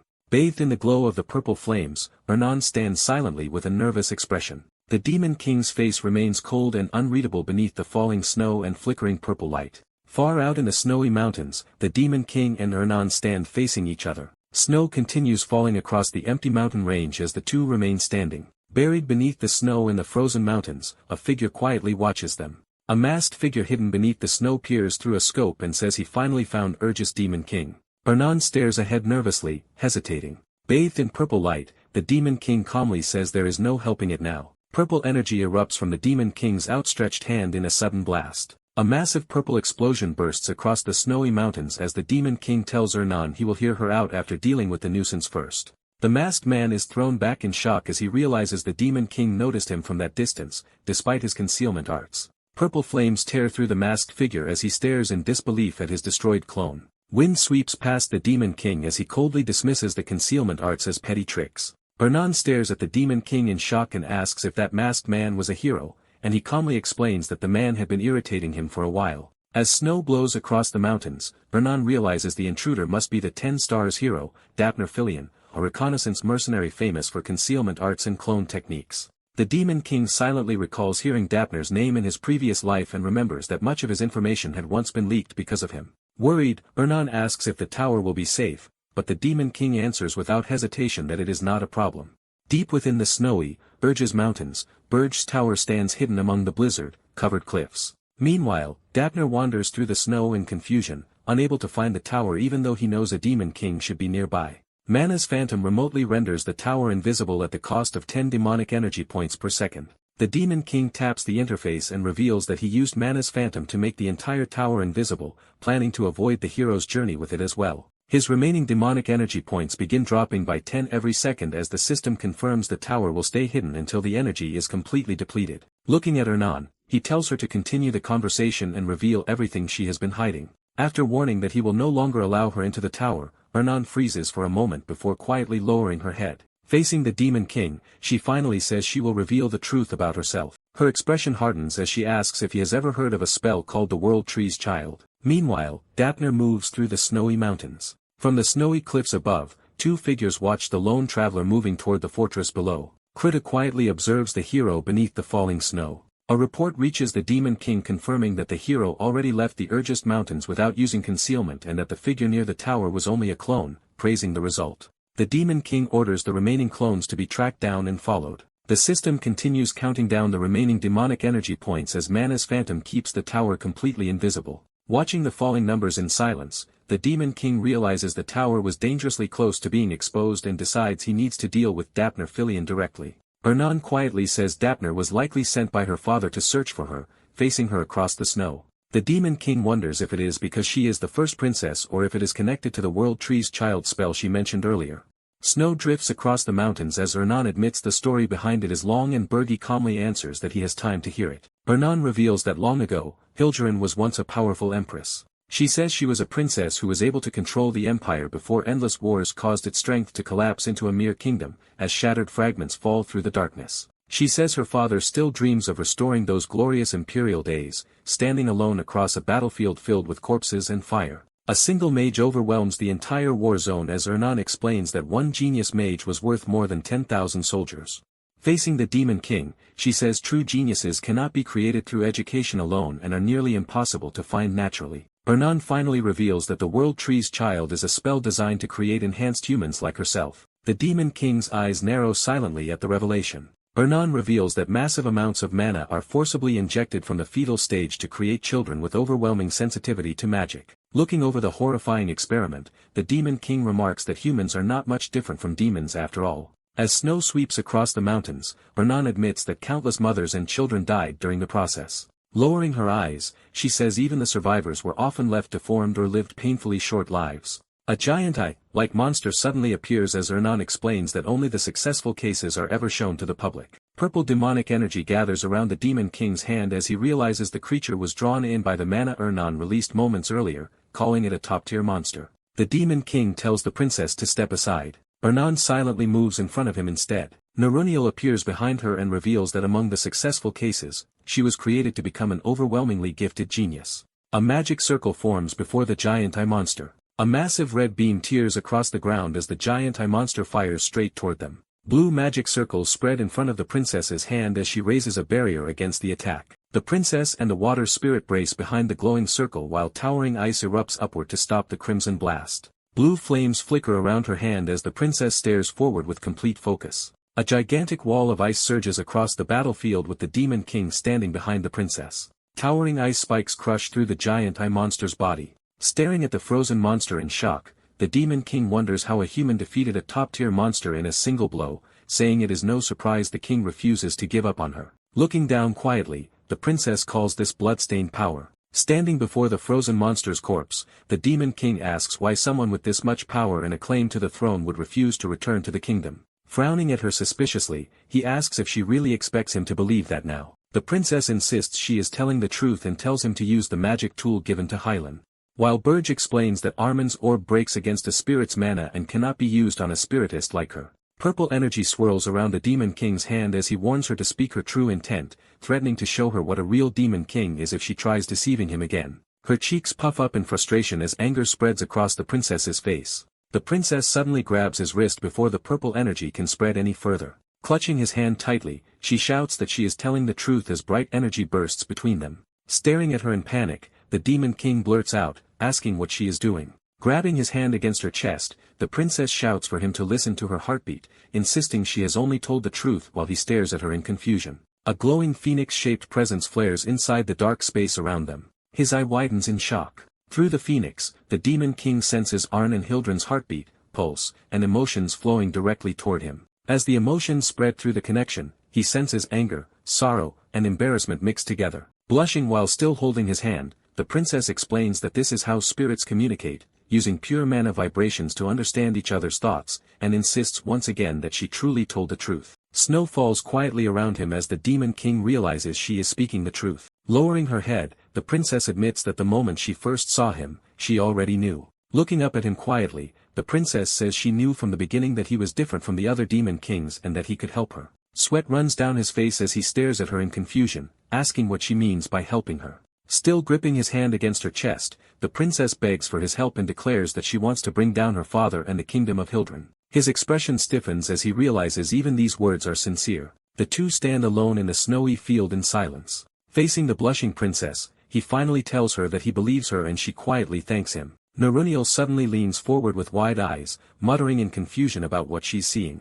Neruniel starts shouting at the embarrassed princess, asking when the two became so close and teasing her for acting innocent, while the princess hurriedly insists it was only the spirit's communication method. After accepting her sincerity, he tells the princess that they will discuss the matter of Hildren further once they return to the tower and the princess happily agrees. Before leaving, he suddenly gives a new order and tells them to use the spirit to locate Dapner Filian's real body because they are going to capture him. Far away in the snowy mountains, countless cloaked figures begin moving through the blizzard. Using Dapner's doppelganger magic, the clones split themselves again and again, spreading across the entire region to widen the search area even though each duplicate grows weaker after dividing. Multiple detection points appear across magical maps as the clones continue sweeping through the frozen wasteland. Dapner kneels beside the search devices in confusion, explaining that despite searching an enormous area around the Demon King's tower, they still have not found even a trace of the target. Using the information gathered from Wharton and Hylan, Dapner calculates the possible location of the Demon King's tower by analyzing the hero's route, search time, and movement patterns. A single glowing point appears on the map as he concludes that the tower should be located there, standing in the middle of the snowstorm. The doppelganger stares at the glowing outline of a massive tower appearing right in front of him. Confused by the empty landscape, he wonders why nothing is actually there despite the tower being detected at that exact location. A red warning signal suddenly appears across the map display. Sweat runs down his face as he realizes that even high-ranking monsters normally avoid his clones. The entire search grid lights up with red warning markers as he realizes that countless clones have been destroyed at once. A gigantic blue warrior stands over the shattered remains of the clones while reporting to the Demon King that he destroyed every intruder. Burge smirks as he orders the warrior to destroy anything it finds, saying he still has plenty of remaining points. Standing beside a glowing magic circle in the snow, he says that once every doppelganger is eliminated, he'll capture Dapner and make him his vassal. A grin spreads across his face as he says controlling Dapner would let him control the entire continent. Burge turns toward the transmission screen as a subordinate suddenly warns him that something is wrong inside the tower. The massive red structure of Mana's phantom pulses violently while Lojer warns that it's overheating badly enough to explode at any moment. Warnings appear one after another, stating that prolonged invisibility is overloading the tower and raising the invisibility cost to 100 points per second. Staring at the rapidly draining point total, Burji realizes they have less than 10 minutes left before the tower is exposed. Sweat runs down his face as he realizes that if he fails to capture Dapner in time, the hero's journey will lead directly to the tower. Snow-covered clones stand motionless around the glitching outline of Burji's tower as Gordon reports that many of them are gathering outside. Hidden beneath a white cloak, Dapner stares toward the invisible tower and insists his calculations couldn't have been wrong. Purple explosions erupt across the snowfield as multiple clones are destroyed at once. Black demonic energy spreads around Burji as he orders Krudu to search the entire area while keeping the remaining clones away from the tower. Turning toward the transmission screen, Burji orders Gordon to send the locations of every destroyed doppelganger immediately. A massive map spreads open as Burji realizes that clones created through doppelganger magic can't move too far away from the true body. A red marker locks onto the center of the destroyed clones as Burji realizes Dapner's true body should be there. Sweat runs down Dapner's face as he realizes the Demon King himself has appeared near the tower. Burji and Dapner lock eyes at the same moment as Burji identifies his location. Inside a frozen cave, Neruniel turns toward the cloaked figure as he says he'll return to report. Dapner's eye widens behind the mask as Neruniel suddenly stares back at him. A glowing magic circle erupts in front of Neruniel as she shouts that the true body has been found. Neruniel's blast tears across the snowfield while Dapner throws himself away from the attack. Watching Dapner escape, Neruniel shouts that he's fleeing. Rushing forward at full speed, Burji yells for Ernan and demands to know where Dapner went. Ernan raises her hand, shouting, "Over here, Neruniel," as Neruniel raises a pillar of ice in her hand. A beam shoots into the sky as Burji notices it while flying through the snow. Dapner stares upward in shock as Burji flies above him. His eyes widen beneath the gas mask as burning feathers begin surrounding him. Flames erupt around Burji as he lands directly in Dapner's path and calls out his name. Phoenix flames blaze above Burji as he gives Dapner a choice, warning him to obey if he wants to live. Staring at the flaming wings behind the Demon King, Dapner mutters in shock about the Phoenix. Frozen in place, Dapner realizes the Phoenix's master was supposed to be Phily and wonders if there are actually two Phoenix masters. Sweat runs down his face as he stares at Burji and wonders if Phily himself could actually be the Demon King. Sweat pours down Dapner's face as he wonders if Highland Cargill is secretly working with the Demon King too. Staring at Neruniel outside the cave, Dapner realizes a spirit is helping the Demon King and insists that it makes no sense. Burji stands beside Ernan in the snow as Dapner concludes that the Imperial Princess must also be helping the Demon King, creating ice clones as he runs. Dapner rejects Burji's offer and says a scandal this massive could make him rich for life. Multiple clones suddenly surround the area as Dapner prepares to escape. Bathed in purple light, Dapner freezes as a voice calls him a fool and reminds him that he was given a choice. A massive sphere of purple and golden flames forms above the clones while they stare up in shock. The Demon King's cold gaze fills the darkness as he orders the 10-star hero to disappear. Wrapped in purple light, Dapner wonders how a Demon King who descended less than a year ago could already possess this much power. His cracked monocle trembles as Dapner curses in panic and questions why he ever accepted this request. A shattered ice cavern sits buried in the snow while Dapner regrets chasing money instead of abandoning the mission. Dark shadows creep across the broken ice as Dapner admits he never would have come if he knew the Demon King was this strong. A massive sphere of purple and golden flames tears across the battlefield as he admits he never would have accepted this request. Purple flames explode across the snowy ground as the glowing bird streaks past the blast. The glowing bird flies through the night sky above the kingdom of Hildren. A messenger drops to his knees before the throne and announces that a letter from Dapner Filion has just arrived at the kingdom's information bureau. The king grins as he learns Dapner sent the tower's exact coordinates, but his expression tightens when the report continues. Officials stare in shock as the glowing mana bird on the window burns away in black flames right after delivering the letter. Sweat runs down the king's face as he realizes the mana bird's sudden death can only mean one thing. The vast throne room falls silent as the king concludes that Dapner Filion's true body died in the Demon King's hands, just like the mana bird. His trembling hand clenches tightly as he admits they underestimated the new Demon King far too much. The king raises his hand in the throne room and orders the heroes, gilded to gather all 10-star heroes immediately. With fury twisting his face, the king declares that this time they will kill the Greenhorn Demon King and bring back the Imperial Princess. A massive crater smolders beneath the snow as black smoke spirals into the sky. The Demon King kneels in the scorched ground, breathing heavily through the heat. Sweat runs down his face as he admits that adding the Phoenix's power makes the ability unimaginably strong, but the exhaustion is just as overwhelming. Lowering his head, he mutters that the strain has gone beyond his expectations.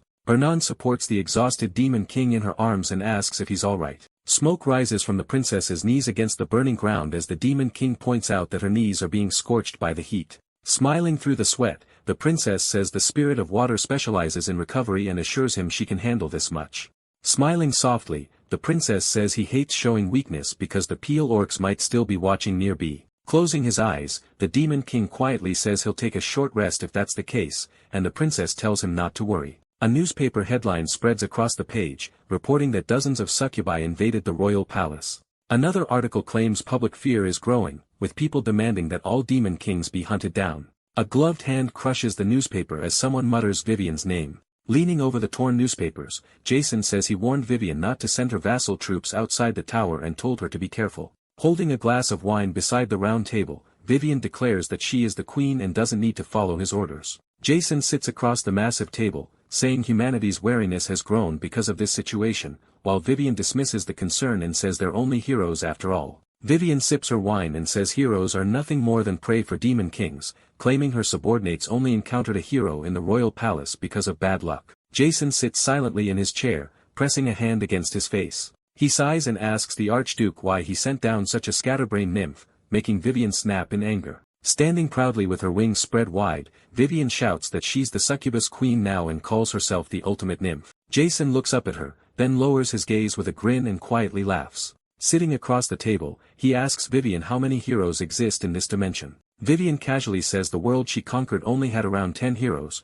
then wonders if Erin really has just 50 heroes despite everyone making such a huge fuss over it. Smiling from his seat, Jason says she clearly hasn't heard anything from the Archduke, because otherwise she never would have chosen to come to this dimension. Smiling calmly, Jason reveals that the Hero Guild currently has 4,732 registered heroes. Vivian freezes in disbelief and stammers that there's no way a single dimension could possibly have that many heroes. A faint smile spreads across Jason's face as he says that if this world had limits, the previous demon kings would have conquered it long ago. Sweat runs down Vivian's face as Jason tells her that encountering heroes in this dimension is simply an everyday occurrence. Shaking nervously, Vivian mutters that the Archduke promised her something different. A memory surfaces of the Archduke praising Vivian Blunt for conquering a dimension and promising that taking over Erin would not be difficult. The Archduke promises Vivian the position of the next Archduke if she succeeds, while also ordering her to keep an eye on Brigadius. Still smiling, Jason suddenly asks if the Archduke promised her the Archduke position and secretly ordered her to monitor Brigadius. Vivian jolts in shock, but Jason calmly says he knows the method well because he uses it himself sometimes. Jason raises a finger wrapped in purple energy and calmly says that he treats people like disposable informants before throwing them away. The glowing finger snaps downward. Vivian stammers in shock just before an invisible force slams her face, first into the floor. Looking down at her with cold eyes, Jason says she's simply been abandoned, calling her a stupid succubus queen. His expression darkens as he orders Vivian to stop thinking for herself and obey his words unconditionally from now on. Lying trembling on the floor, Vivian stares up in fear before quietly answering that she understands. The massive round chamber falls silent as Vivian disappears from the room. Jason remains seated alone, looking over the newspapers. Newspapers announce that 10 Stars hero Dapner Fillion has died, while Warden Kolo is selected as the replacement 10 Stars hero. Another headline reveals the location of the Tower of Urgist and declares that the Demon King of Urgist has received the new alias, Demon King of Blazing Fire. More reports claim the Heroes Guild will fully support the conquest of the Demon's Tower as anxiety spreads across the continent after Dapner Fillion's death.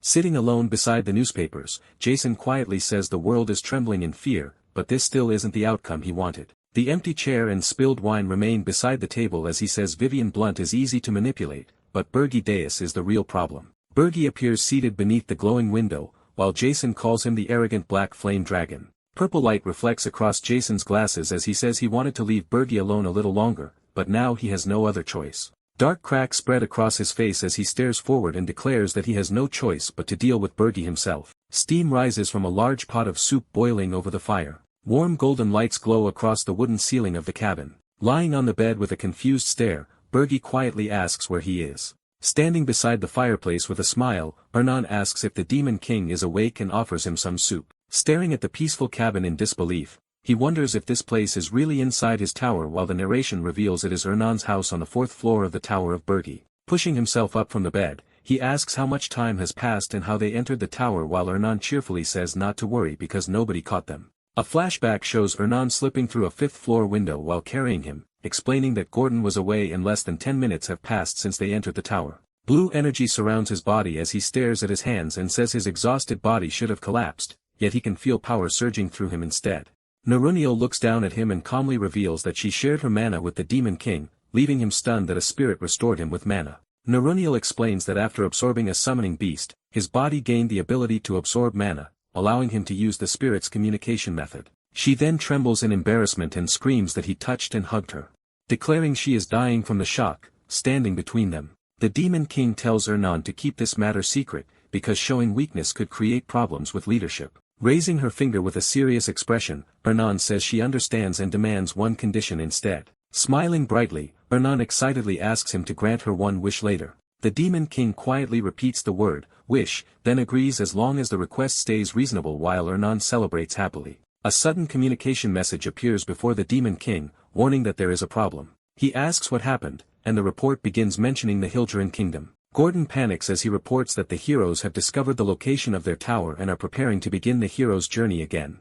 The Demon King stares at the floating newspaper article, as the report explains that Dapner Filion revealed the location of the Tower of Urgist before his death. A tense look crosses the Demon King's face as he recalls that this dimension has no communication magic and wonders if Dapner already sent carrier pigeons before they met. Sweat runs down his face as he realizes the fact that he is the Phoenix's master, Phil, was never reported, making him question whether this is actually a blessing in disguise. Ernan leans toward the glowing article in confusion after noticing something inside the report. Standing inside the room, they listen as the article reveals that the new hero's journey will gather all 10-star heroes on the largest scale ever, with preparations expected to take at least 6 months. Standing alone in the darkened room, the Demon King lowers his head in shock after realizing the tower's location has already been exposed. Images of an avalanche and a giant monster appear as the Demon King concludes that tricks like monster lures or avalanches will no longer work once multiple 10-star heroes arrive. A blood-red sky looms over the tower as the Demon King realizes that hundreds of heroes will arrive there in perfect condition only 6 months from now.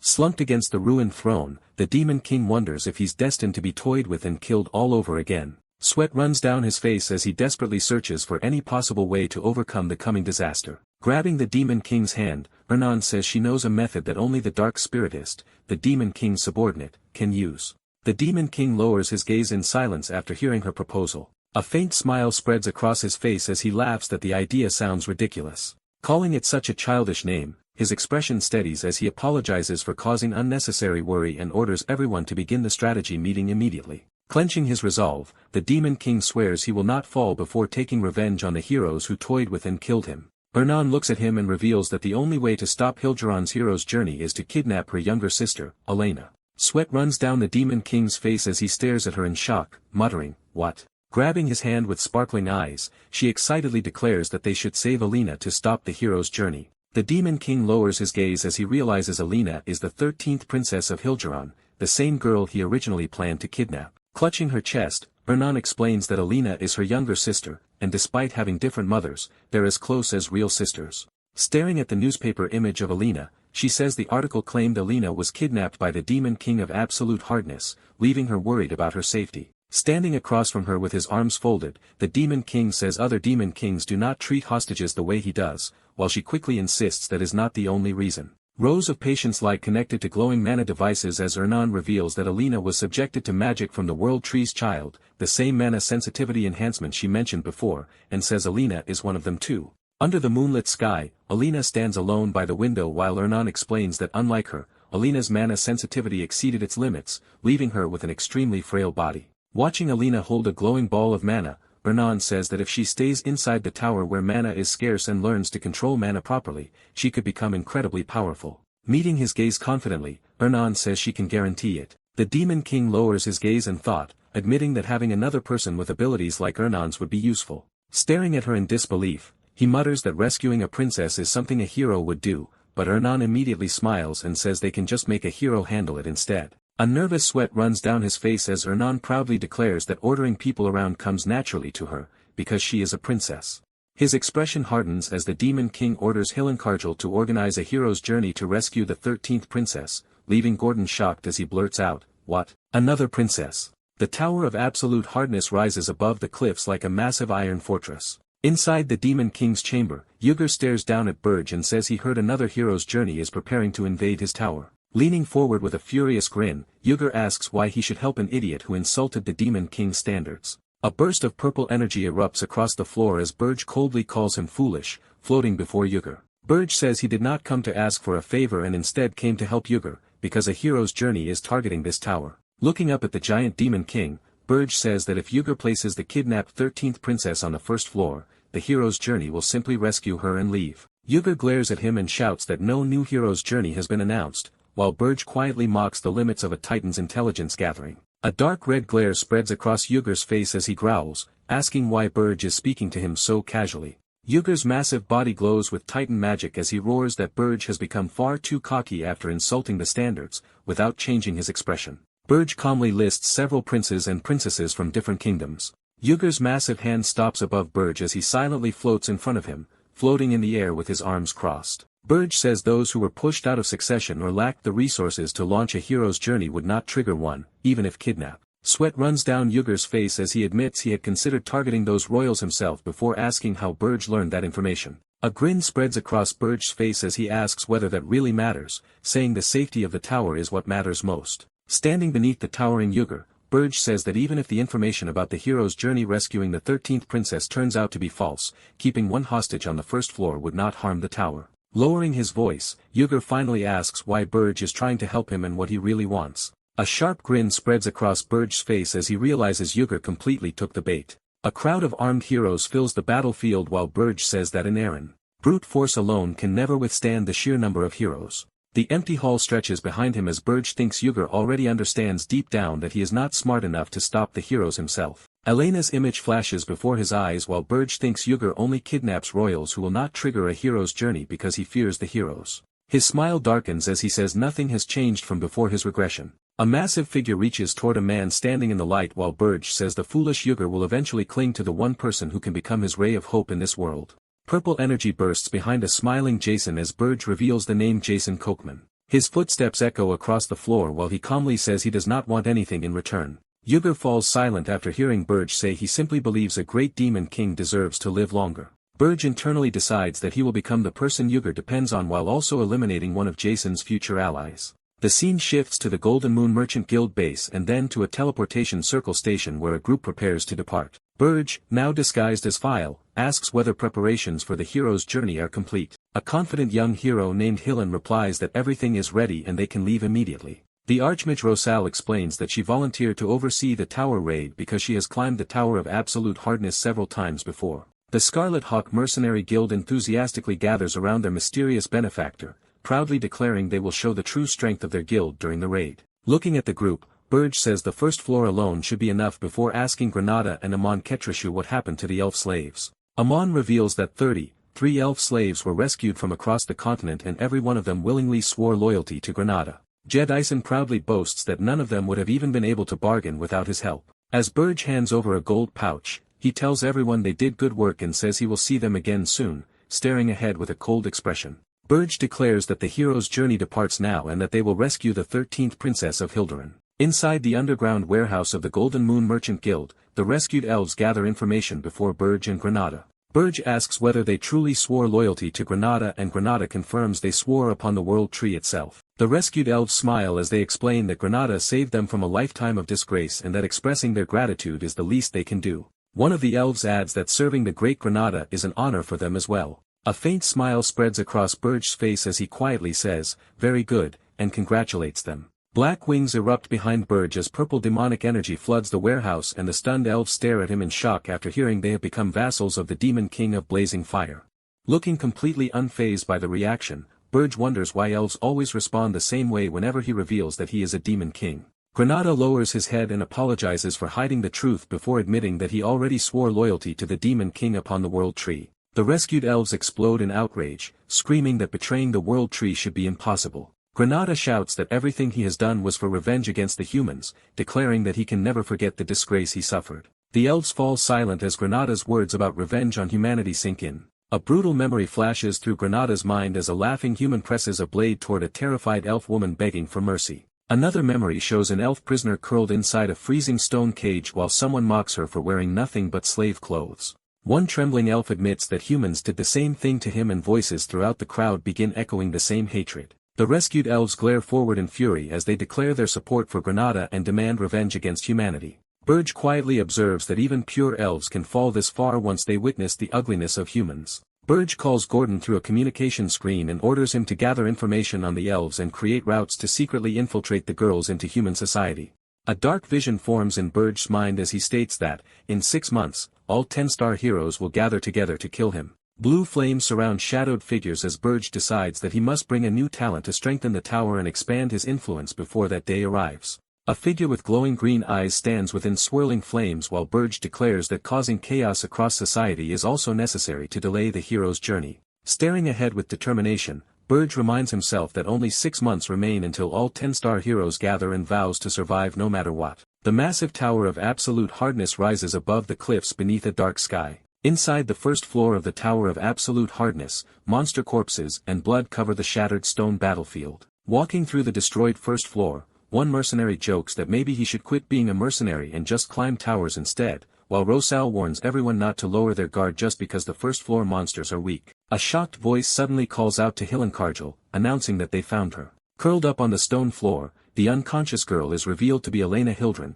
the 13th princess of the Kingdom of Hildren. As Granada carries Elena in his arms, Hillen says they should retreat now that the princess has been recovered and offers to stay behind to guard the rear. Walking toward the exit of the tower, the group finds it strange that the Demon King of Absolute Hardness left a hostage so openly on the first floor, while Rosal remarks that it almost feels like the Demon King wanted them to take her without resistance.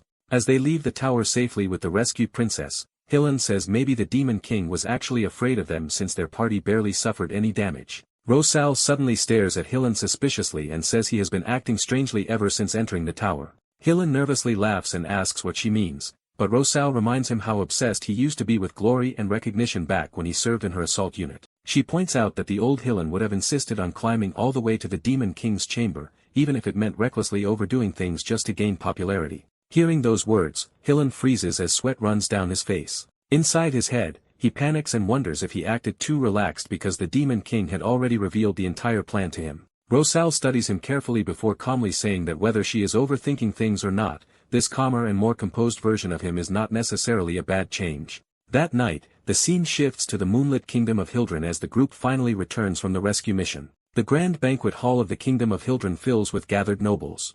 Elegant cakes, desserts, and expensive dishes cover the royal banquet tables.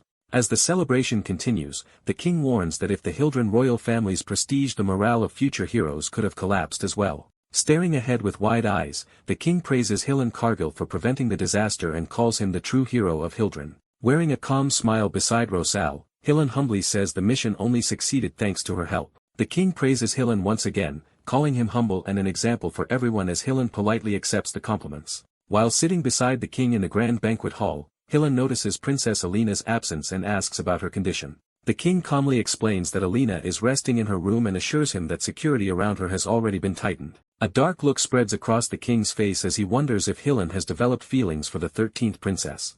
A greedy grin spreads across the king's face as he realizes that marrying the princesses to Hillenkargel would bind him completely to the Hildren royal family. Raising his glass before the banquet hall, the king tells everyone to remember this day. Guests across the hall lift their wine glasses as the king praises Hildren's hero, Hillen, for destroying the Tower of Absolute Hardness and rescuing Princess Alina. Holding their drinks high, the heroes are told to enjoy the night as the king dedicates the entire banquet to them. The king roars that no one shall ever look down on Hildren and declares that the kingdom stands proudly beneath the heavens. Wine glasses rise throughout the hall as the crowd shouts that Hildren shall prosper forever and long live the king. Under the moonlit sky, a glowing green signal arcs above the distant palace towers. Beside the king's palace, the isolated annex tower stands quietly beneath the night sky. A small spirit floats through the night sky, wearing a facial recognition jamming mask. Ernan rushes through the tower while saying that every hero capable of sensing demonic energy is busy enjoying the banquet at the castle. Dark energy swirls around Berga as he warns her not to raise the output too high, since even distant heroes might notice it. Inside the towering stairway, they freeze as a loud warning echoes through the tower about intruders and orders the bell to be rung. A guard sprints toward the giant bell while the floating blue spirit suddenly blocks his path. Forward with confidence, Ernan shouts that she refuses to be underestimated. The giant water spirit explodes across the tower chamber, sending guards, weapons, and the bell flying through the air. Guards stare upward in panic at the massive water spirit as one of them shouts in confusion about a water spirit and demands to know who the intruders are. Grinning behind her mask, Ernan proudly declares herself one of the 4 heavenly kings, serving the demon king of blazing fire, and calls herself a dark spiritist. Pointing beside her, Ernan starts introducing her companion as someone from Urgist before suddenly freezing in shock. Bergie's clawed hand reaches forward as he coldly says being looked down on is annoying and that he wants to finish this quickly. Ernan flails in frustration, yelling that she was still introducing the demon king. The armed guards stare at the pair in disbelief, asking if the demon king and one of the 4 heavenly kings came to kidnap the princess. Bergie launches upward through the center of the tower, asking if they really thought he wouldn't notice the powerful defensive magic cast on the windows. Standing over the stairway with his sword drawn, the bald guard shouts that the intruders must be trying to kidnap the princess quietly without alerting the heroes, meaning he cannot use demonic energy right now. The Hildren guards charge with their swords raised, shouting for everyone to show the demon king of blazing fire the terror of the royal guard. Surrounded from every direction, Bergie calmly admits that he cannot use demonic energy right now because attracting the heroes would only become troublesome. A dark red aura suddenly spreads around him as he coldly asks the guards if they really believe they could handle him even without his demonic powers. The guards instantly freeze in fear as the pressure pouring from Bergie overwhelms the entire tower. At that exact moment, the violent shaking finally reaches the princess' bedroom, causing the chandelier and furniture to rattle while the sleepy blonde princess slowly opens her eyes in confusion. Standing among the collapsed guards, Bergie explains that he controlled his strength to avoid collapsing the tower completely, then declares that only 1 guard remains. Sweat pours down the bald guard's face as he realizes the royal family's strongest guards were defeated effortlessly, finally understanding why Bergie is feared as a demon king. The guard swings his blade, sending blue slash waves tearing across the staircase. One of the guards crashes through the wall while thinking he has to quickly call the heroes. Glowing stone fragments rise through the air as the bald guard stares in disbelief at the cut stairs, restoring themselves to their original form. The bald guard remains stuck halfway through the repaired wall while shouting about the dark spiritist as Ernan beside Bergie quietly apologizes. Surrounded by unconscious guards, Ernan says the kingdom's prestige will collapse if the princess gets kidnapped again less than a day after being rescued. A gloved hand slowly opens the princess's door as Bergie says he is looking forward to it, smiling. He says he has come for the 13th princess of Hildren, Alina Hildren. The smile fades from his face as he suddenly freezes in surprise. A terrified scream bursts from the princess's mouth as she calls out Ernan's name. Alina suddenly lunges forward and wraps Ernan a tight embrace, clinging to Ernan with tears streaming down her face. The princess cries out that it really is Ernan. While Alina repeatedly calls her name, Bergie quietly asks how she recognized her despite the jamming mask. Resting against Ernan's chest, Alina says she read the letter and knew the only person who would come for her, with the demon king, was her sister, while Bergie blankly wonders if all Hildren royals think alike because the sisters are so similar. Still staring in confusion, Bergie asks if she means the letter given to Hylan, and Ernan calmly replies that he already knew about it because it happened in his tower. Purple demonic energy gathers in his hand as Ernan asks if he was not curious about the letter's contents, while Bergie replies that Hylan would have reported any problem since he personally ordered him to open it. Surrounded by blazing purple demonic energy, the demon king calmly says it's time to head back. The kingdom rests quietly beneath the star-filled night sky. At the royal banquet table, a trembling servant reports that the 13th princess and the Black Flames are involved again. A goblet skids across the table as wine splashes out. Veins bulge across the king's face as he furiously screams that the princess has been kidnapped again. The palace stands beneath the night sky as the king roars that the banquet is cancelled and demands to know how much the demon king of blazing fire looks down on Hildren. The Tower of Flames rises through the snowy mountains. Inside the Tower of Flames, the demon king stands beside the 2 sisters in a hall lined with giant cannons. Alina stares at the massive mana cannon in amazement and excitedly asks if the blacksmith built it himself. Surrounded by giant weapons and machines, the dwarf proudly introduces himself as Loger Frederick and declares the mana cannon his creation. Clenching her fists with sparkling eyes, Alina excitedly asks if she can try making one too, while the laughing lodger immediately offers to make her his assistant. Cade, carrying a damaged practice scarecrow, asks Loger to repair it before noticing the group. Blushing beside Cade, Alina gasps at how pretty she is and says she can tell Cade has a solid body even through the armor. Cade clings tightly to Ernan in excitement as Ernan introduces Alina as her younger sister. Standing beside the stunned Cade, Ernan explains that Alina is sincere and spent most of her life lying in bed inside her room. Alina smiles brightly before the glowing machinery as Ernan says the world she once only knew through books is finally becoming real to her, while the flustered Cade quietly wonders if she is really that pretty. Gordon panics at the Demon King, shouting that dwarves, elves, heroes, and princess knights are one thing, but letting even a child stay inside the Demon King's tower is too much. Alina walks up to the shocked Gordon and quietly asks if he is Adjutant Gordon. Glaring with trembling rage, Gordon warns the 13th Princess of Hildren not to speak to him. Hearing rumors about the Demon King raising a brat would destroy the fear and dignity of the tower. Smiling brightly, Alina says she heard Gordon always prepares delicious meals, manages the tower and works harder than anyone behind the scenes. Alina bows deeply and sincerely thanks Gordon for always helping her sister. Gordon stands frozen in silence with his back turned after hearing Alina's words. Excitedly bouncing beside her sister, Alina says the Demon King's tower suits her perfectly because it is clean, free of scary monsters and filled with kind people, while Gordon quietly trembles in the background. Smirking down at Alina, the Demon King wonders what kind of sweet talk she would use to charm him to, before asking what her sister wrote about him in her letters as Alina freezes in shock. Alina nervously stares up at the Demon King and hesitates, mumbling about what was written in the letters. Turning toward her sister with a stiff expression, Alina quietly starts to answer before falling silent again. Ernan's entire face turns bright red as she trembles in embarrassment without saying a word. Standing behind her sister, Alina blurts out that she does not know anything while the Demon King watches in confusion. Holding Alina close, Ernan explains that the 13th princess was once so sick she could barely leave her bed, but the Demon King's tower changed that. While Alina hugs her sister's waist, she explains that Alina suffers from mana overload because her massive innate mana is trapped inside a body too weak to handle it. An illustration compares the Tower of Flames and Spirit Blossoms as the explanation reveals that dense demonic energy naturally depletes mana, resting quietly against her sister while a hand strokes her head. Alina's condition is explained further as her coughing inside Yugur's tower was caused by her mana being depleted there. As Alina happily runs across the hall with her arms spread wide, her sister confidently declares that the little princess can now make a full recovery. Watching the group in the distance, the Demon King asks if Alina can become strong enough in 6 months, while Ernan admits becoming a full archmage may be impossible, but reaching upper-level mage should still be possible. Walking away without hesitation, the Demon King accepts the plan, announces that the 13th princess will stay on the tower's 3rd floor, and orders Ernan to take good care of her. Before he can leave, Ernan suddenly stops him and says she has one request. With a serious expression, she asks him not to let Alina participate directly in combat, because Alina is still too young to witness bloodshed. The Demon King silently recalls that Ernan once wanted to destroy Hildren because of Alina, then calmly tells her to raise Alina properly so he can make that happen. The scene shifts to the strategy meeting room on the 5th floor of the Tower of Flames. Staring around the expanded strategy room in disbelief, Gordon speaks to the Demon King while the Demon King casually explains that he expanded the place using the points earned from kidnapping the 13th princess. Standing beside a glowing map above the strategy table, the Demon King explains that handling everything from the throne is no longer enough if they want to face the heroes of the 10 stars with a proper system.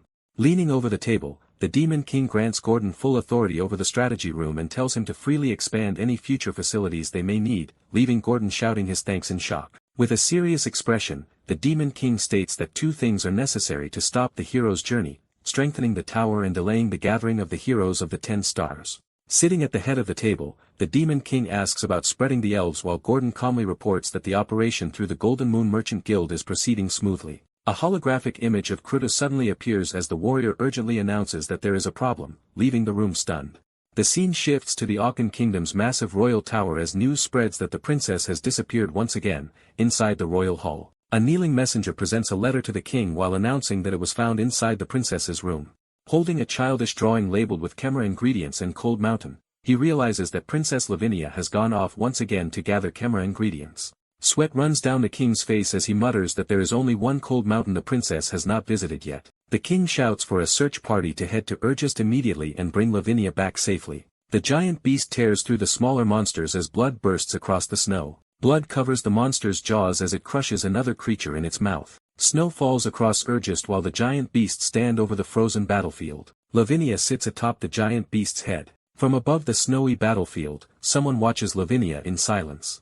Standing atop the giant beast, Lavinia quietly stares across the snowy mountains and mutters that there are so many of them. Kruto reports that a human mage leading monsters has invaded their tribe's territory. Burge and Gordon stare at the projected image as the report reveals that the girl is approaching the tower and cannot be stopped easily. Staring at the projection, Burge freezes as he recognizes Lavinia Akan. Gordon explains that Lavinia is Arian's only Khemera creator while Burge asks if Khemera creators are not common even in the demonic realm. Sweat runs down Burge's face as he says Lavinia stands on an entirely different level from the Chimera creators in the demon realm and that he witnessed her power before the regression. A massive Chimera army marches forward as Burge reveals that Lavinia once invaded a land of Elian and kidnapped almost all of his vassals.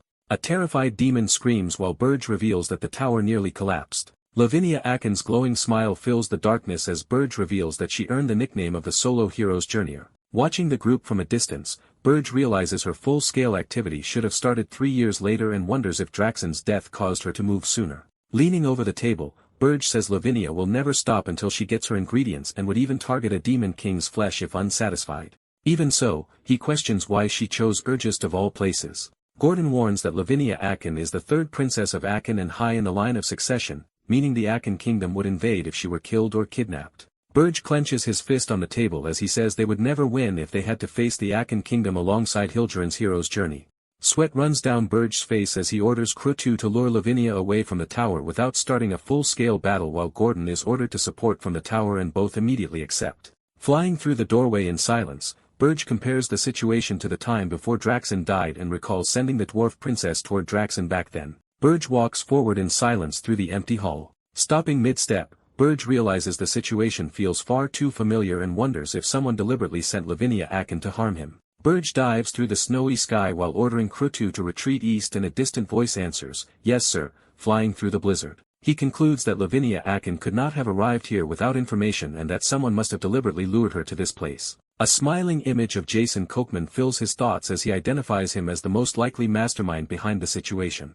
His narrowed eyes harden with resolve as he declares that if Jason truly is behind this, he will not simply accept it. He cuts across the snowy mountains, leaving long trails through the storm-filled sky. In the frozen wasteland, a massive camera stands before the kneeling Krutu. Kneeling in the snow, Krutu feels relieved that his subordinates seem to have escaped safely. The image of smiling tribe members appears in his mind as he believes that even without him, the tribe will endure as long as everyone remains together. Raising his axe in the snow, Krutu declares that as long as he can protect the tribe, his own life is a small price to pay. Bathed in a crimson aura, he faces the looming beasts and apologizes to the Demon King. With his eye glowing red, he roars for the Demon King to please look after the tribe. A massive surge of purple flames engulfs the snowy battlefield, swallowing the cameras at its center. Staring up at the towering flames around him, Krutu recognizes them as black flames. The Demon King looms over Krutu and asks, "Did I order you to die?" Surrounded by drifting purple flames, the Demon King asks, "Who said you could die?" Kneeling in the snow before the Demon King, Krutu apologizes and offers to accept any punishment, only to be told to raise his head. The Demon King tells him that he fulfilled his duty as a chief and shouldn't throw his life away so easily, adding that loyal subordinates like him are hard to find. Still kneeling in the snow, Krutu stares up at the Demon King in shock. Snow resting on her hair, Lavinia looks ahead in confusion and softly repeats, "The Demon King." Standing before the blazing purple battlefield, the Demon King remarks that things worked out well and that the Chimera army is dangerous. Purple energy gathers in his hand as he says it would be better to thin their numbers, even by a little. Hearing someone shout, "Sister!" Lavinia turns toward the voice. As Chimera monsters stand before the purple flames, voices call out for the princess, saying her father is worried about her and Burgess says they came looking for Lavinia. Kainakin, the fifth prince of the Akan kingdom, points toward the blizzard and shouts that because he can see chimeras beyond the storm. Standing within the purple flames, the Demon King says he has no intention of making an enemy of the Akan kingdom, but warns that next time none of them will be spared. Purple flames fill the entire scene as his threat echoes across the battlefield. The purple flames drift through the snowy air. Several chimera creatures remain visible on the snow as the purple flames clear around them. Lavinia quietly looks ahead and repeats the words, "Demon King." Soldiers rush forward beneath a green barrier while calling out that the light came from this direction and shouting for the princess. A small round creature stands in the snow holding a note while Kane stops and looks at it in confusion. The note reads, "Jado, don't look for me," clutching his head in frustration. Kane shouts for his sister and complains that she disappears like this every time, while a companion urges him to turn back before they encounter dangerous monsters. Standing beneath the green barrier, Kane falls silent before agreeing that his sister would never be defeated by monsters and declaring that she was not kidnapped by the Demon King of Blazing Fire, so they are heading back. Jado sweeps across the mountains as a lone chimera watches a glowing red tower in the distance. Standing near a window, Burja says that Lavinia Akan will not return until she gets what she wants, adding that this is exactly what he expected from someone obsessed with obtaining the Demon King's flesh even before the regression. A report reaches the Demon King that the Akan scouts have left Urgest, and Burja asks whether the princess descended the mountain separately after meeting them. The Demon King concludes that the princess deliberately shook off the search party because of her obsession with chimera materials, noting that if they knew she was heading for the tower, they would have come there as well. Thinking about the possibility that the chimera princess could disappear forever within dangerous urges, Gordon pauses and mutters, "Forever." A faint smile appears on the Demon King's face as he says the Akan kingdom would have no justification to invade by using him as the culprit. Sweat runs down Gordon's face as he proposes launching an all-out attack immediately. Staring ahead in silence, Burja falls into thought and admits that this may be the only chance to deal with her. Yet a nagging sense of unease remains. Hovering before Lavinia with his wings spread wide, the Demon King declares that he will deal with her himself. Lavinia sits atop the giant chimera as it lifts its skull-covered head. Several glowing eyes stare out from beneath thick black fur as a shocked voice blurts out, "No way." Jason's glowing eye appears as he watches Burja Deus and realizes the Demon King came out personally to hide whatever is inside the tower, admitting that he is far more cautious than expected. A sinister grin spreads across Jason's face as he utters the name, Burja Deus. Burja suddenly calls out, declaring that he knows Jason is listening, seated atop the massive chimera. Lavinia listens as the Demon King says he can sense a faint trace of Jason's energy within the creature and asks if a body infused with demonic energy was used as material, sitting calmly in a chair. Jason praises him for noticing before adding, but a grin spreads across his cracked face as he asks what the Demon King could possibly do even after discovering the truth. A vast line of chimera creatures stretches across the snowy landscape as Jason compares facing a chimera army to a hero's journey. Purple energy gathers in the Demon King's hand as he observes that there are many chimeras, each at the level of a high-ranking monster, and focuses on capturing Lavinia Akan. His expression turns serious as he notes that the chimera contains another energy besides Jason's. Turning toward a glowing communication screen, the Demon King receives new information from Highland Cargill. A report states that the corpse of the deceased beast Demon King, recovered by the 10-star hero royale, eventually passed into Lavinia Akan's hands. The massive chimera stands as the report identifies Lavinia Akan as the one who obtained the beast Demon King's corpse. A close-up of the chimera's face shows its glowing green eyes staring forward. Stunned, the Demon King realizes that even Draxon's corpse was used as material. Jason grins and confirms the suspicion, adding that the chimera can briefly replicate the speed Draxon possessed in life. Coins, treasure chests, and valuables fill the scene as Jason remarks that Demon Kings normally strengthen themselves with demonic energy points, while most of those points were converted into money. Lavinia sits atop the chimera as Jason warns that the current Demon King has not been strengthened at all, making defeating both the chimera and Lavinia far from easy. Several monstrous chimeras covered in glowing eyes stand together as he reveals that he has placed eyes and ears on multiple chimeras and warns that even one entering the tower would be a problem while the Demon King chases Lavinia. Jason displays a book and claims it allows him to grasp the tower's internal situation and devise the perfect strategy to conquer it. Smiling confidently, he says this is exactly what heroes do to Demon Kings. With his head lowered in shadow, the Demon King is challenged with the question of what he will do now. Demon King of Blazing Fire, Burja Deus. A strained smile crosses Burja's face as he admits he has been completely played by Jason and ended up just like Draxon. Purple energy flickers around his gloved hand as he declares that once the battle starts, there is no turning back. Gripping his cloak tightly, he steels himself and says that since it has come to this low, throwing off his cloak, he declares that it is all or nothing and calls out Lavinia Akan's name. Appearing through a communication screen, Gordon frantically warns the Demon King that revealing himself in front of those chimeras is dangerous. Jason narrows his glowing eye and wonders what the Demon King is trying to do. Standing before the towering chimera, the Demon King calls out to Lavinia and proposes a deal, leaving her questioning his offer. With a confident grin, he offers one of his horns if Lavinia cancels her deal with the Demon King of Lies. Fixing her with a steady gaze, he swears the offer on the standards of a Demon King. Lavinia thrusts a contract forward and cheerfully declares, "Deal. Contract." Holding the contract in his hand, the Demon King hesitates and nervously answers, "Sure." Purple smoke billows around a small object on the snowy ground as crackling energy surrounds it. As the Demon King walks away, Lavinia bluntly demands, "Jimmy Horn," and he replies that he knows, but this is not a very dignified place and they should go inside first. Lavinia turns with a sharp, focused look, smiling confidently. The Demon King says there is no need for a contract because he already swore on the Demon King's standards, while Lavinia silently stares back at him. The massive doors stand open as the Demon King and the giant chimera head inside through the snowy entrance. Watching from afar, Jason breaks into a wide grin. Laughing to himself, he marvels that the one who considers the Demon King's standards garbage actually swore by them, admitting that the trick worked and that Burja Deus got him. Standing before a massive glowing map of Jespine, He admits that Burgidaeus is the first person to cause him this much trouble. The name Jespine fills the glowing map as he declares that he still has his next move. A grin spreads across his face as he says, "Let's see how long you can hold out, Burgidaeus." Loger stands frozen beside enormous mechanical weapons, staring ahead in surprise. Cade pauses with her hammer raised, her eyes widening as she looks ahead, kneeling behind Elena. Hernan pauses while tying her sister's hair and looks ahead. Walking through the vast hall beside the Demon King, Lavinia looks around in confusion.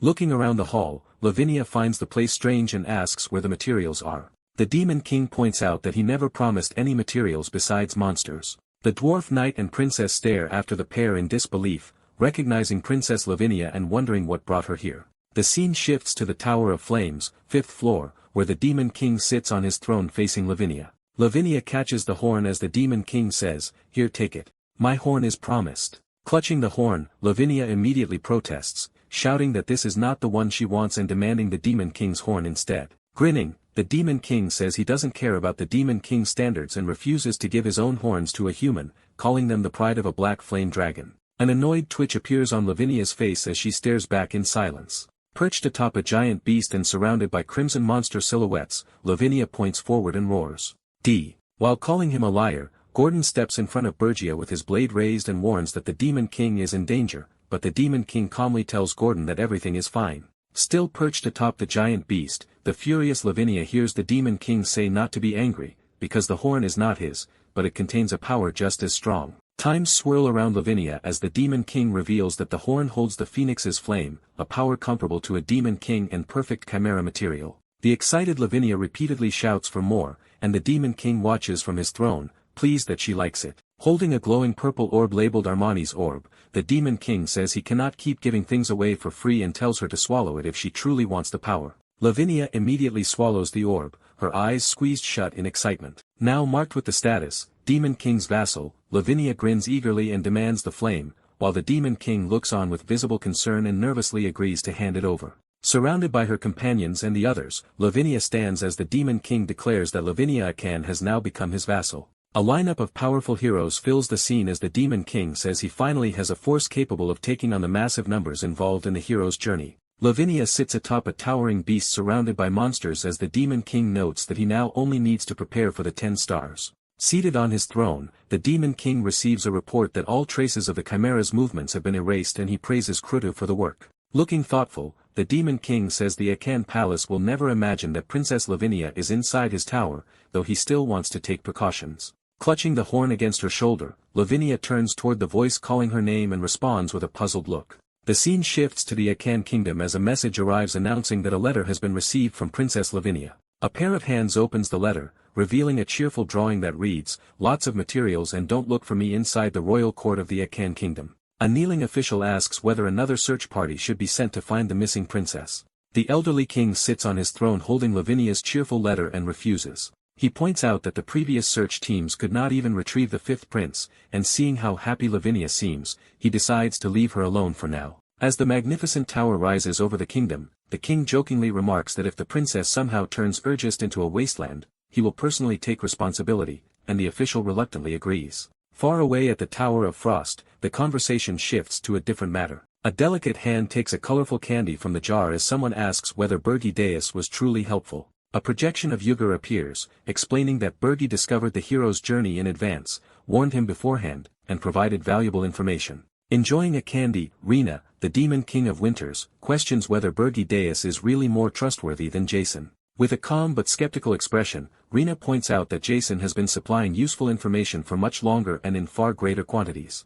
Yugur admits that Jason Kochman has provided the information they need to survive in Iron, yet for some reason he still cannot fully trust him. Inside the icy chamber, Rina asks if she may offer an explanation. Holding a glowing sphere filled with images of towering structures, Jason appears as Rina points out that she, Draxon, and the others survived in Iron for decades with Jason's help. A field of fallen bodies fills the scene as she points out that new demon kings always fall to the hero's journey in less than 3 years, like the Demon King of Lust, who died fighting the hero Highland Cargill. A close-up of Rina's eye accompanies the claim that Jason could have saved those new demon kings if he had truly wanted to. Staring ahead, Yugur asks if that is true, whether it means Jason killed Draxon, and what they should do now. Turning away from the projection, Rina says that as a demon king, he should think and judge for himself, adding that she does not trust Birchday either. Rena's expression hardens as she says there is a way to learn the truth, though it means asking that vulgar woman. Unpleasant as it may be, a smoking volcano towers over a massive stone gate as the location is introduced as Burfict. Far below the cavern's ceiling, Burfict Palace comes into view, revealing a fortified city beneath it. In the mid-air under the status of invisibility, Vivian, the demon king of lust, asks if they want her to kidnap the dwarven princess. With Rena's projection beside her, Vivian listens as it is explained that Draxon's death began with the dwarven princess's invasion, and they suspect one of the demon kings sent her to Ormoth. The city stretches across the cavern, while Rena explains that Vivian arrived after Draxon died, placing her outside the list of suspects and making her suitable to uncover the truth impartially, while a smug Vivian proudly agrees. Wearing a sly grin, Vivian remarks that she still has not heard those words yet, while Rena's projection visibly tenses beside her. Rena's face reddens with embarrassment as she struggles out the words, "Please do it." Heart-shaped eyes light up Vivian's face as she excitedly declares that she never asked Rena to say that, and jokingly wonders why she is being made out to be the bad guy. Landing in the dwarven city, Vivian cheerfully asks if she should show off her skills a little, peeking around a corner while hidden. Vivian reminds herself that she came under Archduke Arcane's orders to find the culprit behind Draxon's death, facing the Grand Dwarven Palace. Vivian thinks that completing this mission should earn her a return home, while wondering if Arcane would really turn the entire succubus race into enemies. Inside the palace halls, Vivian confidently strolls past a dwarf and boasts that nobody can see her while her invisibility remains active. A mischievous grin spreads across her face as she notes that only a top-tier hero could notice her, and that the dwarven princess's room is just around the corner. As she rounds the corner, Hylan turns to look at her. Vivian freezes in place, her eyes going wide with shock, sweat forming on her face. Vivian nervously asks if he can actually see her. Blue lightning crackles around Hylan as he draws his sword, smirks, and calmly confirms that he can see the demon king of lust. A surge of blue energy explodes from Hylan's attack, crashing directly into Vivian as she lets out a scream, thrown back through the lightning. Vivian panics that a top-tier hero can see through her stealth and wonders why someone like him is guarding the princess. Sweat pours down Vivian's face as she yells that she can't stand this filthy dimension. Hylan swings his sword, unleashing a surge of blue energy that slams into Vivian, tears in her eyes. Vivian panics and screams, wondering why a top-tier hero is even here. Rushing forward through the crackling aura, Hylan realizes the Demon King's warning was correct and that Vivian truly came to kidnap Princess Louise. Speaking through a projection, the Demon King warns Hylan that the Dwarven Princess is certain to be targeted by kidnappers and must be protected. Trusting the Demon King completely, Hylan believes following his guidance will make him even stronger. Lightning surges around him as he declares that defeating the Demon King of Lust will only add to his achievements. A dark crimson mist swirls around Vivian as she glares back and shouts that she won't be defeated in a place like this. Leaving a red trail behind her, Vivian sprints through the palace halls and desperately calls out for the Dwarven Princess. Vivian suddenly freezes as Louise appears behind her and asks, "Were you looking for me?" Her eyes widen as she suddenly realizes something. Louise charges at Vivian, screaming for her to die, while Vivian stares at the incoming axe and blurts out that there's no way she can be a princess, only for Louise to shout back and ask what a princess is supposed to be. Hylan closes in from behind and declares that this is the Demon King of Lust's grave. Cold sweat covers Vivian's face as she realizes a hero is guarding the princess while the princess herself is charging at her with an axe, leaving her wondering what is wrong with this dimension. A burst of pink energy explodes outward as Vivian lashes out in frustration, calling the whole situation seriously annoying. Hylan braces against the blinding surge, then stares ahead in surprise. Red trails scatter through the air as Vivian breaks away, but Hylan immediately swings his sword and warns her not to even think about escaping.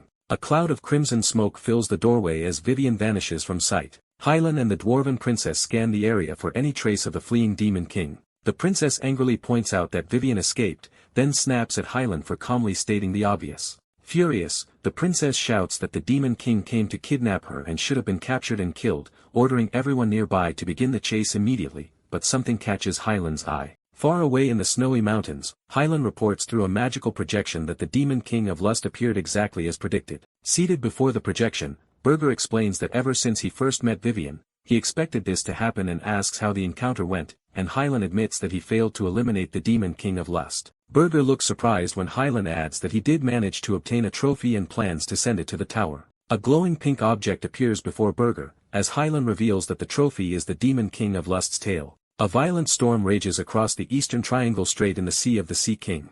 Towering above the crashing waves, the calamity-grade monster Krudler stands over the ocean with 4 glowing eyes and massive spears in hand.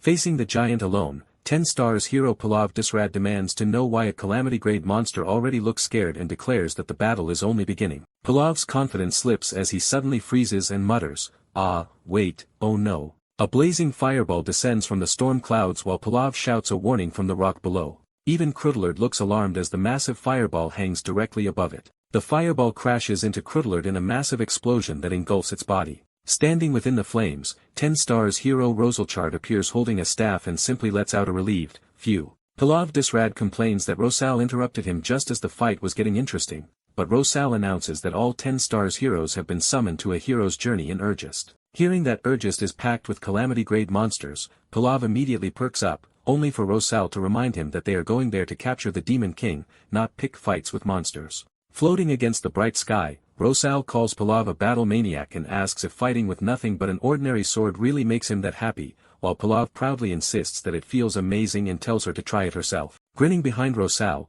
Pallav remarks that her magic has become much stronger and eagerly asks if she has been training on her own, but Rosal coldly tells him to go fight by himself and die. Standing together on the glowing magic circle, Pallav asks how Rosal managed to find him when he came here secretly, and she replies that someone told her he would be out here playing around alone. Turning her head, Rosal reveals that the person who gave the information was the guildmaster of the Heroes Guild. A glowing screen displays the guildmaster's silhouette as he calls out to 10 stars hero, Hilan Cargill. Inside the guild hall, Hilan is praised for defeating 2 demon kings and protecting the princess of Burfit from a kidnapping, with his recent achievements described as outstanding, and he simply responds with a calm thank you. Gazing at the sword, Hilan hears the Heroes Guild announce that, in recognition of his achievements, it intends to appoint 10 stars hero, Hilan Cargill, as an Argon. A grand display explains that Argons stand alongside the Guildmaster and the 4 elders in determining the direction of the Heroes Guild, a position influential enough that even kings seek their favor. Bathed in light beside a ceremonial sword, the title is described as a position of immense power and authority.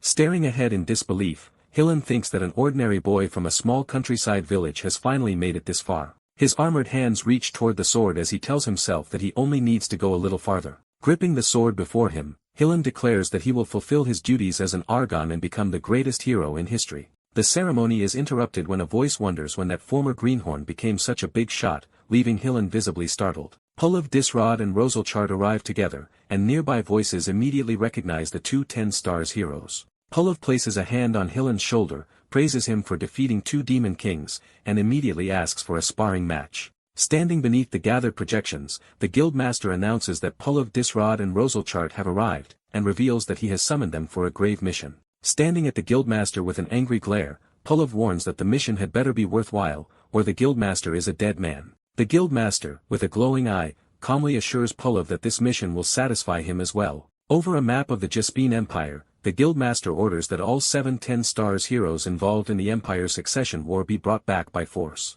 His glowing eye remains fixed as he declares that any necessary means are acceptable and that the Heroes Guild will handle the aftermath, making the 10 stars heroes' journey the highest priority. Tuffing with excitement, Pallav eagerly asks if they can beat the 10 stars into submission and drag them back, while Rosal tells him not to get carried away, and the guildmaster reminds him not to break them to the point where they can no longer participate in a hero's journey. Hilan's face turns pale as he realizes they are gathering all the 10 stars, and concludes that the hero's journey will begin earlier than expected. His eyes widen with alarm as he insists that the Demon King is his path to success and cannot fall before he becomes the greatest hero. A snow-covered tower stands alone among frozen mountains as Hilan reveals, that is what they said. Seated before a floating projection, Berga reacts in shock as he learns the hero's journey is being moved up, and Hilan explains that bringing back the heroes employed in Jespin will cause it to begin immediately. Staring at the projection with a worried expression, he asks why the schedule is suddenly changing, only for Hilan to reply that even the guildmaster gave no explanation.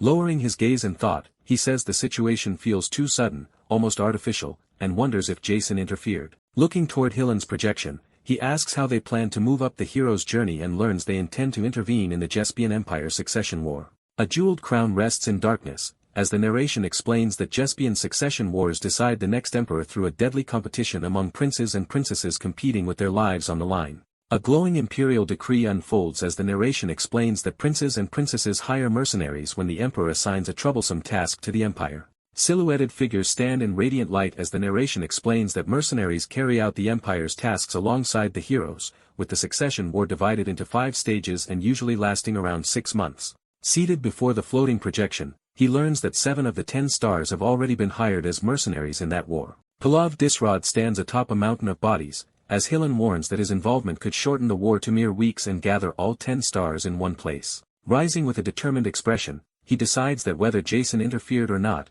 he has no time to waste and must act immediately. Walking across the room, he tells Lodger it is time for the next stage and orders him, leaving the shocked Lodger staring in disbelief.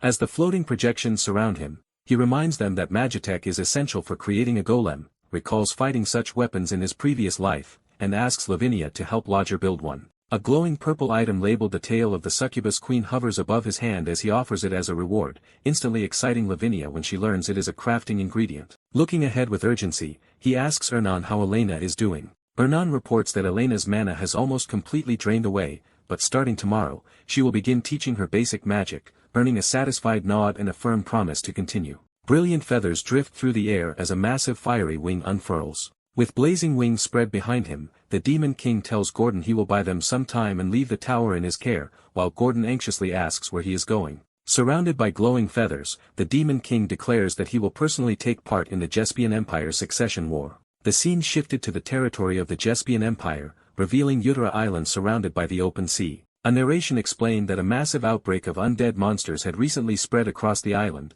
leaving the Empire's citizens trembling in fear. Deep within a dark chamber, the final task of the succession war was officially announced. The target was revealed to be the Black Mage of Utara Island, a high-ranked monster with dark and cold attributes whose whereabouts remained unknown. As the focus returned to the island, purple energy erupted across the forest, and an undead army began pouring out from every direction. The moment the monsters appeared, voices immediately shouted for everyone to protect the first prince. At the top of an ornate throne carried by his followers, First Prince Rufus Jespian ordered them to sacrifice as many vassals as necessary, declaring that the path to the throne was paved with blood. His men charged directly into the undead horde, repeatedly shouting their loyalty to the first prince as they cut down monsters. Watching the slaughter, Nyadayapran warned that even though this was the final task, there would soon be no vassals left at this rate. Resting his chin on one hand, Rufus coldly reminded her that regardless of how famous a hero might be, she was still a subject of the Empire. He then asked whether she dared oppose his orders.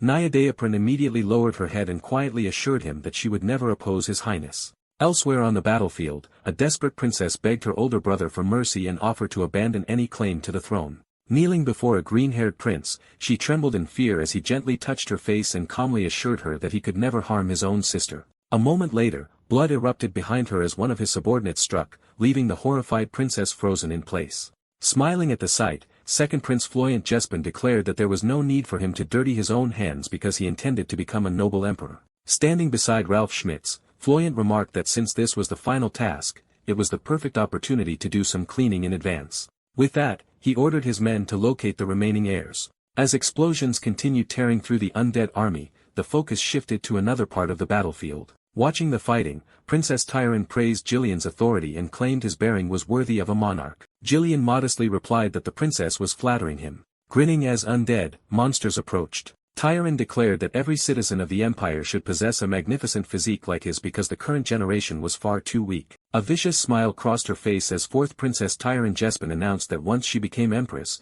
she would begin by purging her frail siblings. She laughed loudly and insisted that the Empire would prosper once only the strong remained, while Jillian awkwardly agreed that she was absolutely right. 2 hours after the Black Mage subjugation began, the number of surviving heirs dropped from 17 to 15. Sunlight filtered through the forest canopy as a massive wave of undead monsters continued rampaging through the island. Among them, 17th Prince Noah Jespin desperately ran for his life while screaming for the monsters to stop chasing him. Tears streamed down his face as he clutched several artifacts to his chest and cried that the undead had wiped out all of his vassals. To make matters worse, even the heroes he had hired had abandoned him. As he fled through the forest, Noah reflected that the only things he had left were the artifacts his brothers and sisters had given him after he failed the previous task. Unfortunately, he did not even know how to use them. While running, he suddenly became entangled in a vine and cried out in shock. The accident sent him tumbling through the air as all of his belongings scattered across the ground. Noah crashed hard onto the forest floor, and with undead monsters rapidly closing in behind him,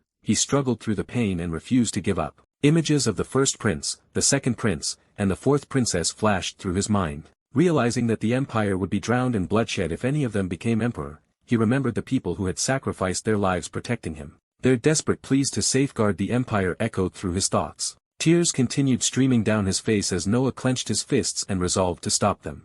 Reaching toward a nearby artifact chest, he realized that a true emperor was someone who protected everyone. However, as his hand stretched forward, he suddenly noticed an undead standing directly in front of him. More undead quickly gathered around him, their glowing eyes fixed on the helpless prince as terrifying shrieks filled the air. Looking at the monsters surrounding him, Noah quietly wondered if this was truly the end. A tear rolled down his cheek as he apologized to his brothers and sisters and admitted that he could not continue any longer. At that exact moment, a massive pillar of blue lightning erupted from the ground. The sudden display instantly drew the undead's attention away from Noah. Blue lightning crackled across the battlefield as a mysterious figure appeared and calmly remarked that he had arrived just in time. Hearing the unfamiliar voice, Noah froze and looked up through his tears. Wrapped in a cloak of blue lightning, Hillen stood before him and asked whether Sir Noah Jespin had been injured. Noah stared in disbelief after recognizing one of the legendary heroes, Sir Hillen Cargill. Before he could even process what was happening, a glowing phoenix feather slowly drifted down in front of him.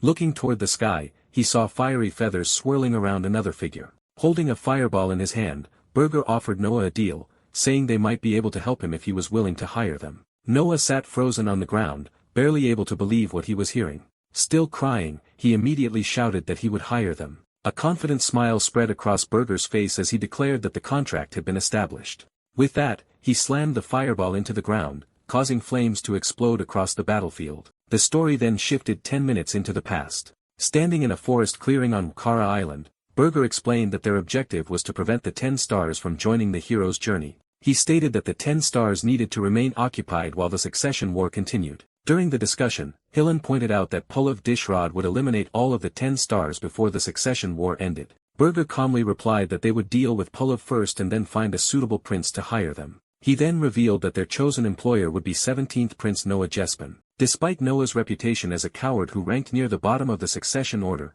Berger remained confident in the decision. Returning to the present, Noah dropped to his knees and burst into tears while repeatedly thanking the two men for saving his life. Still sobbing, he vowed to stop the princes and princesses responsible for the bloodshed. However, he admitted that he could not afford to hire famous heroes. Berger placed both hands on Noah's shoulders and assured him that money was not what they wanted. With a confident smile, he explained that all he needed was a sense of justice and the determination to save the empire from the wicked princes and princesses. He then declared that a true emperor was someone who protected everyone. Hearing those words, Noah looked up in stunned silence. 2 system windows immediately appeared, confirming that both Phoenix, Master, and Hillen Cargill had officially become employees of the 17th Prince. A sly smile spread across Berger's face as the contract was successfully completed. Dark energy swirled around him as he quietly remarked that humans were surprisingly easy to deceive. Meanwhile, Noah beamed with excitement and eagerly agreed to protect everyone, while Hillen lowered his head in embarrassment and apologized to him.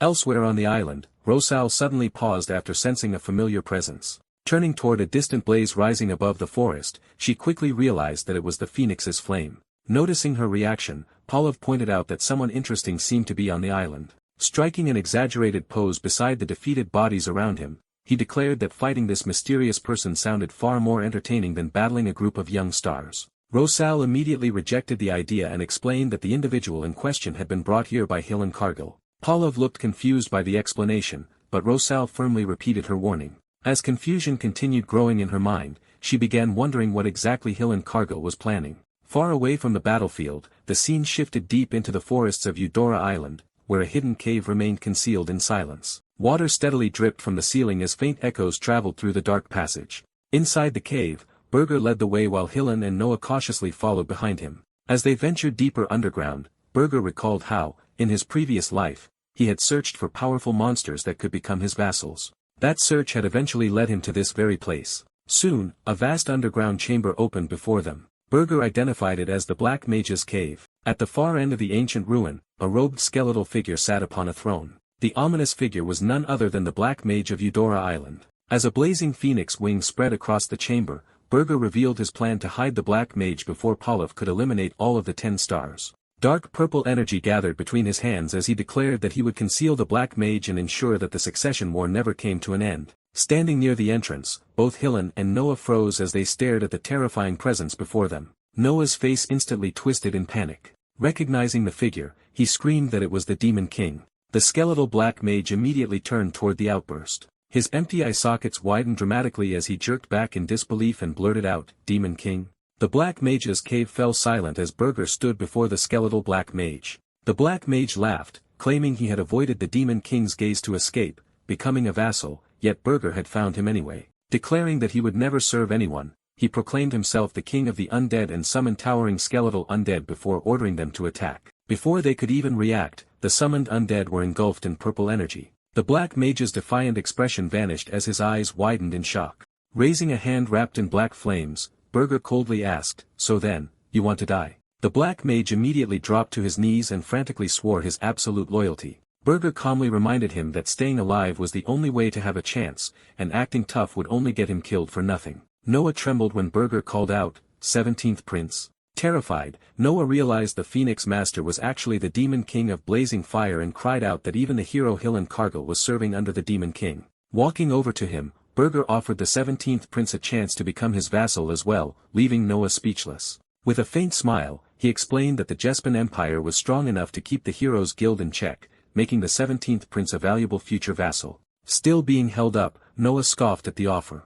Through tears, he refused to abandon the people who had sacrificed themselves for him or betray the Empire and humanity, shouting that he would rather die than submit to a Demon King. Taking advantage of Noah's scream, Burger sent a purple orb into his mouth. Watching Noah collapse in agony, Burger remarked that he had expected such a stubborn response. Smiling calmly, he warned that the more hostile Noah remained, the greater the pain would become, and told him to give up and swear loyalty to his new king. Writhing on the ground in unbearable pain, Noah struggled to declare that he'd rather die than submit to a Demon King. The next moment, the purple orb pulsed with energy inside Noah's brain, leaving him lying motionless on the ground as only a faint gasp escaped his lips. With Noah collapsed at his feet, Burger raised his hand as Hillen asked whether the prince was dead. Burger replied that he had deliberately kept him alive because he was far too valuable to kill. Burger then ordered the Black Mage to stop cowering on the floor and get up, because it was time to work. Startled, the Black Mage nervously pointed at himself when Burger ordered him to prepare for the heroes. Meanwhile, black demonic energy spread through the forest outside the cave. The twin heroes, Bing and Bong, laughed as they recognized the leaking demonic energy as the trail of a Black Mage, and boasted that elite heroes like them could easily use it to locate the lair. The group soon gathered before the cave entrance. Leading them, the Jespin Empire's 11th princess, Sierra Jespin, ordered everyone to subjugate the Black Mage before anyone else noticed and led them inside. After confirming they had found the Black Mage's lair, Sierra warned that a powerful high-ranked monster was waiting inside and told everyone not to let their guard down. The twin heroes charged into the cave with complete confidence, laughing that monsters like this were nothing to future members of the 10 Stars and boasting they would finish the fight in seconds. But before they could even react, the Black Mage instantly froze all three intruders. He proudly declared that the Demon King's demonic energy had amplified his power so much that he now surpassed even Calamity-grade monsters. Watching from the side, Burger calmly told him not to overdo it and to move the frozen captives into the freezer as quickly as possible. The Black Mage immediately obeyed while undead servants dragged the frozen heroes and princess deeper into the icy chamber. Looking over the growing collection of frozen prisoners, Burger noted that they had already captured 3 princes and princesses. With the Black Mage's sealing magic strengthened by his demonic energy, he believed even one of the 10 Stars shouldn't be a problem. Looking ahead, he concluded that if he kept luring powerful figures into the cave and freezing them, the succession war would drag on, preventing the 10 Stars from returning to the Heroes Guild anytime soon. Just then, Hillen Cargill stepped forward and warned that the 10 Stars wouldn't be defeated that easily. Burger remained unfazed, insisting he already had a plan for everything before asking Hillen about the situation outside. Hillen's expression immediately turned grim as he admitted the news wasn't good. He revealed that the 10th star, Wharton Kolo, had already been defeated by Pullav Dishrod, leaving only 6 members of the 10 Stars remaining. The report completely caught Burger off guard. Burger was stunned that less than half a day had passed, yet the situation had already spiraled out of control. He realized that gathering all 10 Stars had only been a formality, and if the King of Hildurin changed his mind and sent even 7 or 8 of them on the hero's journey, everything he had planned would collapse. Determined to buy more time, Burger declared that he would personally deal with Pullav Dishrod. Hillen immediately asked if he intended to face him alone before warning that Pullav was an absolute monster, insisting that even a Demon King couldn't defeat him. Burger calmly questioned how he could be so certain. Hillen shouted in panic that Pullav had been powerful enough to subdue the Demon King of Beasts alone, making a one-on-one victory impossible for anyone. Elsewhere on the island, a shattered shield lay on the ground as the 2 heroes clashed with tremendous force, blasting apart the surrounding earth. Pullav Dishrod fought Ralph Schmitz while declaring that he had always wanted to face the strongest shield master, adding that even a broken door became the ultimate shield in Ralph's hands. Ralph braced behind his battered shield as a brilliant glowing circle shone through it while Pulov challenged him to show what he could do. The shield's circular hole radiated an intense glow. A green explosion erupted in the distance, sending a shockwave racing across the forest as dust and debris billowed through the air, obscuring the battlefield. Standing amid the wreckage, Ralph calmly raised both hands in surrender, leaving Pulov stunned. Facing Pulov, Ralph apologized that this was as far as he could go and asked the second prince to handle the rest. The second prince remained completely silent, offering no response. Pulov urged Ralph not to give up, insisting another shield could keep him fighting. However, Ralph calmly admitted that while his power could strengthen shields, no shield in the world could stop him. Falling silent, Pulov accepted Ralph's words as the system announced that 2 of the 10 stars had been eliminated, leaving only 5 remaining. Watching from the shadows, the Demon King observed Pulov, Disrod and Ralph standing across the shattered battlefield. He immediately recognized Pulov as the man Hilan Cargill had warned him about. Looking at Ralph's shattered shield, the Demon King realized that even Draxon had failed to break it, yet Pulov had reduced it to pieces, proving just how overwhelmingly powerful he was. Seeing Pulov's strength, the Demon King questioned why the Demon Kings were still alive if a hero like him existed. Hilan explained that Demon King towers were valuable resources filled with rare materials and treasures. He further revealed that heroes were forbidden from killing a Demon King without the Heroes Guild's permission, calling it one of the Guild's strictest rules, leaving the Demon King dismissing it as pure arrogance. The Demon King then asked how someone as powerful as Pulov could exist and who he really was, but Hilan could only admit that nobody knew. According to Hilan, Pulov had appeared out of nowhere and defeated a calamity-grade monster by himself with a single sword, while both his origins and the source of his transcendent power remained a complete mystery. As Pulov stood with his massive sword, the Demon King decided it would be best to avoid clashing with him whenever possible. Fixing his gaze on Pulov, the Demon King directly asked who his employer was. Before Pulov could answer, Rosal recognized the Demon King as File, pointed out that he had come with Hilan, and said they should already know everything, so they should focus on their own missions. Facing them, Berger declared that their true employer was never the princes or princesses, but the Heroes Guild itself. He questioned whether choosing the Empire's next heir was nothing more than a scheme to keep the Empire under the Guild's control. Smiling confidently, he wondered whether the Empire and the countless kingdoms would continue following the Heroes Guild if such a scandal were exposed to the entire world. Rosal pointed out that File had not come under the Heroes Guild's orders and demanded to know what he wanted. File warned them to stop interfering and leave, or he would expose the Heroes Guild scandal to the entire continent. Pulov remained silent as Rosal realized they had been completely deceived, and she furiously vowed to make Hilan Cargill pay for his betrayal. Facing the two of them, Berger explained that after returning to Eren, he had abandoned the idea of solving everything through brute force alone, no matter how powerful his opponent might be. With a sinister grin, he declared that he would use the very order humans had built to bind their own feet. A calm voice suddenly interrupted, saying that if that was the issue, then it was fine, making everyone turn in surprise. The second prince, Floyn Jespin, stepped forward with a smile and asked if they all agreed with that. Looking back, Berger realized the second prince already knew everything, leaving him stunned because the prince was supposed to have been eliminated along with Ralph. Rosal immediately confirmed that everything had happened under the second prince's orders and praised File for figuring it out so quickly. Purple energy flared around Pulov as he declared that the trivial matter was settled before calling out the Phoenix Master for a fight. Purple flames surged around Pulov as he stepped forward and challenged the Phoenix Master. A determined look settled on Berger's face as he declared, "So this is how it ends." Flames erupted around him as a blazing sphere of fire gathered in his hand and he challenged the strongest hero to come at him. The scene suddenly shifts to blazing flames as Pulov recalls witnessing the day the Phoenix appeared. Watching the burning landscape from afar, he quietly remarks that if not for his sponsor's orders, he would have been there as well. Tears stream down his face as he admits he truly wanted to fight the Phoenix. Now facing Berger with flames blazing around him, Pulov says he never imagined this day would come because his whole body can't stop trembling. Pointing at Berger with a wide grin, he warns that if Berger disappoints him, he might kill him before excitedly urging him to do his best. Watching Pulov approach, Berger realizes he never even encountered the strongest hero in his previous life. As flames continue swirling around him, Berger admits that back then he was too arrogant and treated heroes as insignificant, gathering a blazing sphere of fire between his hands. Berger declares that this life will be different and he'll face Pulov with all his strength.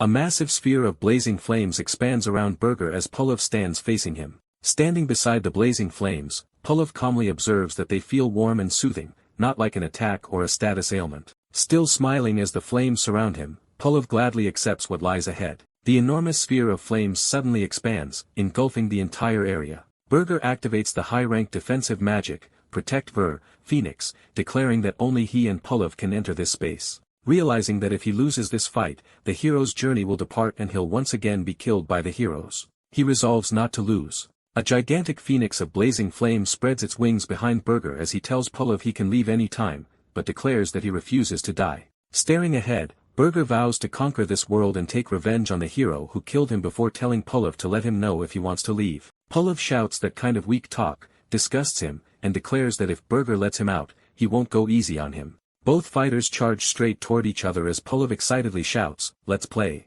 Their collision erupts into a massive explosion of blazing energy. The scene shifts to the Black Mage's cave, where several people stand facing the Black Mage as the cave begins shaking violently. As everyone panics over the earthquake and urges 12th Prince Evan Jespin to escape before the cave collapses, he continues standing in silence. Then Evan furiously refuses to retreat, declaring that if they don't catch that guy, they'll all die. An ice spell freezes Evan and the others inside massive blocks of ice. Walking through the cave with a basket of fruit, Hillen says the earthquake made it easy to catch 4 of them. As he heads toward the tunnel, he reminds himself that the 10 stars hero still hasn't been captured and wonders if that freezing magic can really stop one of the 10 stars. Entering the chamber, Hillen calls out, "Lord Noah, I brought some snacks," as 2 undead guard the doorway. Looking ahead, Hillen finds the chamber empty, with Noah nowhere to be seen. Outside the cave, the 17th prince remains hidden beneath the invisible mantle, a Jespin imperial family treasure, and realizes he escaped unnoticed thanks to the earthquake. Back inside,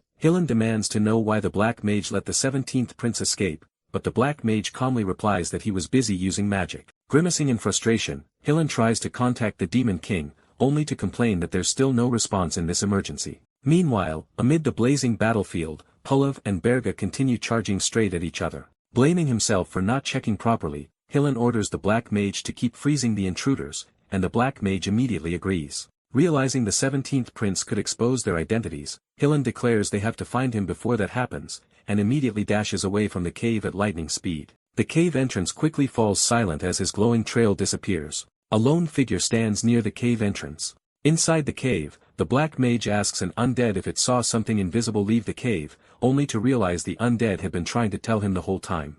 After a brief pause, the Black Mage shrugs it off, deciding that it doesn't really matter. The Black Mage declares that he's the king of the undead, not the Demon King's servant, so losing the prince is the Demon King's problem, not his. Grabbing his belongings, the Black Mage cheerfully decides it's time for everyone to run. A pair of footsteps suddenly comes to a stop, drawing the Black Mage's attention. Looking up at the newcomer, the Black Mage remarks that another hero has arrived and calls the visitor one unlucky bastard. The Black Mage gathers dark magic around his hand and declares that he'll leave behind one final attack, Ice Age. The intruder firmly presses his palms together. The Black Mage pauses in confusion when his magic suddenly fails to respond. Staring ahead in shock, he realizes someone unexpected has appeared before him. A cracked smile slowly spreads across the newcomer's face. Far away, the blazing battlefield remains engulfed inside the massive Phoenix barrier. Watching the distant flames, Naya identifies the one fighting Pulav Disrod as the Phoenix Master, File, while Rufus criticizes the Heroes Guild for being far too arrogant. He explains that every prince and princess of the Jespin Empire must use their accumulated wealth, connections, and abilities to hire powerful mercenaries. He says the competition between the imperial siblings begins the moment they're born. The 12th prince lies motionless as he reflects that the firstborn naturally holds the advantage, and admits that hiring only the 3rd star was the best he could do. He concludes that only the Heroes Guild could have hired both Pulav and Rosal together, since that should have been impossible for anyone else. Looking at the blazing Phoenix barrier only convinces him further that the Heroes Guild has secretly intervened. The 5th prince, Nicola Jespin, suspects someone hired the mercenaries for a bargain price to manipulate the imperial succession war. The 6th prince, Grey Jespin, orders his followers to capture the Black Mage first, so they can report the Heroes Guild's interference directly to the Emperor. The 7th prince, Marilla Jespin, believes capturing the Black Mage could give them an advantage over the other royal competitors. Meanwhile, Tyron Jespin eagerly charges toward the Black Mage with Jillian rushing in behind her. Elsewhere, Rufus dismisses his siblings as short-sighted and orders his subordinates to find whoever hired Pulav and Rosal, kill that person first, and claim the 2 powerful mercenaries for himself. While discussing how difficult it will be to uncover the mastermind behind the mercenaries, a faint rustling sound catches their attention. Hidden beneath a transparent camouflage sheet, Noah freezes in place after being discovered. As the prince's procession passes by, Rufus notices Noah and, without any hesitation, coldly orders his men to kill him. But panicking, Noah desperately begs his older brother to listen, insisting this isn't the time for the royal family to fight among themselves. Rufus immediately sees through the excuse, declares Noah is only trying to buy time, and repeats his order to kill him. Realizing he has encountered the Empire's most ruthless eldest prince, the terrified Noah is overwhelmed with fear. At that moment, Hillen races through the forest at incredible speed, leaving a trail of blue lightning behind. As he sprints forward, Hillen vows that the Demon King must stay alive until he becomes the greatest hero, so he has to find the 17th prince before anyone else reaches him. Sensing something ahead, Hillen's expression suddenly changes just before a massive earth wall erupts from the ground, forcing him to stop as he realizes someone has used earth magic to block his path. Royale calmly steps out from behind the stone wall, questions Hillen's actions, and states that the person he brought with him is interfering in their mission. She then questions whether Hillen is really planning to disobey the Heroes Guild's orders. Knowing he has no time to explain himself, Hillen apologizes and says he has an urgent matter to deal with before trying to leave. Royale instantly casts a high-rank binding spell, and glowing chains wrap tightly around Hillen, stopping him in his tracks. She reminds him that he had also acted suspiciously during the battles against the Demon King of Lust and the Demon King of Beasts, accusing him of always hiding something to steal the credit at the crucial moment. Fixing him with a sharp glare, Royale demands that if he's hiding anything again, he should tell her the truth right now. Still trapped by the glowing chains, Hillen grits his teeth, desperate to reach the 17th prince before it's too late. Far away, a glowing purple orb reveals the ongoing scene as someone watches everything unfold through the orb. Inside the cave, the mysterious figure calmly declares that everything is proceeding according to plan and announces that it's time to move on to the next stage. A sinister smile slowly spreads across his face as he calls out to Lord Bergadius. Noah's camouflage got caught on a tree branch, exposing him as Rufus coldly ordered, "Kill him." Tearfully pleading with his brother to stop, Noah cried that this was no time for them to fight because the Phoenix Master file was actually. The Armani orb suddenly enveloped his head, cutting off his words. Writhing on the ground in agony, Noah screamed in pain as Rufus ordered his men to stop wasting time and kill him. Naya summoned the high-rank nature spell Deathflower, calmly saying she held no grudge against the 17th prince and was simply following orders. The giant Deathflower closed in on Noah as she declared that only high-rank magic was worthy of a prince's status and would end his life. Frozen in terror with tears in his eyes, Noah realized there was no way to escape and wondered if this was really the end. His tear-filled eyes widened in disbelief as he wondered if everything was about to end this pointlessly. Noah remembered telling his sister that he wanted to save everyone during the succession war. Sitting across from his sister, he asked if he was wrong after being mocked by the imperial family, only for her to bluntly reply that he really did seem like a fool, leaving him crying out. Princess Coyote asked him why he cared so much about what others said, reminding him that it was his own life. Standing from the table, she suddenly declared that she was sneaking out of the castle that night because she refused to marry the old king, leaving Noah stunned. Walking away from the gazebo, she told him that his wish to protect everyone was not foolish. Turning back with a firm expression, she asked whether an emperor was not supposed to protect everyone. With tears in his eyes, Noah quietly accepted her words that an emperor was someone who protected everyone. Now facing the towering Deathflower,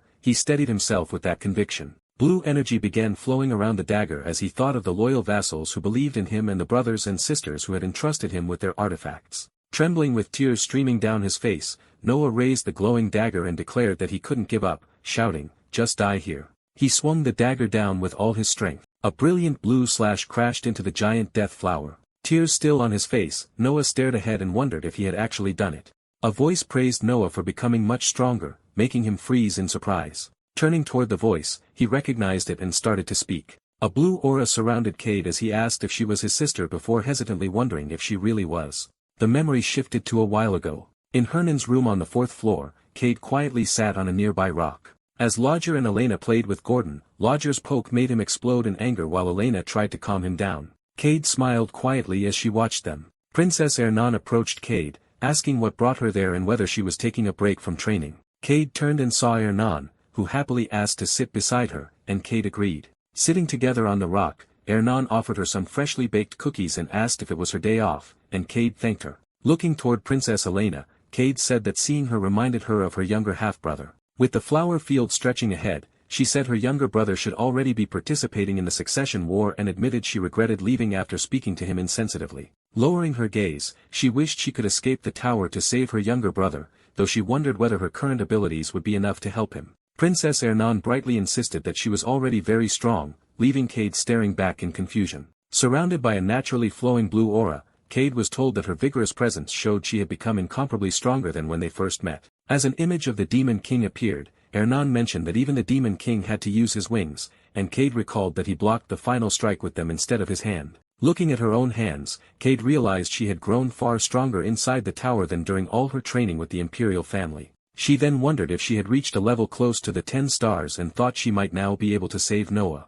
Princess Ernan eagerly clasped Cade's hands and said that if she had decided, they would go speak to the Demon King right away, leaving Cade caught off guard. Smiling brightly, she cheerfully suggested getting Cade an outfit suitable for one of the 4 heavenly kings. Blinking in confusion, Cade asked what the 4 heavenly kings even were. Back in the present, Rufus demanded to know who she was. Raising her sword, Cade declared that she was born from darkness deeper than the night and pierced the hearts of enemies from the shadows. Resting a hand on her helmet, she introduced herself as the Black Knight of Death, the second sword of the 4 heavenly kings of darkness. Taking a fighting stance, she declared that she had descended upon this place. Her words left both of them speechless, and even Noah stared at her in stunned silence. As silence filled the air, Noah softly called out, "Sister." Cade awkwardly forced a smile. Panicking behind her helmet, she internally screamed that everyone must think she was a complete weirdo before shouting for Ernan. Princess Ernan happily revealed that Lager specially made this for her, explaining that reciting a specific line while striking a certain pose would massively increase her attack and defense because it was a powerful magic item. Reading the instructions, Cade blurted out that she couldn't possibly recite that line and strike that pose because she would never get married if she did. As the Demon King covered his mouth, she noticed he was laughing and grew even more flustered. In the end, she tremblingly accepted that it had come to this. Still flustered by the title, she blurted out that Black Knight of Death sounded childish and begged them not to call her that. Naya calmly said she didn't know which of the 4 heavenly kings the Black Knight was, but if they interfered, she would eliminate them all at once. Without changing her stance, Naya told Cade that this magic wasn't something a weak hero could handle. She added that she only needed to kill the 17th prince and advised her to run away if she couldn't stop it. Archmage Nada Diaprine unleashed her original high-ranked nature spell, Colony Grand March, covering the battlefield with a massive wave of carnivorous plants. Terrified, Noah urged his sister to dodge, but she calmly corrected him, saying it was Black Knight before assuring him that it was fine. Raising her sword, Cade declared that if she were going to retreat over a little scare, she never would have done something this embarrassing. Recalling her sparring, she realized that her relentless training in the Tower of Flames had made her far stronger than before. As the giant carnivorous plants surged forward, she declared that if she still couldn't face a hero of the 10 stars, then she couldn't claim she had grown at all. Declaring that she would never leave her younger brother alone again, Cade unleashed her combined Jespin Dark Elf combat sword and magic sword technique, scattering waxing moon, slashing through the sea of carnivorous plants. Watching in disbelief, everyone stared in shock. Looking ahead, Cade coldly demanded to know who the mage had just called a weak hero. Naya admits that Cade's strength caught her by surprise, but declares it still isn't enough before revealing that her ancient garden allows every plant to regenerate endlessly. Cade stares in disbelief, realizing even her strongest technique had no effect. As carnivorous plants surged toward them, Naya calmly bids farewell to the nameless Black Knight. Accepting her defeat, Cade admits she was wrong and realizes the gap separating her from the 10 stars is still far beyond her reach. A glowing orb suddenly rises above Cade, and Berger realizes it is transmitting everything through Armin's orb. Watching through Armin's orb, he sees that Cade and Jespin has reached the 17th prince, and both of them are trembling with anxiety. He then notices Hillen Cargill's Armin's orb has already moved away. Putting the pieces together, Berger concludes Hillen immediately chased after the 17th prince once he escaped. Although Cade managed to secure the prince, Berger realizes the two of them have become trapped in danger. Since Hillen still hasn't arrived, he figures the hero must have been delayed somewhere else. Sensing another source of demonic energy near the Black Mage, Berger realizes only one demon could have slipped onto the island and interfered with his plans. Calling out Jason Cockman's name, he immediately identifies him as the culprit. Surrounded by blazing phoenix flames, Berger grimly decides he has to warn the heroes of the 10 stars about the Black Mage. While blocking the incoming sword, he resolves to stop the hero's journey from setting out. Without hesitation, Berger unleashes another relentless wave of attacks, determined to defeat his opponent before Jason can interfere. Multiple flaming magic circles ignite overhead as blazing projectiles rain down, crashing into Pulev in a massive fiery explosion. Wrapped in blazing flames, the Phoenix charges straight through the battlefield, sending Pulev hurtling through the inferno. Gritting his teeth, Berger realizes exactly what he has to do against Pulev Disrad. Another explosion erupts as Pulev bursts through the flames and charges straight at Berger, warning that the Phoenix is thinking about something else and threatening to kill him if he loses focus. Even while facing the relentless assault, Burger admits his opponent is incredibly strong. Even so, he coldly claims he is the one getting bored as he finally witnesses the true strength of the strongest hero of the 10 stars. Pullev grins and warns him against saying something that dirty before dashing forward in a blazing purple streak. As the explosion continues to consume the battlefield, Pullev laughs and blurts out, "What?" Trying not to laugh. "Captain." The instant the blade races toward him, Burger realizes the situation has become dangerous. Surrounded by flames, he admits he wanted to avoid using that method, but it has become his only remaining option. A blazing burst erupts as a massive crimson slash tears straight through the explosion. Moments earlier, Hillen had asked Lady Rosal whether the reason he came here was really that important. Pointing toward the corpse of the demon king of beasts, he explains that Rosal had researched the phoenix's mana carved into its body. Still hanging upside down, Hillen says studying only a tiny fragment of the phoenix's mana had already made her this powerful, making him wonder how strong she could become after researching its complete mana. As Rosal watches, Hillen firmly declares that he will obtain it for her. Blue energy suddenly tears through the giant carnivorous plants, shredding them apart in every direction. Cade and Noah can only watch the destroyed plants in stunned silence. Hillen lands atop the shattered remains before turning his attention to securing the 17th prince. Standing before them wrapped in blue flames, he asks Rosal to help him instead. Rufus is stunned to realize that Pullev Disrod, Rosal Chart, and Hillen Cargill are all fighting on the same side, leaving him unable to understand how 3 heroes of the 10 stars could stand behind someone like Noah. Staring at the young prince in disbelief, Rufus insists that despite all his corruption, it makes no sense for every one of them to support someone like him. Caught off guard, Noah can only admit that it is actually a pretty good question. Completely losing his composure, Rufus screams that this cannot be happening, and orders everyone to kill Noah immediately. Flames surge behind Rosal as she activates the highest grade bombardment spell, Satellite Cannon, warning that anyone who threatens the young master will have to face her magic first. A green magic circle blazes to life as Naya also casts the highest grade bombardment spell, Satellite Cannon, declaring that as one of the heroes of the 10 stars, protecting her employer comes first. Rosal scoffs that no one can compete with the magic she created,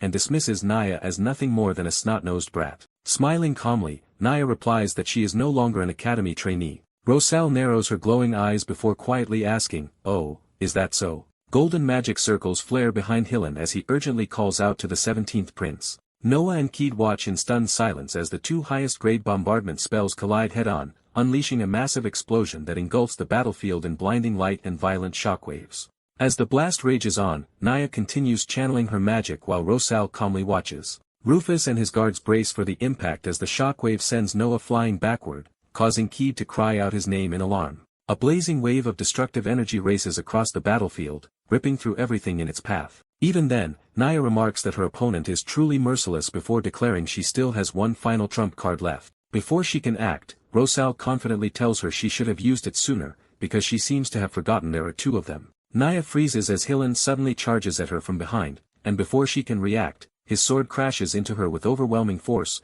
blasting her away in a violent explosion as he shouts an apology. Once the dust settles, the shattered battlefield comes back into view with the defeated enemies scattered throughout the crater.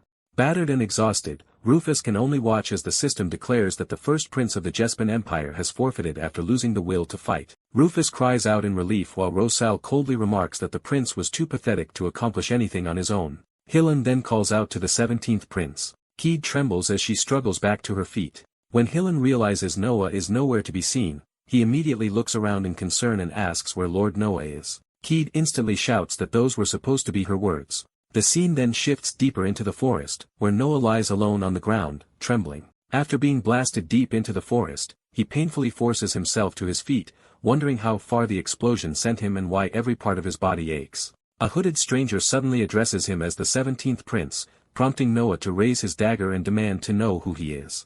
The cloaked man simply smiles before asking whether Noah truly wishes to defeat the Demon King and save everyone. Without hesitation, the mysterious stranger offers to help Noah achieve that impossible goal. Noah quietly walks back toward the battlefield. The heroes rush over, calling out to the 17th prince and asking if he's hurt anywhere. Keed checks him over in relief, but Noah quietly says he'll go back to the cave. Watching him agree so easily, Hillen is left wondering if everything that just happened has finally changed his mind. Believing the prince is safer with the others, he asks Keed to escort the 17th prince while he goes to speak with Lady Rosal. Using Armani Orb, Hillen realizes the Black Hero is a Demon King's vassal just like him and decides that if he can just separate Lady Rosal from him, he'll handle the rest himself. Even then, he still wonders whether the Demon King can really defeat Pallav. Before anyone can move, a familiar voice suddenly interrupts them as Pallav casually walks over, saying he's had enough fun and wants to hurry up, wipe everyone out, and then destroy the Tower of Flames. When Hillen asks about Ser File, Pallav praises him for bringing him there and says he had plenty of fun thanks to him.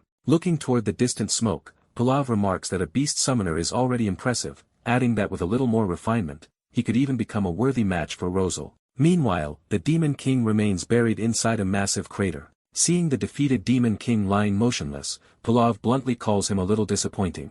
Hillen freezes in disbelief, wondering if the Demon King has actually lost. The thought leaves him wondering what will happen to him if the Demon King loses. Will Armani Orb disappear as well? Before he can think any further, glowing chains suddenly wrap around him as Rosal calmly tells Hillen that he's coming with her. Still bound by the glowing chains, Hillen desperately protests about his future, but Rosal says she has no reason to trust him before taking him away, while Pallav casually waves them off. After Rosal leaves, Pallav calls for the hidden observer to come out, saying there's no reason to keep hiding anymore. Jillian steps forward and casually greets him, remarking that he's just as arrogant as ever. As the 4 heroes surround Pallav, Jillian points out that he's already fought 4 heroes of the 10 stars, and asks if he's still confident enough to keep fighting. Pallav grins, praising them for finally bringing him such an entertaining challenge. Following the prince's and princess's orders, the 4 heroes charge together while Pallav laughs and tells them to come at him with everything they've got. The battlefield erupts into a storm of colorful explosions as the fierce clash begins. Still lying inside the crater, the Demon King hears the distant battle and realizes Pallav Disrad is still fighting, leaving him wondering who could possibly be keeping him occupied. As the sounds of battle continue without stopping, he realizes the heroes of the 10 stars are locked in a prolonged fight, and once it finally ends, the hero's journey will begin, then the tower will fall. Staring into the darkness, he questions why he returned to life if he was only going to be killed by heroes again before rejecting that thought. A vision of his former life appears before him as he reminds himself that he came back for only one reason, to change the future. Remembering the Demon King's standards, he regrets choosing Aaron, believing he should have avoided the land filled with heroes like the other Demon Kings. He imagines conquering one dimension after another, believing that if he had started somewhere else, he could have claimed the first dimension before advancing to every world beyond it. He imagines the future he once dreamed of, believing he would have been honored throughout the demonic realm as a great demon king before rising to the rank of Archduke. In that vision, he sees himself one day ascending the throne of the Demon Emperor, but even after imagining reaching the very top,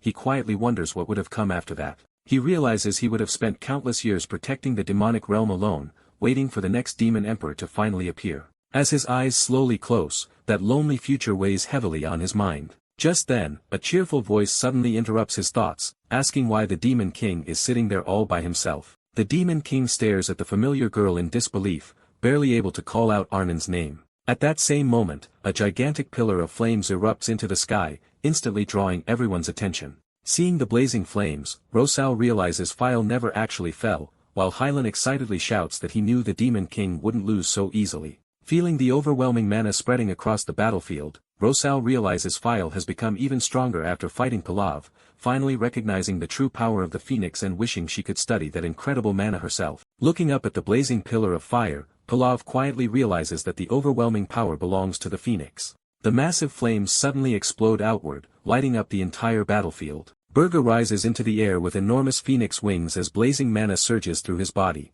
Staring at the tiny phoenix spirit floating before him, he realizes it was the phoenix that raised him back to his feet. Thanking the little spirit, Burger says it simply couldn't bear to watch its master lose. Feeling the incredible mana flowing through every part of his body, he realizes he finally has enough power to use that forbidden magic. But before returning to the battle, his thoughts drift back to Arnon, leaving him wondering why she was the first person who came to mind. Her smiling face lingers in his thoughts for only a brief moment before his focus returns to the battle. As Burger floats amid the blazing phoenix flames, Pallav suddenly charges at him from behind. Grinning, Pallav praises the phoenix before declaring that he's even more excited for the fight now. Without wasting another second, he charges straight at Burger and swings his massive sword with full force. But Burger effortlessly blocks the attack with a single phoenix wing, leaving Pallav frozen in disbelief. In the very next moment, Burger's counterattack blasts him high into the sky with overwhelming force. Pallav suddenly comes to an abrupt stop in outer space. Floating silently, he admits that everything finally makes sense,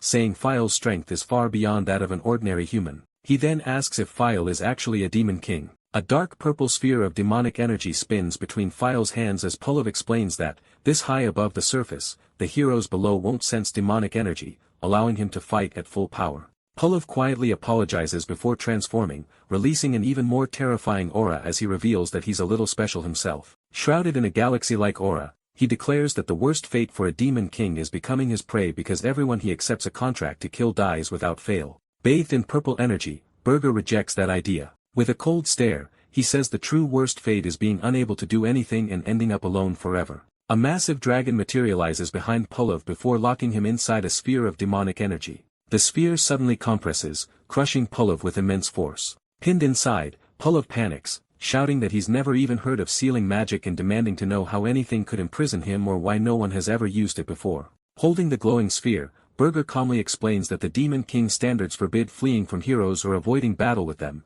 prompting Pulav to angrily demand why he's using that forbidden magic himself. Burger lowers his head and admits he always thought those Demon King rules were garbage, but says casting aside that pride was never easy. Until now. A gentle image of Ernan smiling appears in his mind. Looking ahead, he quietly admits that, for some reason, he just doesn't care anymore. Gathering every bit of demonic energy from his demonic dragon bloodline and all of the Phoenix's enhanced mana, he declares he'll use everything he has to seal Pulav away. Trapped inside the sphere, Pulav desperately begs him to stop, screaming that no demon king would ever use sealing magic and that he can't be stopped there of all places. With sweat running down Burger's face, he quietly declares that, with this, the hero's journey comes to an end. A blinding burst of purple light erupts as Pulav roars that he'll kill him. When the light fades, the sealed sphere hangs silently in space, confirming the sealing of the hero of the 10 stars, first star Pulav Disrod.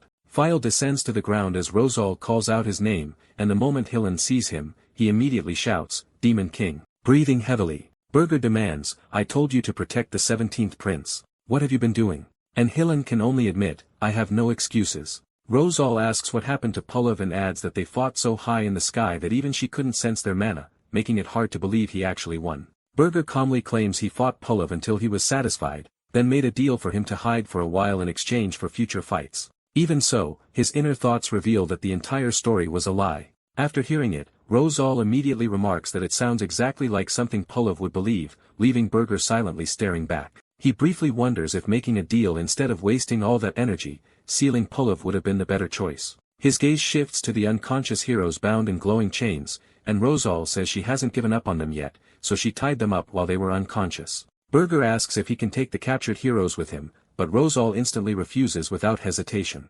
Changing his approach, Burger says he'll offer her a deal instead. Curious, she asks what he wants in exchange, while Hillen frantically thinks he should promise to give her mana. Smiling despite his exhaustion, Burger offers a portion of the Phoenix's pure mana, calling it the greatest treasure any mage could hope to receive. He admits he doesn't have enough mana left at the moment, so he'll send the Phoenix's pure mana through Hillen later, leaving Rosal stunned by the offer. Remembering how her research had reached its limit despite mastering every spell in existence, she realizes studying the Phoenix's mana could finally help her break through that wall. Even so, she points out that Hillen made the same promise earlier, yet both of them claim they can't hand it over now, giving her no reason to trust either of them. Burger simply shrugs and says he'll drop the offer if she doesn't want it, but the moment he turns to leave, she hurriedly calls him back and insists they sign a contract instead. Floating away on a magic circle, she agrees on one condition. He must not hurt the captured heroes. Watching her, Burger quietly remarks that she's surprisingly easy to deal with. Looking over the restrained heroes,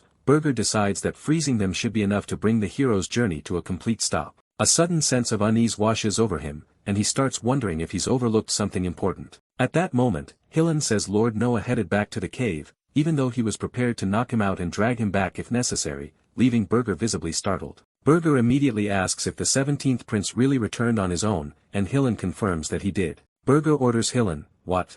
By myself? Knowing Noah would never run away after resisting Armin's orb with his strong sense of justice, Burger rushes toward the Black Mage's cave himself. The story shifts to the entrance of the Black Mage's cave. Inside, countless people remain trapped in solid ice as Noah stands at the entrance. Seeing the overwhelming situation, Kata decides they can't win and urges everyone to retreat with the 17th prince to protect him. Instead of retreating, Noah remembers his sister's words and realizes his desire to protect everyone was never foolish. He recalls meeting an envoy from the Empire, who told him the entire Empire was counting on him to stop the bloodshed and protect its people. The envoy hands Noah a mysterious artifact, explaining that using it inside the Black Mage's cave will free everyone trapped in the ice while bringing death to the Demon King of Flames. Urging Noah to kill the Demon King, save everyone, and become a hero, the envoy's words continue echoing in his mind. Raising the glowing artifact, Noah steels his resolve and declares that now is the time. With the artifact held high overhead, Noah vows to save everyone and become a hero worthy of the Empire.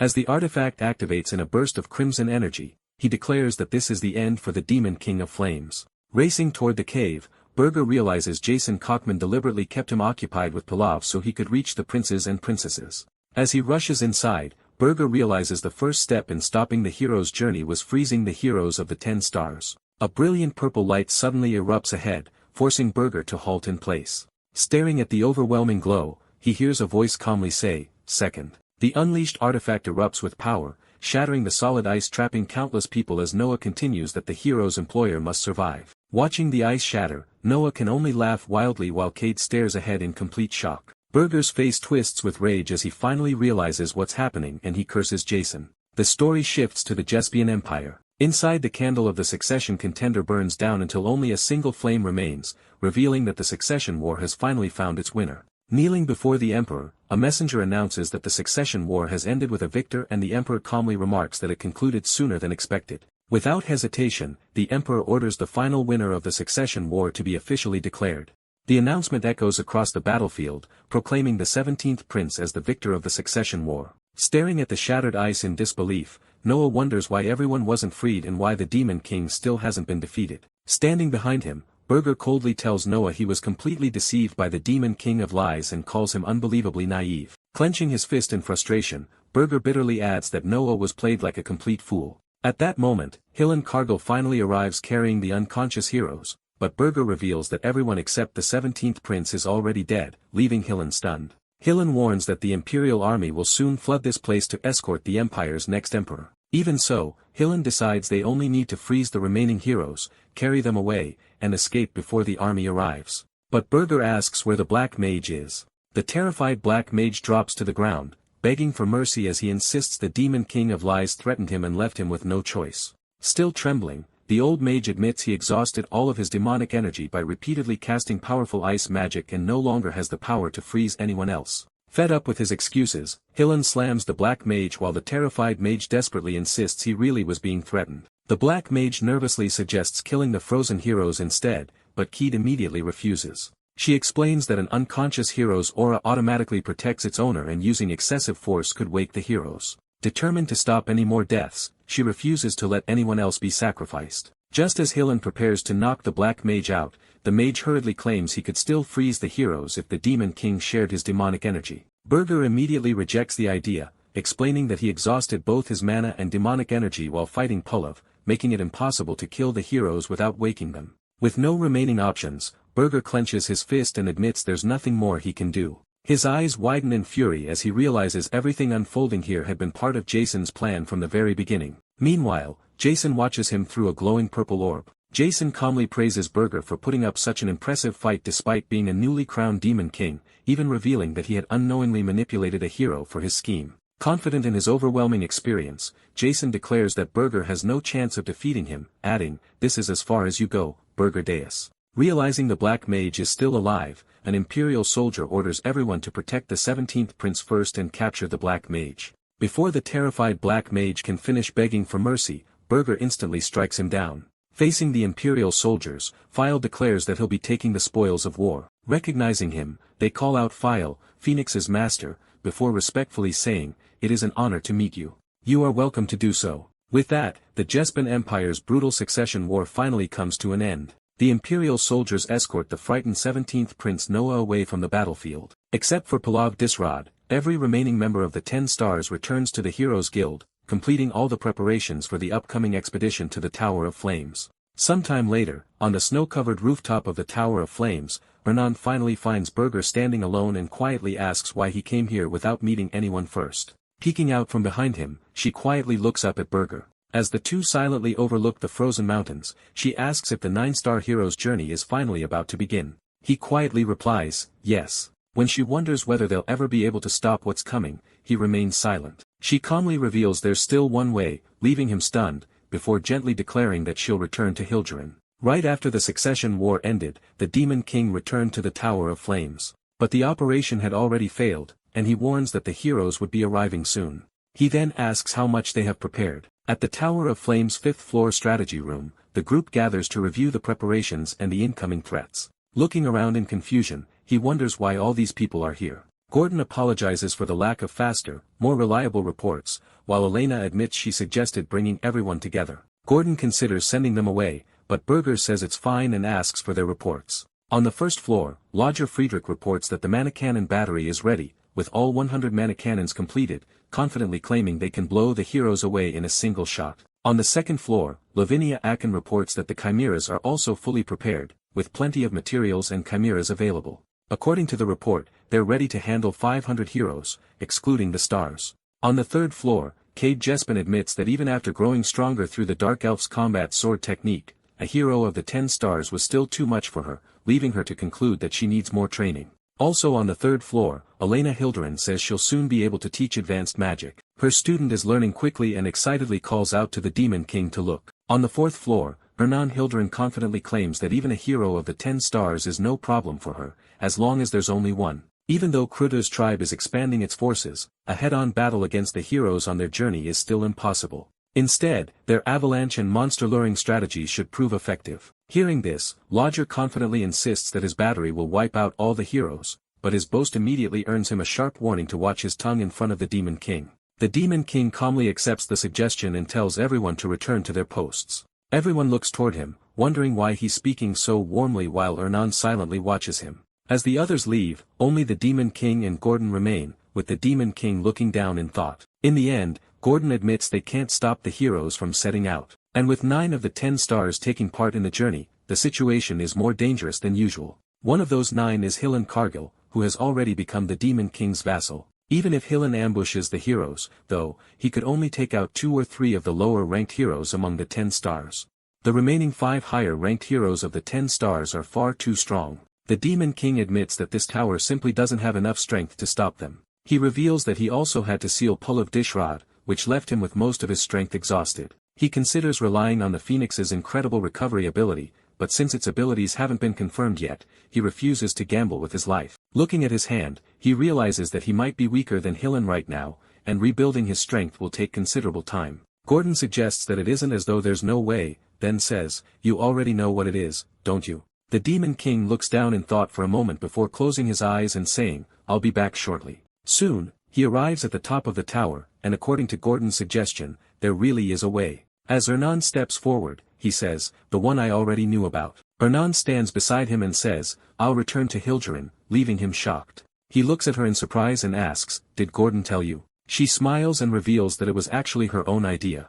Then she points out that a hero's journey costs quite a lot of money. If the hero's journey begins, she explains, it will cost half of Hilderin's treasury, and her father is bound to be deeply worried about that. With a confident smile, she believes that if she returns, her father will gladly have a reason to cancel the hero's journey altogether. He admits that she's right, saying that would solve everything. After all, she would probably prefer the royal palace over a Demon King's tower. But he recalls her declaration that she wants to destroy Hilderin. He then quietly considers her words, wondering if that assumption isn't true. After returning to the tower, seeing Hernan, there was the first plan that came to mind. Clutching his chest, he wonders, why? And asks himself if he only thought of such a simple plan after the succession war was over. As he continues clutching his chest, he adds, "No, there has to be more to it," but struggles with a strange, suffocating feeling and demands to know what the hell is happening to him. In the end, he says he has no choice but to let her go, especially for the sake of his future conquests, leaving her completely stunned.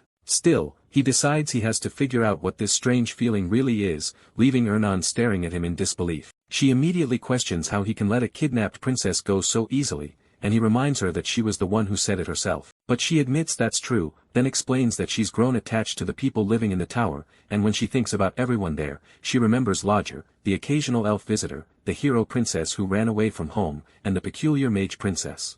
She also remembers Gordon, who takes such good care of Elena, and the tower itself, which has become a place where Elena is healing. And then there's the one who's strangely kind to his hostages, the Demon King himself. Her cheeks are flushed as she looks away and asks if he really hasn't grown attached to anyone, while he considers keeping her by his side to figure out what this suffocating feeling really is. Hearing the word attachment, the Demon King is visibly confused and wonders if a Demon King can really feel something like that toward a human. She turns away with her fingers near her ear, her cheeks flushed, while her blushing face is reflected in his eye. With that, the decision is made. Ernan asks him to have Hyland Cargill handle things, just like when he rescued Elena. Since he's Hildurin's hero, she points out that using him would have symbolic value and says it would look better that way. As Berger calls out her name, she turns toward him and simply answers, yes. Standing behind her, he places a necklace around her neck and tells her not to forget one thing, you are mine. Hearing that, Ernan is caught off guard and doesn't understand what he means. Berger makes it clear that she'll continue to be his hostage, leaving her staring at him in stunned silence.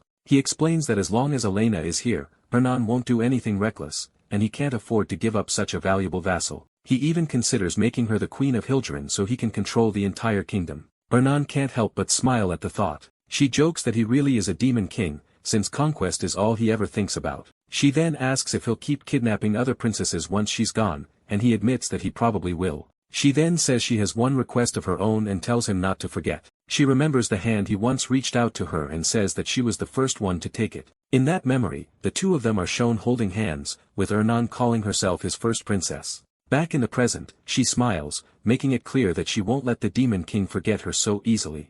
Hearing her words, Berger gives a faint smile and admits that's exactly why he had been so reluctant to let her go. As he looks out over the snowy tower, he finally realizes that this must be the source of his suffocating feeling.